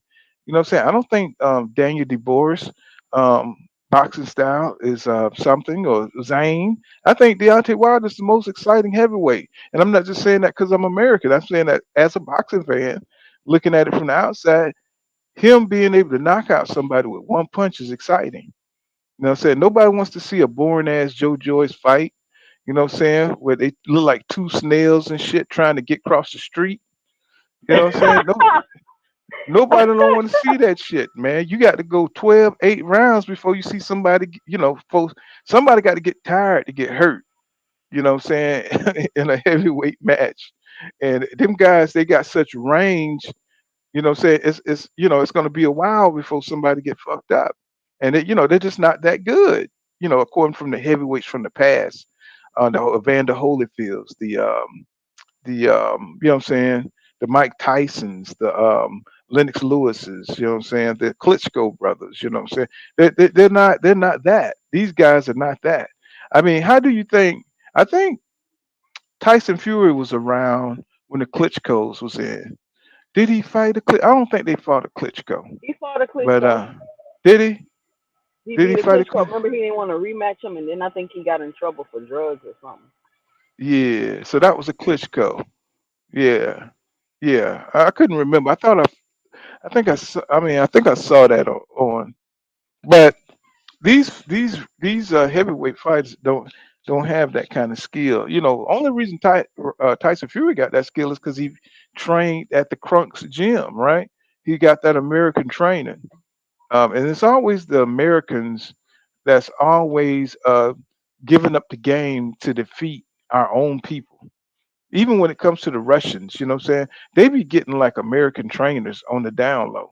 You know what I'm saying? They put their people out front, but in the gym, it be the Americans that teaching them, you know what I'm saying, different techniques and different styles. People don't peep that. You know what I'm saying? These people are getting paid to go over there and train these guys, or they'll come to America. And if you look, they be always out of Bakersfield, California. They always be out of different places where, or right across the border where these black trainers can reach them and go over there and train them up right quick. You know what I'm saying? So they could get some soul in their shit. You know what I'm saying? It's just, I'm telling you, man, the game is not what you think. You know what I'm saying? A lot of these people thinking these guys are just good, but they getting it right from Detroit. They're getting it right from you know what I'm saying, the Mexicans, Mexican style. They're getting it right from America. You know what I'm saying? They just paying for it. You know what I'm saying? They're just paying for the skill set. That's like people paying for kung fu lessons. You know what I'm saying? So you can fight like Bruce Lee, you know. It's the shit from China. The shit is from China, but Americans, they paying for the skill set. You know, Doc Kent says real boxing fans knew he was a one hit quitter, but him KOing damn near there's all his opponents made him a money draw. He says, "Yep." He says, "Emmanuel Stewart's a brother, a brother at that." That was a weird dude. I used to like when Emmanuel Stewart come on HBO and say the wrong shit that's against the programming and shit, and they used to have to correct them and shit. You know what I'm saying? Because Emmanuel Stewart, he'll fuck around and say the truth sometimes. Especially George. They used to do George like that too. He'd get off the script that they want him to push with Triple G and stuff. You know what I'm saying? And they used to have to correct them and stuff because Jim Lampley good for getting you back on script. But Emmanuel Stewart, he used to be down with the program. You know what I'm saying? As long as he get his fighters in there and you know what I'm saying, get some HBO time. He was willing to play the role so his fighters could get a chance to, what I'm saying, be seen and stuff like that. So that was kind of interesting, you know what I'm saying? But a great trainer, um, just a little compromise, you know what I'm saying, because he wanted to play ball with HBO. And it really didn't get nobody nowhere. Well, I can't say that because Lennox Lewis, say he was successful. You know what I'm saying? He was successful, pretty successful. Um, so what fights are you looking for? What's the next big fight you're looking forward to, Two Cents? Frank Martin, Oh, Tank Davis. mm. Who said somebody said that they didn't think that was Ryan Garcia. He said he don't think Tank gonna win that. Do you think he really believed that or that's just some shit he's saying? I mean, they in the same camp, so I mean, of course he's gonna say that. hmm He said he don't think he gonna beat Frank Martin. Frank, you saw Frank Martin training, right? Yeah, I seen him train. He looks extra swole. That may play against him too. Being that thick, that I ain't gonna say thick. That homo. I gotta say that. Can't say a nigga extra thick. Um, no, what I'm If saying that he shit thick, just he sound thick, wrong as fool. hell. If he thick, he But yeah, he's almost turned into a damn Is he weightlifter. shorter than Tank, or are they the same height? Because I think. Hmm. I think Tank will struggle with fighters shorter than him because he's not used to that. Hmm. Hmm. I don't But know if Frank Martin's shorter than him. Frank Martin look like a little dude too. yeah, I think he is short. So I think they round about the same height. My problem is he just got to get those. He got to get that second guessing himself out of his game. I think that's where he's going to hurt himself. Um, where he don't know when to go to the inside. Um, his transition needs to be more flawless. Well, I Um, mean, I think it's his lack of experience. Like if Frank Martin wasn't so old and he had the opportunity to get more fights in, I would be like, okay, maybe he got a real good shot. But I just think his lack of experience is really gonna go against him in this fight. hmm. I mean, so you think he'll probably make a mistake because of the big fight atmosphere, or it's just like he's just gonna miss a cue I or mean, I miss a think he's cue? gonna make several mistakes that Tank is gonna be able to capitalize off of because Hmm. I mean, like let's be honest, like Tank is very experienced. Kim and Calvin, they're able to put together great game plans. Tank's ring IQ is impeccable. The footwork, his defense. I mean, it's just he's just got so much over Frank, in my opinion. Even though Frank has the athleticism and he has the speed and possibly the power to beat Tank, it's so many other things that he's missing to me, and that's why I think that Tank will come out victorious in this fight. So I mean, so it's not the fact that Frank isn't one dimensional. It's just the experience. You think it's just there's a difference in Yeah, the experience. You know what I'm yeah, saying? I like mean that. putting it all together. Like he haven't been in a ring and been in enough situations. I feel like Right. to just be able to put things all together. I feel that because I mean I kind of feel that way too. I feel like he's like maybe a couple of fights off from fighting. You know what I'm saying? But my thing is Frank has fought some fights where he had to think his way through, um, and he don't have quite the talent that Tank has. He don't have that one hitter quitter. He got power, but he don't have that thump that makes you think twice about it, not getting hit again like that. Um, at least he haven't put it together to where he's using it to the way Tank is doing it. Tank will let you hit him and he'll hit you. You know what I'm saying? Just to put that fear inside your mind that you don't want to get counted like that again. And I think that's going to be something serious for Frank. So I don't think he ever been hit like that. I don't think he's ever been hit to where Tank is going to hit him, and he's going to have to prepare himself for that. I don't know how do you prepare yourself for a dude that can, make you lose your sight by hitting you in the head like he did hit the Garcia. How you going to protect yourself against some shit like that, where your lights just go out for a second? You know what I'm saying? But you got to get back in there. Yeah, I mean, I Mhm. think like I don't know if people noticed, but and this is a sign of greatness that I don't think people give Tank credit for. Everybody, for the most part, that Tank fights, they're better after they fight him. Mhm. They're better after they fight him. So I think Frank will be better after this fight, and I think he'll be able to gain some experience that he needs to be better in future fights. But I think right now he just don't have it. Like he just hasn't experienced it yet. And I mean, Tank will knock your lights out, literally, like you was just saying. So, I mean, I don't know. Do you go in there and try not to get hit? Like what do you do? Mhm. Like, how do So you? I ask people all the time, like, how do you beat Tank Davis? And all people always say to me is that he starts slow. Okay, well, what does so that mean? You try to rush out there and rush him? Like, how do you beat Tank? So would you say that Tank is the Mayweather of his era? Is he the Floyd Mayweather of his era? I would say so. I would say so, even though people gonna say, "Oh, Tank ain't fought nobody," but I mean, I think it just kind of seems like that because of where he's at. Mm-hmm. It's gonna always seem like he ain't fought nobody, no matter who he fights. Because you're that much better than everybody. Yeah. And then it's almost like y'all want Go ahead. y'all want Go him to ahead, T. go up. Y'all want to go up 1,000 weight classes.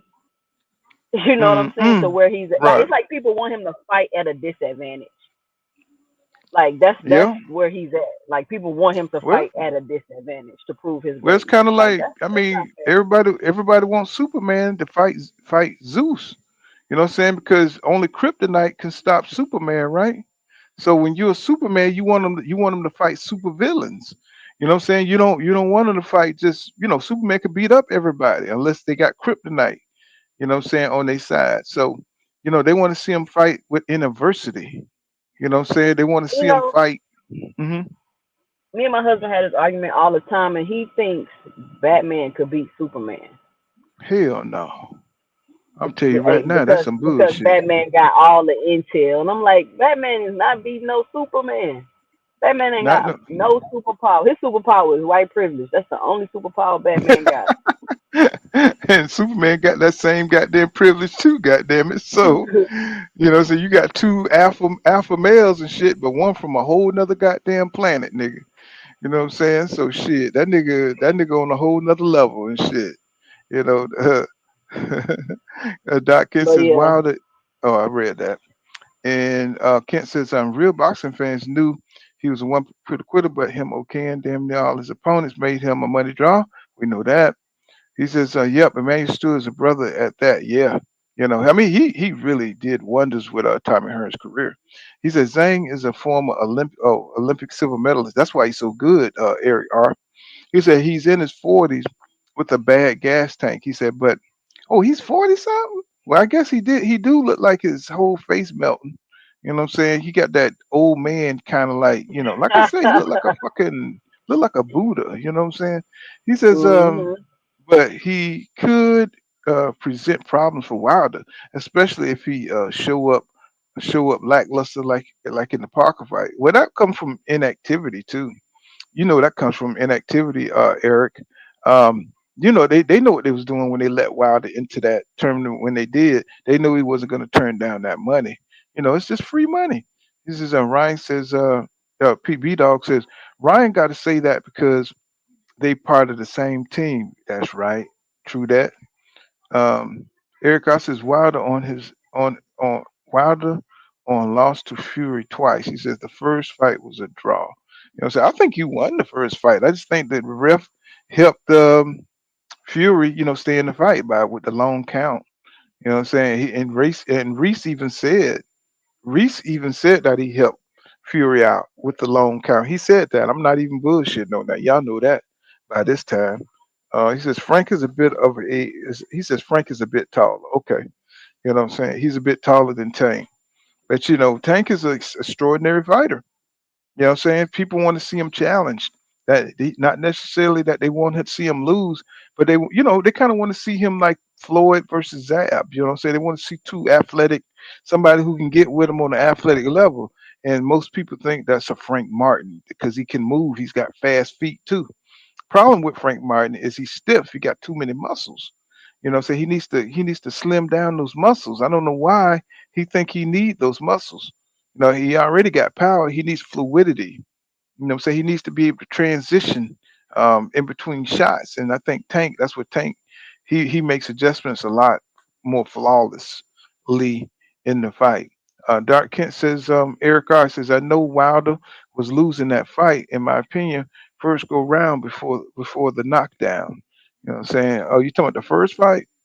Sure, you can make that, but we know Wilder don't go for rounds. You know what I'm saying? He goes for ass.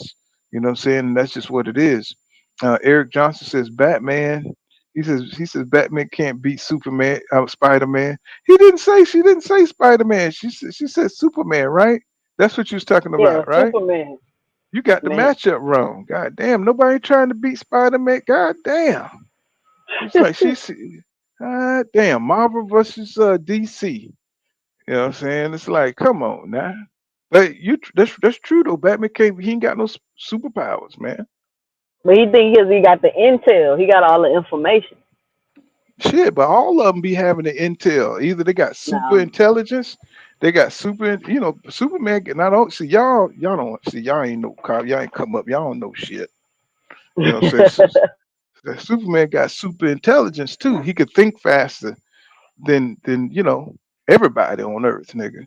You know what I'm saying? I mean, Spider Man. You know what I'm saying? He's a scientist. He's a poet scientist I ever seen. This nigga done invented shit that can hold webbing that can hold building shits and shit. You know what I'm saying? Yeah, why you pole, my nigga? Why you won't market that shit? You know what I'm saying? I mean, he done created. He's a chemist. He's a scientist. You know what I'm saying? But he always living in that busted ass apartment. He done been a teenager for 40 years. No, even more than that. He done been a damn teenager for goddamn 60 years. 60. Him and Stan Lee. You know what I'm saying? And I'm sure he Jewish. You know what I'm saying? Because they created him, and so I don't know why he's poor. They should. Why Spider Man can't come up? Why can't he level up? I don't think they You know worried what I'm about that stuff. They not capitalistic. saying? Well, he should level up. I mean, You know when what you got I'm saying? superpowers, do you really need money?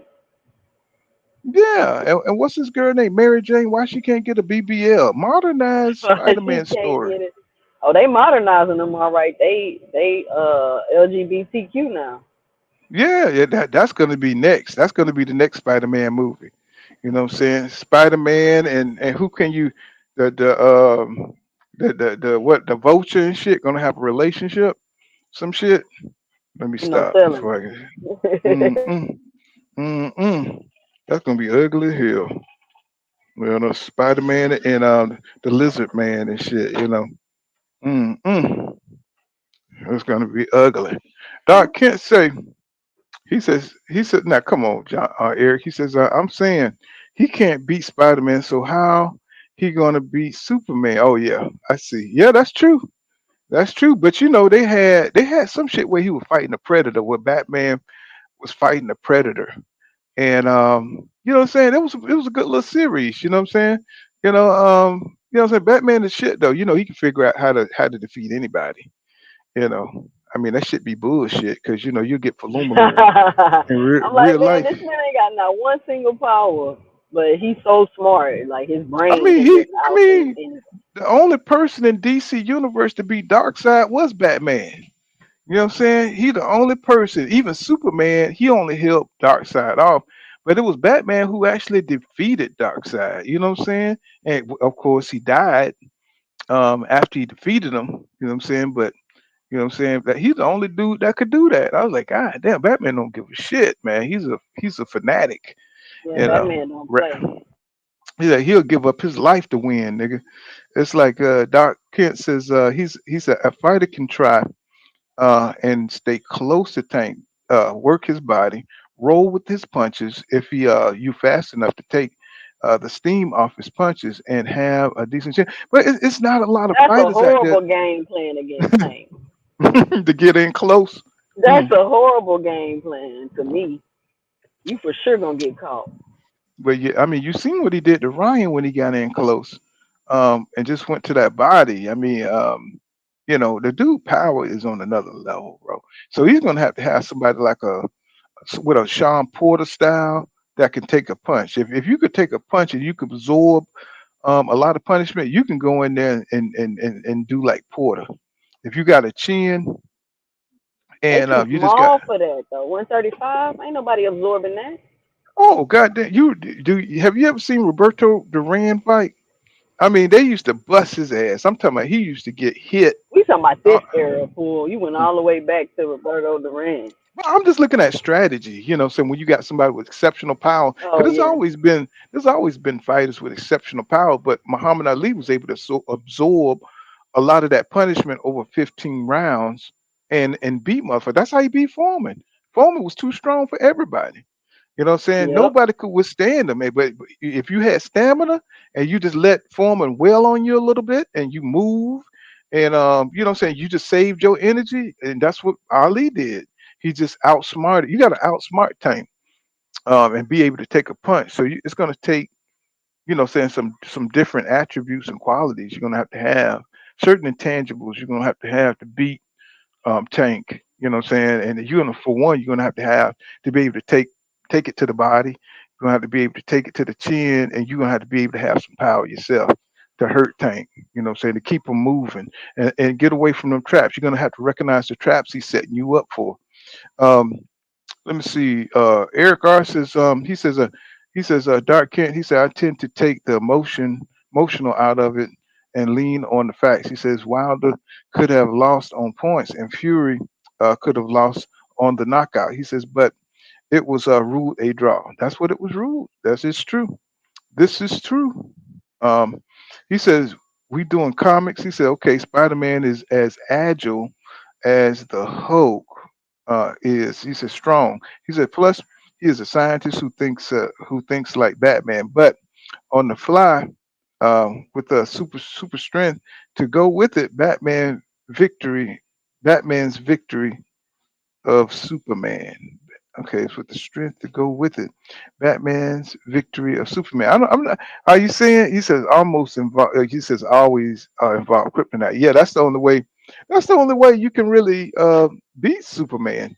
You know what I'm saying? You know what I'm saying? If you're gonna have that kryptonite, you know, and he loses that strength fast. I don't know if you ever saw the last Batman Superman movie where Batman set up all that shit and then he finally hit him with the kryptonite and shit smoke, you know what I'm saying, arrow or whatever it was. He had Batman. That was the only time Batman started getting in his ass, you know what I'm saying, when he hit him with that Batman kryptonite smoke. And he was just throwing his ass around. He went crazy on his ass when he went weak. He knew he only then when that damn shit wore off, man, Batman was like, "Oh hell, god damn it, this is a goddamn problem, god damn it." That was a good movie. But Batman can't really fuck with Superman. Superman never go all out on Batman either, because he likes Clark Kent, So I mean not Clark Kent, god damn it. He likes some Bruce Wayne. Bruce Wayne is a dickhead, man. And people don't Absolutely. tell you this, but Batman is crazy. People don't understand that He a the psychopath. yeah, he's crazy. People don't understand. They don't get it that Batman is crazy himself. You know what I'm saying? He's got two split personality, and Batman is the real personality. Bruce Wayne is the character that he plays. People don't understand that. That he's also an insane motherfucker. You know what I'm saying? That's why white folks love him. Because he's a fucking psychopath. You know what I'm saying? He just don't kill people. You know what I'm saying? That's why they love Batman and they love the Joker. You Well, know. he's a sociopath. A psychopath Huh? is born that way. A sociopath is created because of their circumstances. So I think once his parents got killed, and that kind of turned him into a sociopath. Okay, well, I mean that sound about right, you know what I'm saying? But yeah, you know what I'm saying, pretty much, so he just don't kill motherfuckers. Um, because they say what a sociopath is he creates his own moral code or whatever, and Right. you keep your own morality or whatever, and that's why he moves the way he moves and shit, because he think, he moves to the beat of his own drum and shit. There's a lot of y'all here are psychopaths. You know what I'm saying? A lot of y'all, because y'all won't hit this fucking cash app. You know what I'm saying? Hit the cash app. You know what I'm saying? Y'all motherfuckers crazy and shit. I said, what's going on, Eric? In the building. I remember what you said, but I'm just going through a lot of moving and stuff like that to different companies and stuff like that, bro. I'm still trying to get on and in transition and stuff. I just never have time to like complete all the projects that I want to create. You know what I'm saying? I'm very creative, but I just need time to go, to get to it. I wish I had like a grant like white people on National Geographic and just be able to, develop some shit that I want to develop. You know what I'm saying? I think I would turn this social media thing into something that I could work with, what I'm saying, and retire on. Eric also said if you want to argue and try to angle to angle theory, he says, does does use he said to use Superman as an example versus Spider-Man, I'd use Batman victory over Darkseid instead. I was just talking about that, Eric. I was just talking about that. You know what I'm saying? But everything for Batman is all about strategy. And a lot of the it's about strategy. You know what I'm saying?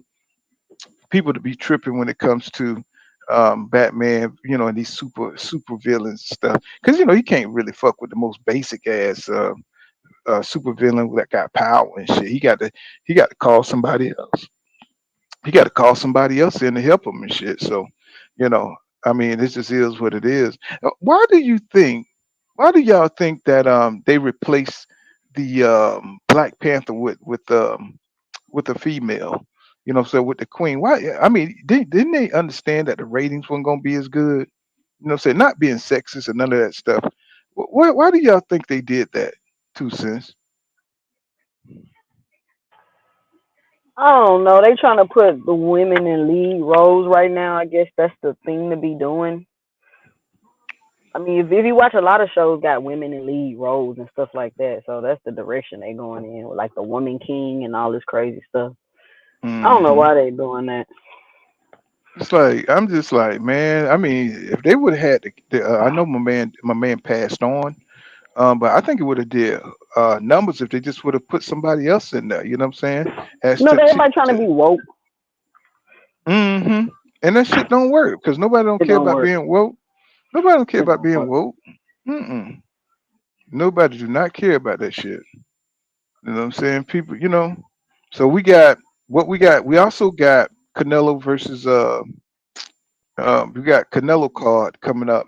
Are you interested in this card? Not at all. Not it. Not, You, I don't. you, I don't. I'm not. I'm not. I don't really watch Canelo like that. Like I never really fooled with Canelo like that. what? And Well, then when I did start getting into Canelo, I was like, this why I was never interested. so what about Maurice Barrios versus Madonna? I'm kind of interested in that card. Oh, that would be a Uh, good fight. That'd yeah, be a I good mean fight. that's who fighting. Marius Boreals and this Madonna, Fabian Madonna. I want to see, because Madonna fights so damn rugged, man, and he throws a lot of punches, and look like his brother fights the same way. I think that's going to be an exciting fight. Saying, I mean, I'll probably watch all these prelims, and I probably won't even watch the goddamn, Jamie Munguia, 'cause I don't think that fight is going to be worth a shit. You know what I'm saying? And then you got what's his name? Brian Figueroa. I mean, I don't know if he got left what he got left in the tank. But I know, of course, how he fight. He fights with a lot of punches. Never heard of this Jesse Magalino or something. Never heard of him. That's gonna be probably pretty interesting to watch. I don't know if I want to pay my money though to see Canelo. You know what I'm saying? But I do, you know what I'm saying? But I do want to see his Thanos because I haven't seen him in a while. Haven't seen him fight in a while. It's Thanos. Damn, that's not it. Shit. I done spread it shit all over the place. Let's see. Let me see. Where I put the thing? It's Thanos. There you go. Since Thanos, he's fighting. Yeah, he gonna beat the shit out of Gabriel Mastery. He gonna beat the hell out of his ass. Mastery, he must be got somebody behind him because he done got a lot of robberies. You know what I'm saying? This dude done got a lot of robberies. Eric I said, if you argue and try to the angle theory, he says, if you try to argue and try the triangle theory, he says, does the triangle theory? Oh, I got you. You're supposed to put it together. He says, does use Superman as an example, Spider-Man? I think I read that. He says, Dark Kent. He says, your eyes saw Fury. Fury legally okay. He says your eyes saw Fury legally okay. He said, but the ref allowed it to continue. He says, but when the back of your head hits the canvas, that's supposed to be the end of the fight. True that. True that. That is true, man. But as we know, we got to go with what the record books say, and you can't believe what your lying eyes telling you. You know what I'm saying? You can't believe what your lying eyes are telling you. He said they love to put females in females in a male role, but or put the alphabet representation in action films. He said, but forget that they aren't the audience who are coming to see those movies, so they flop. But they don't seem like they care about them flopping it. Erica, they don't care about them shits flopping. It's just the agenda is more important than the movie doing well, which spells trouble. Because if you're willing to just put these images out there so people it'll be normal, it's kind of like like we grew up watching Rambo movies. We grew up watching westerns. We grew up watching where the male was the hero. This is going to be the era where these kids seeing nothing but the females being heroes and going out there throwing five niggas and shit cross tables and shit. You know what I'm saying? Coming out. You know what I'm saying? Paying bills and shit, throwing money. You know what I'm saying? Being pimps. They the pimps now. You know what I'm saying? I'm talking about. Now you know it's true. Now you know it's true. So the women gonna be hardcore and shit. These little young women and shit. I feel sorry for you young guys. You know, so when y'all get up there, when y'all get older and shit, you know, these women gonna be going through. We're gonna be trying y'all ass for sure. They're gonna be really trying y'all ass and shit. You know, some of you gonna get your ass whipped too. You know what I'm saying? Because you be trying to be looking pretty and shit. You're gonna be coming to work with bruises and shit and black eyes and shit. Like, what's wrong with you? Nothing. I tripped. I tripped. Oh, I know. They're gonna shut my ass down for sure. I'm saying they're gonna shut my ass down talking like that. He's promoting. He promoting. Like, you ain't gonna get me like that. Mm-mm. But yeah, man, that's. Well, I think we cooked for 4 hours. That's pretty much it, man. You know what I'm saying? I appreciate. It's cooked You know what I'm for. saying? Yeah, I think it was good cook. You know what I'm saying? Hey, definitely let me know when you're going live. If you want to go live tomorrow, I'll come on your joint and we just kick it. It's You know what I'm hard for saying? me to go live during the week. Like I could be on somebody else live, but it's because I could still move around. But trying to do it myself, that'd be hard for me to do. Oh, okay. Well, whenever, you know what I'm saying? You know me, I'm down. I ain't got no ego like that. You know what I'm saying? I'll pump up anybody's shit. Get on there, blow it up. You know what I'm saying? I'll even argue back and forth with motherfucking on other people's shit. I just don't like to do it on mine. Cause I know I'm gonna be talking for a long time. You know what I'm saying? I know Hmm. I'm be running my mouth for a long time. So that's why You I gonna don't be do on it on tomorrow? I'll be traveling tomorrow. You know what I'm saying? I'm probably if I'm loose, yeah. But if I'm not done driving or whatever, you know what I'm saying, I probably won't. But I'll probably All right. go on other people's shit. But I appreciate you. I really appreciate you. And um, that's pretty much it, man. I see Doc Kent. Appreciate you coming through, Eric. All You know, right, see. y'all. I'm peace out, boy. I'll catch you next time you up here. Hey, no doubt. Appreciate you staying with me.